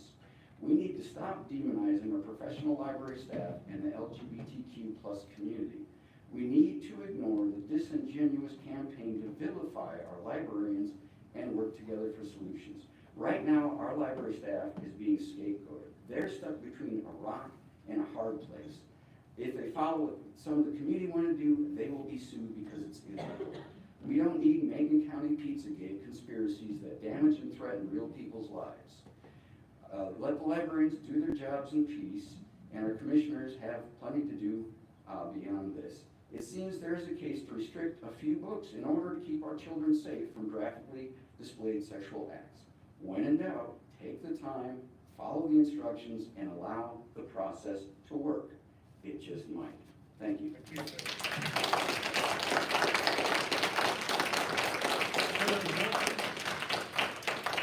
Senator Johnson.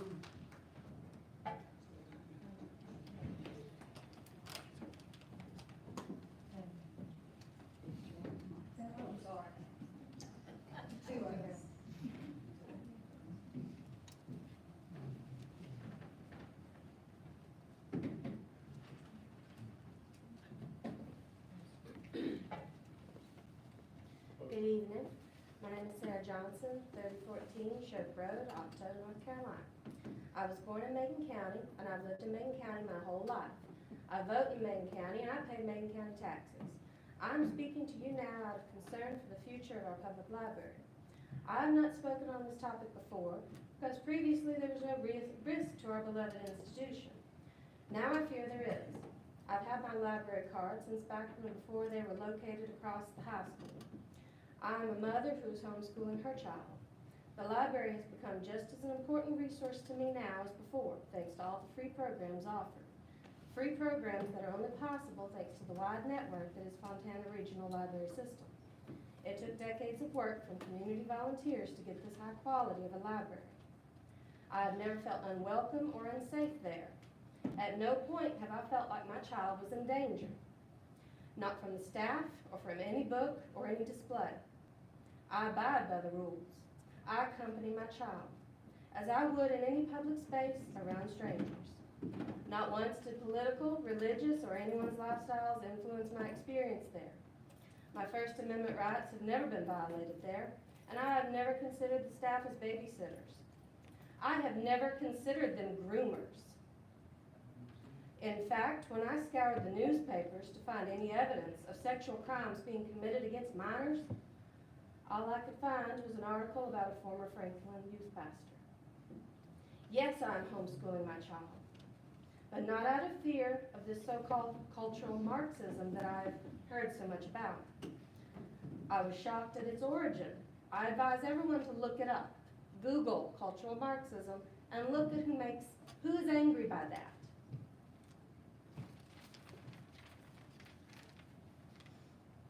No, my fear is based on the June 2015 incident at South Macon. For those of you who weren't here at the time, that was when our heroic school bus driver, Miss Abb, prevented 2 individuals from planning to shoot up the school. They had already killed a poor cat that lived on the campus. Now you may think I'm advocating gun control here. No, I am not.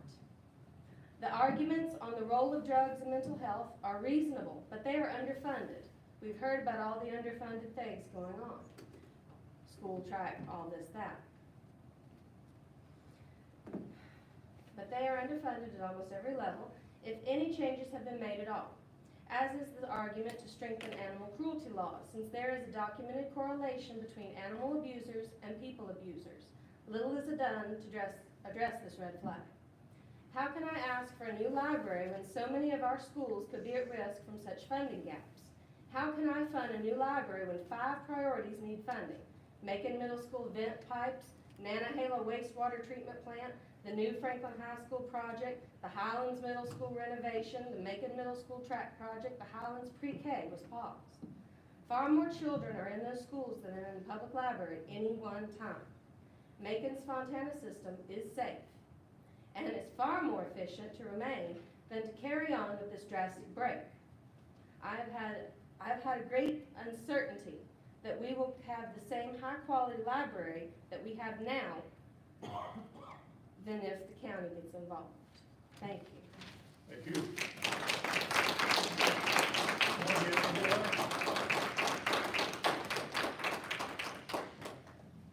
Claudia Aguilar. I think she may have gone. She may have gone. Sadie Thatch. I hope I'm saying that right. Sadie Thatch. Does anybody know Sadie? Matt Jackson.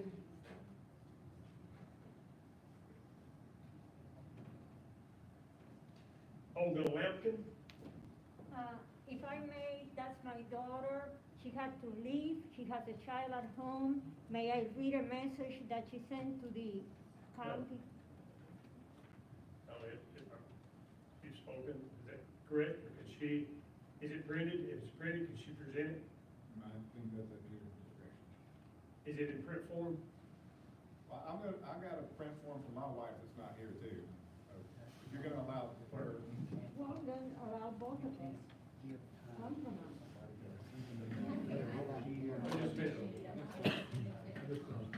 Yeah, it's in there, you can't suffocate it. Yeah, you I mean, we're talking about children. She's a working lady. She had to go home. She has a child at home. Thanks for that. can't. Under our rules and procedures manual, public comment. I follow procedures. You got it? I follow procedures.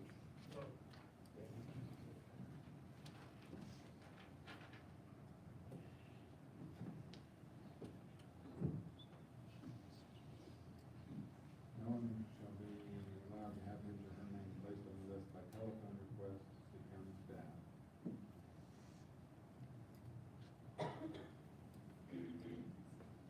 Additional time periods may not be yielded to a speaker by another individual who has also signed up to speak.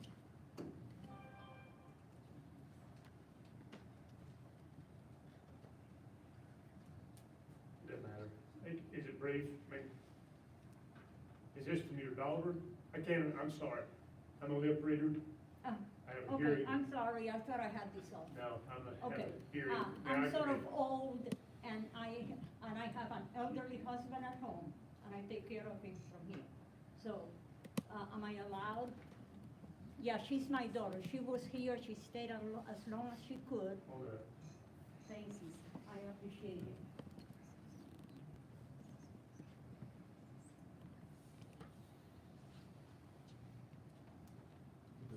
Additional time may not be yielded to a speaker by another individual who has also signed up to speak.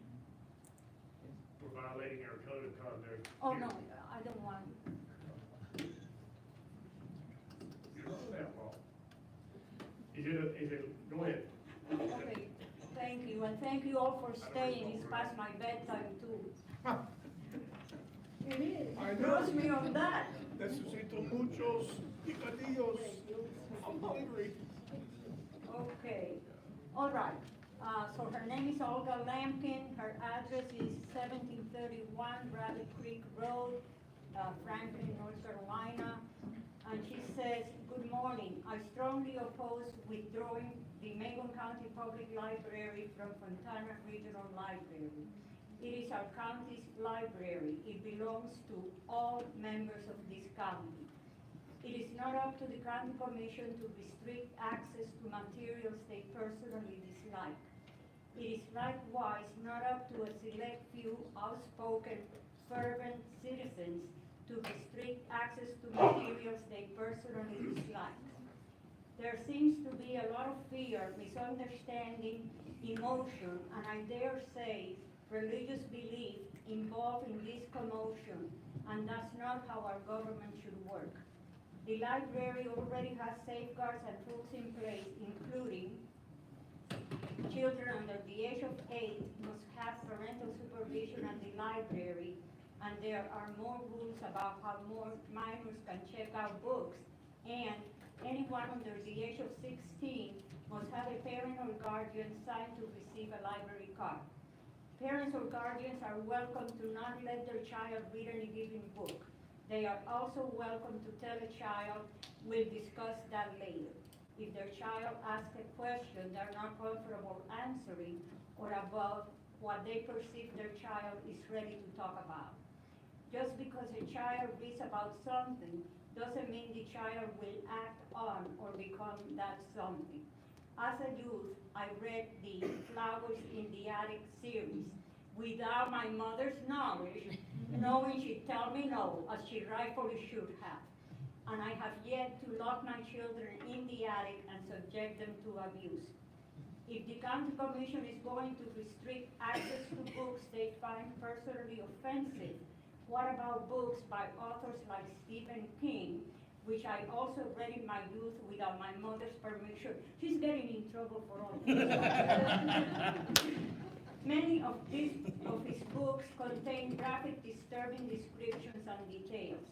When my son was younger and reading way above his grade level, I would review books before he checked them out. I often did not let him read books by Stephen King and other authors with books in the young adult section based on the context of the books. That was my right as his parent. It was my responsibility to ensure he was reading content appropriate to his maturity level, which isn't always equal to age. It was up to me, not someone else. I would never deign to imagine that it is my right or responsibility to police or restrict how other people choose to raise their children. It is certainly not the right or responsibility of the county commission to do so either. The idea of that the county commission has the right to restrict access to literature is the proverbial slippery slope. If the library is censored, what is next? Maybe enough people dislike the music I listen to, which I admit is not everybody's cup of tea. Will that be restricted? What about true history that makes people uncomfortable? Will Macon County follow Florida in restricting our youth from learning about our collective past? What about religions or lack thereof? I urge you to leave our local library in the Fontana Regional Library, and I urge you to let the people be responsible for their own children. Respectfully, Olga Lankin.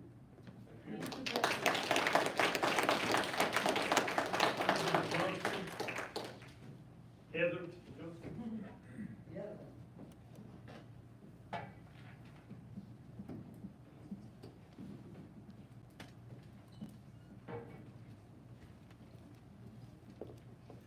Hi, my name is Heather Johnson. I live at 500 Ed Conley Road in Alto.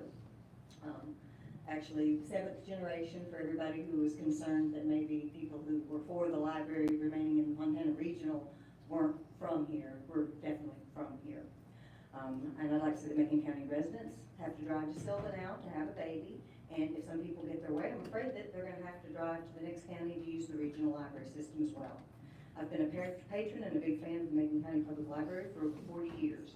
My mother enrolled me in their summer reading program almost every summer, and as I grew up, consistently found wonderful material to read in an exciting, inviting place in which to do it.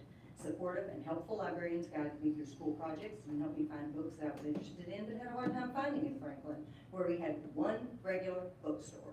We had one, also a Bible bookstore, but obviously they only carried Protestant Bibles. In high school, the library was a safe place where my group always met to share books and music while waiting on our parents to pick us up. in a town where at the time coffee shops, malls, youth centers, record stores, skate parks didn't exist. As an adult, I constantly check out books, audiobooks for work, films. I only just got the internet at home last month, so the only media that I've had available to me was the media that I was able to get from the library. And still, even with internet access, there's still some books and films that are only available through the public library, most especially through being able to retrieve books through the Fontana Regional and Cardinal systems. I'm constantly amazed by the features and services available there and the equipment and devices available to check out. Do you know you can check out telescopes, puppets? When I was struggling with internet access, I had a librarian suggest that I try one of the Wi-Fi hotspots, which were a saving grace to many of the students in our area during the at-home school during COVID. Never have I had a librarian suggest to me anything remotely inappropriate. I've taken my own child there since she was able to behave in the library, and never has she picked up any book in the children's section that I felt was inappropriate.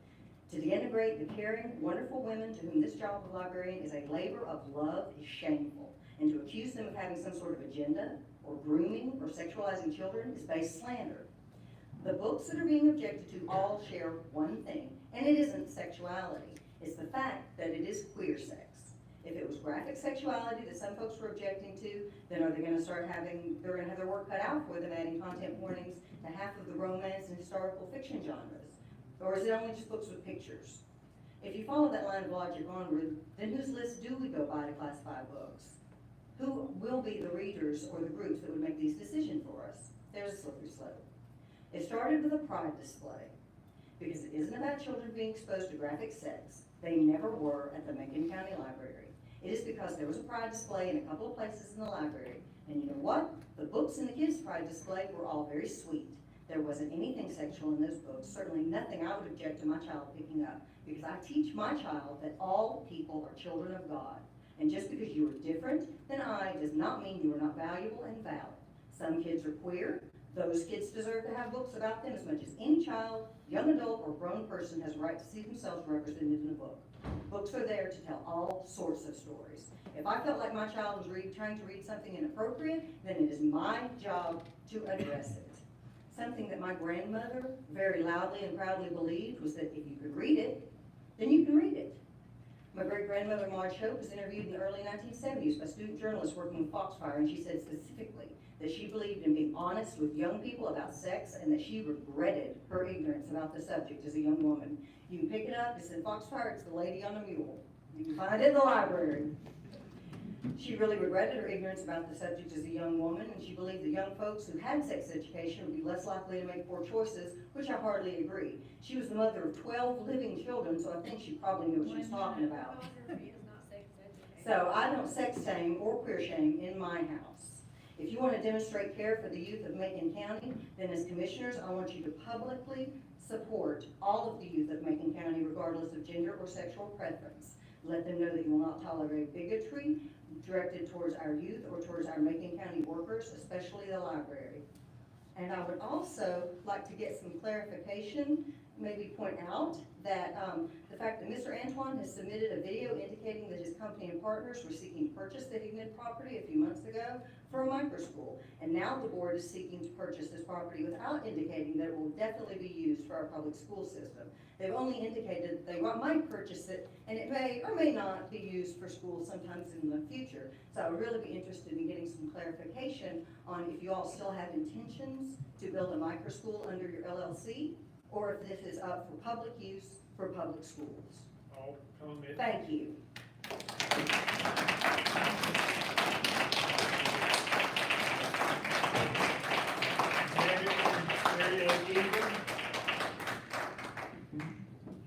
She said it back there. Marion? Oh, sorry. Didn't hear.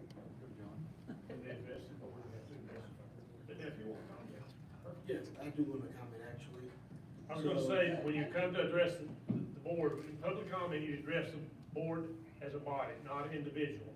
So that was why I kind of interrupted there, but Mr. Antoine wants to respond. Come on up, Marion.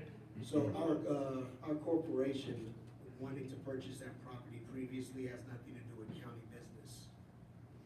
Everything we talked about tonight has been pretty clear concerning that actual property. There's nothing that's been hidden. Everything's been transparent, as you've heard from yourselves, for yourselves from the board. So I don't understand what else is in question about, first of all, the Higdon property. Second thing is, I still don't understand what's in question about what's going on with the library, to be perfectly honest. You Because said I've that you been- were for removing it from the regional library system. You said you considered doing that. That's why my it's- personal opinion. Well, your That's personal first and opinion affects your foremost. vote. It's my personal opinion. Secondly, the board has not yet made a public statement as to which direction we're going in concerning the Fontana Regional Library. So there's a lot of comments being made about us removing ourselves from the Fontana Regional Library. But yet, there's not been a comment that's been made by the board itself No, concerning but the two members of direction. the board did. You and Paul Higdon made comments about removing it. So two members of your board made those Hey. comments. We're not into an exchange here. Thank you.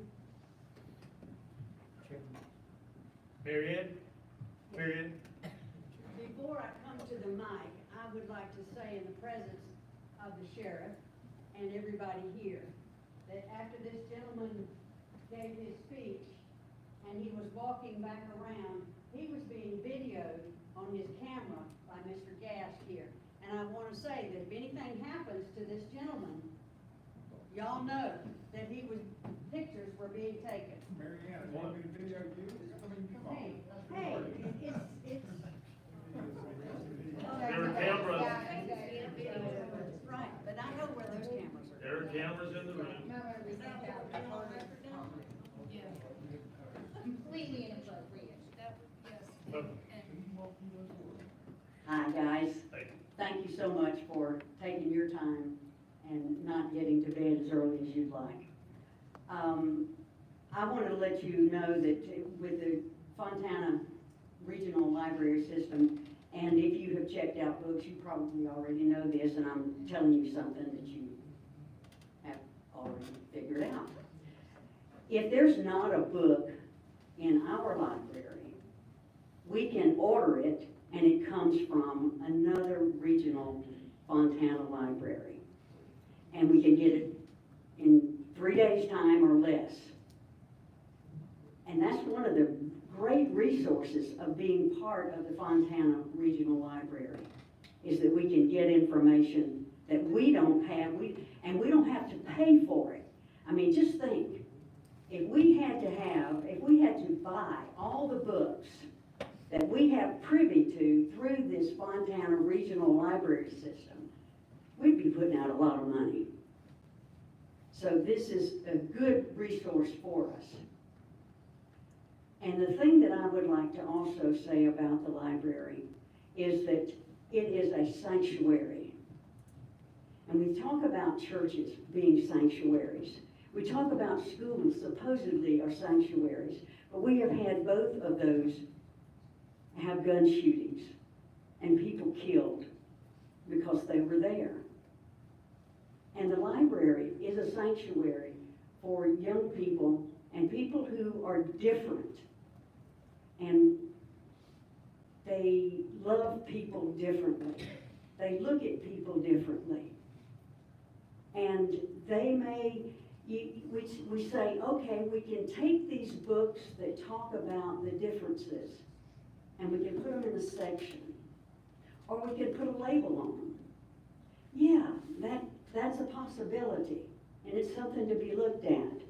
But if a child has a question about themselves and they're fearful about going to their adults, their parents, and asking questions and discussing issues that they're not ready to do yet, and if they go over to one of those sections of books and their neighbor walks by and sees them, and they go and tell the kids' parents. That's where the library people are being protected, and I've heard both sides of this discussion talk about protecting the children. The library personnel are protecting the children, in essence, from being discovered by their parents or being outed before they are ready to out themselves. So that's the difference in taking care of children. Parents take care of children because they love them, they had them, and they raised them. listening to them, I hope. And hoping that they are listening, the children are listening to their parents. But we're speaking the same language in caring for children, but there's a difference.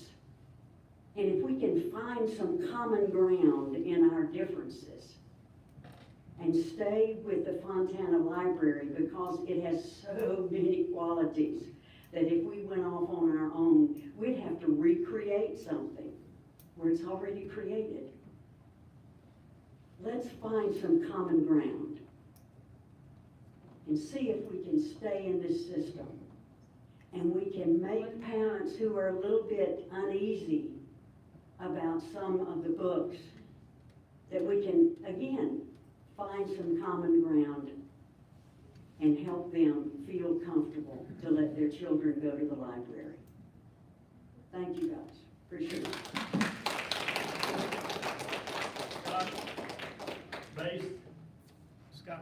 Scott Based, yeah. Based, yeah? Based. Like you based a turkey. Okay. Rhymes with paste. Come on up.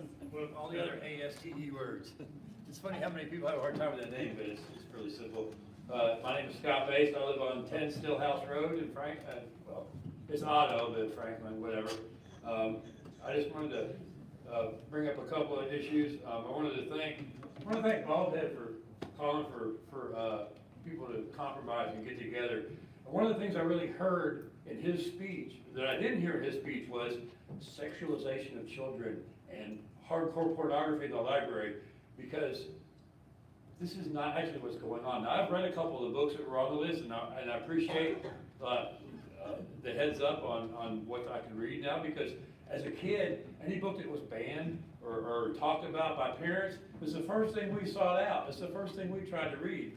So, and it was like, oh, cool, you got that book? When you're done with it, can I have it? And it got passed around. So these books, by the very nature of us talking about them, have become very popular in the school kids' realm now, whether you like it or not. Now, my wife and I, we lived in Scaly when we had our daughter was real young. She's 35 now, so. But we chose not to have a TV in the house, okay? We also chose for her not to go to R-rated movies until she was 17, because that was recommended by the Movie Association. I'm sure a lot of parents who have problems with these books also allow their children to go to R-rated movies. And to me, there's a big disconnect there. I read a statistic today that there's 9 billion people visiting porn sites every month. Okay, so this is a real problem. Pornography is a problem, okay? But pornography in our library is not the problem. Sexualizing our children by the librarians is not even happening, but it's a great word to use to get people all fired up. People get riled up when they hear children and sexualization. When all these books are gone from the library, if we pull out of Fontana, which I strongly object to, who chooses what books get put in the new library? Yeah. That's the big question. Who gets to choose? And that's where the book banning happens. It's not now, it's not if we're in Fontana, but it's when we have a new library that we have to create a whole new administration for, we have to create a whole new shopping list for, and spend millions of dollars to buy these books and videotape, whatever, all the other stuff that belongs to the Fontana system. Who gets to decide then? Is it you? Is it me? Is it these people here? You think we have a problem now? Wait till we start fighting over every single book that's going to be put in the library.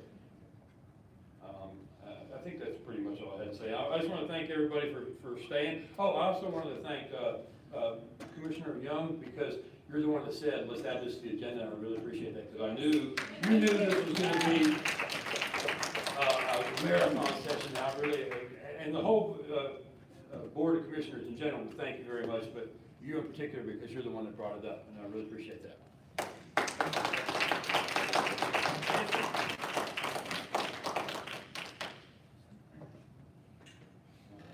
It's the based. Based. Same one. Like based a turkey. I also live on 10 Stillhouse Road. It's considered Franklin, but I call it Otto. I want to thank you all for being so patient, staying late, being willing to hear our public comments extended. And I want to say, isn't it an exciting time to be alive? I mean, seriously, look at how much public participation in public government.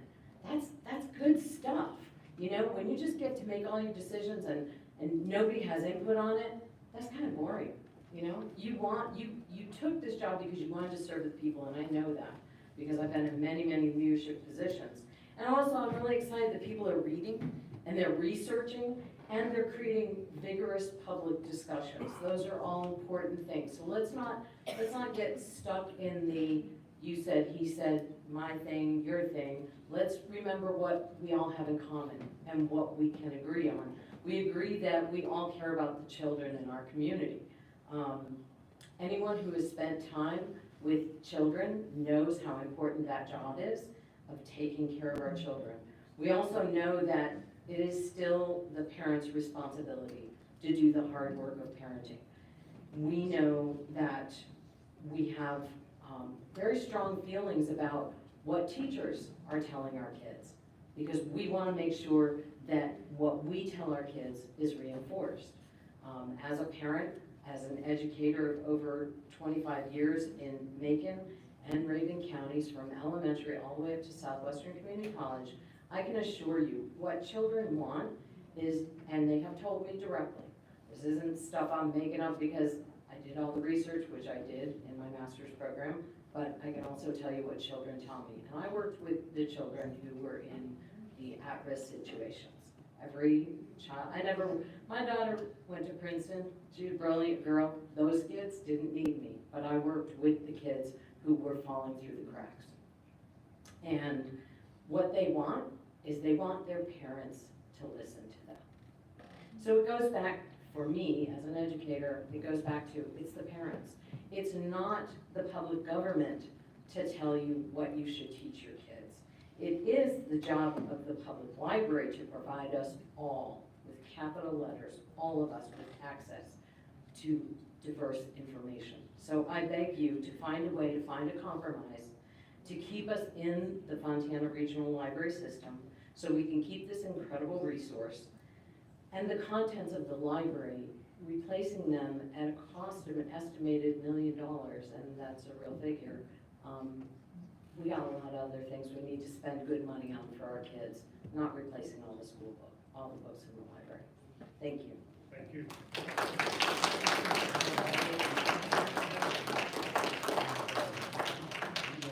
I'm gonna speak. Yeah.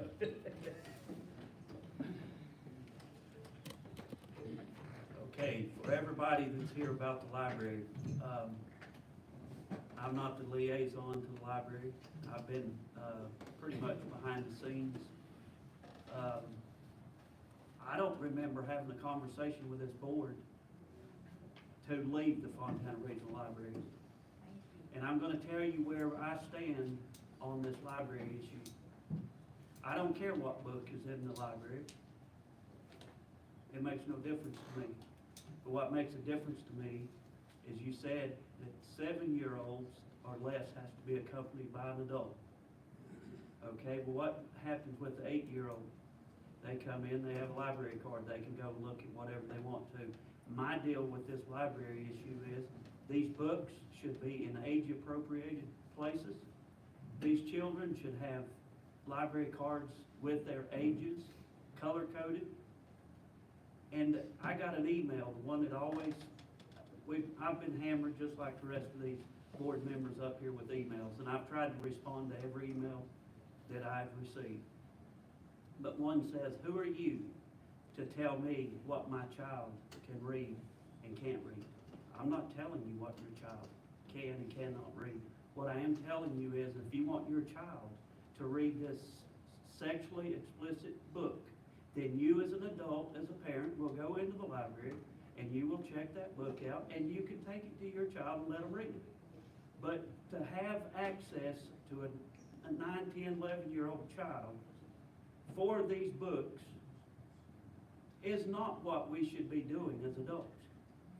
So my deal with the library is if you want to stay in the Fontana Regional Library, put these books where they should be, get the library cards age appropriated for the colors, and then you make sure that that child is not in that section of the library. That's where I stand with this library thing. And like I said, I don't remember having a conversation with these other 4 board members that we were gonna leave the Fontana Regional Library. Because I've stayed behind it and let Chairman Higdon and Commissioner Antoine handle this library thing. But it's time that we board members let you guys know, if you want a compromise, that's what I want to compromise. Put these books where they belong, keep them out of the hands of the children that is not age appropriate. That's where I stand. So if you want to do that, then I think, and one other thing, Commissioner Young just got thanked for staying late. If you remember, not too long ago, there was a library meeting in Highlands. Most of the people weren't even allowed to attend, and they definitely weren't allowed to speak. They even got the law called on them in Highlands. Now, we can't have the Board of Commissioners allowing people to speak, but people of the community can't go in and speak to their board members? That's not right. So, you want to compromise? Let's get this thing rolling. This is not the only county in this state, nor is this the only state in this country that is dealing with library issues. It's across this nation. Now, let's have adult conversations. Let's get the ball rolling, get these books where they should be, and keep them out of the hands of these young children. That's where I stand on this.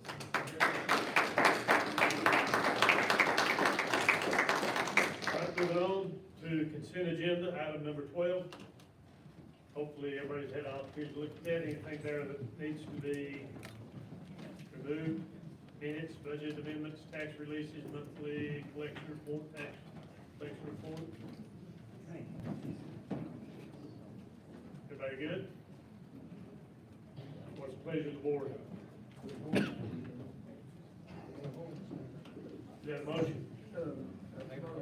Motion, and a second on consent agenda. Oh.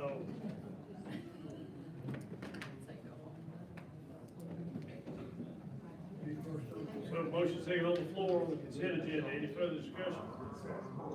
If not, please signify approval, raise your right hand. Aye. Thank you, gentlemen. Appointments, planning board, 1 seat. Mr. Manager. Do I have entertain a motion? Chairman, I'd like to nominate or reappoint Mr. Ben Ledford to the planning board.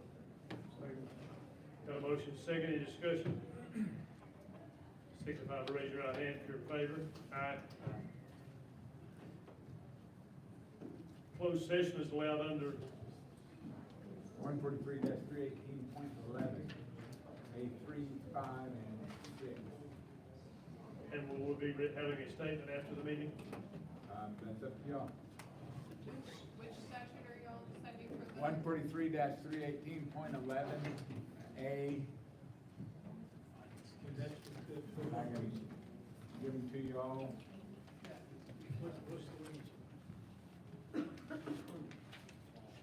E. 5.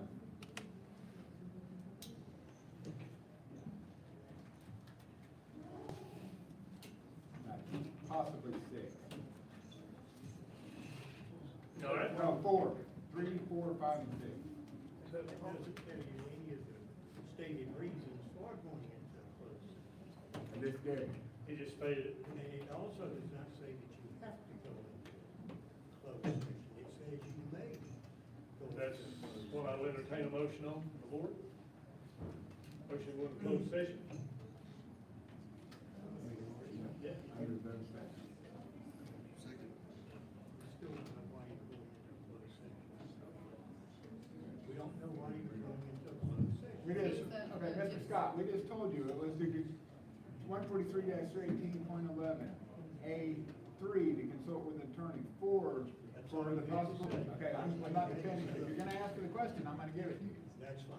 4 is to discuss the expansion or location of industries. 5 is to discuss the public body, staff, or negotiating agents in the price or material of real property purchase. And 6 is competence performance of employment. We have a motion and a second. All in favor, signify by raising your right hand.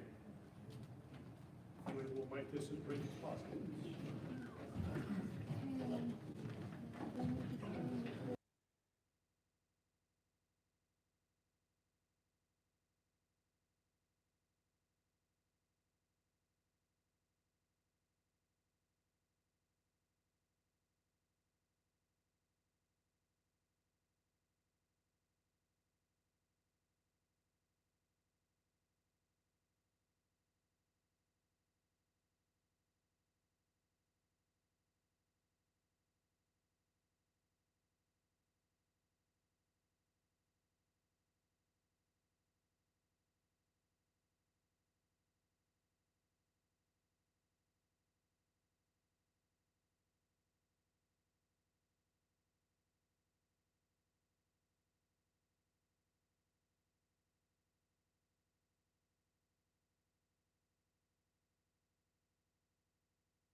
here. Thank y'all for sticking around.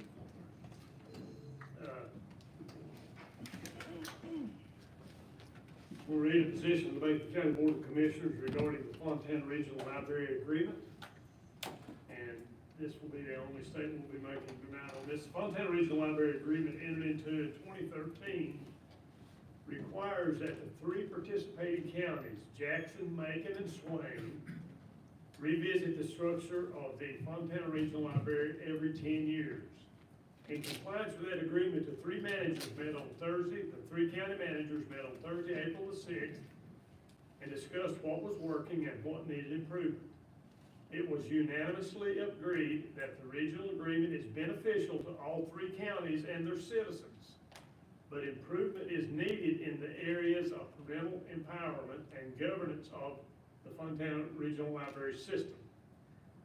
As a result, the counties are looking into, number one, provisions which will give parents greater ability to set restrictions over what materials their minor children may check out while still remaining in compliance with the law.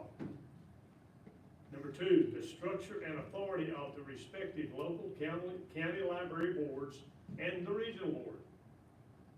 Because the structure of each of the libraries affected is different, this will take a little time to enable each county to evaluate the structure that it has in place. The hope is that we will be able to present these proposed revisions to the local agreement to the three commissioner boards by mid to late August.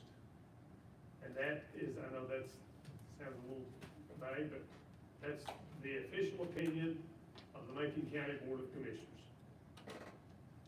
Gentlemen, it's been a long day. We thank everybody for coming, being here. We'll entertain a motion to adjourn. Motion. Motion adjourned. Second, Mr. Chairman. No room for discussion. Okay, any discussion? All in favor, signify by raising your right hand and saying aye. Aye. Meeting adjourned.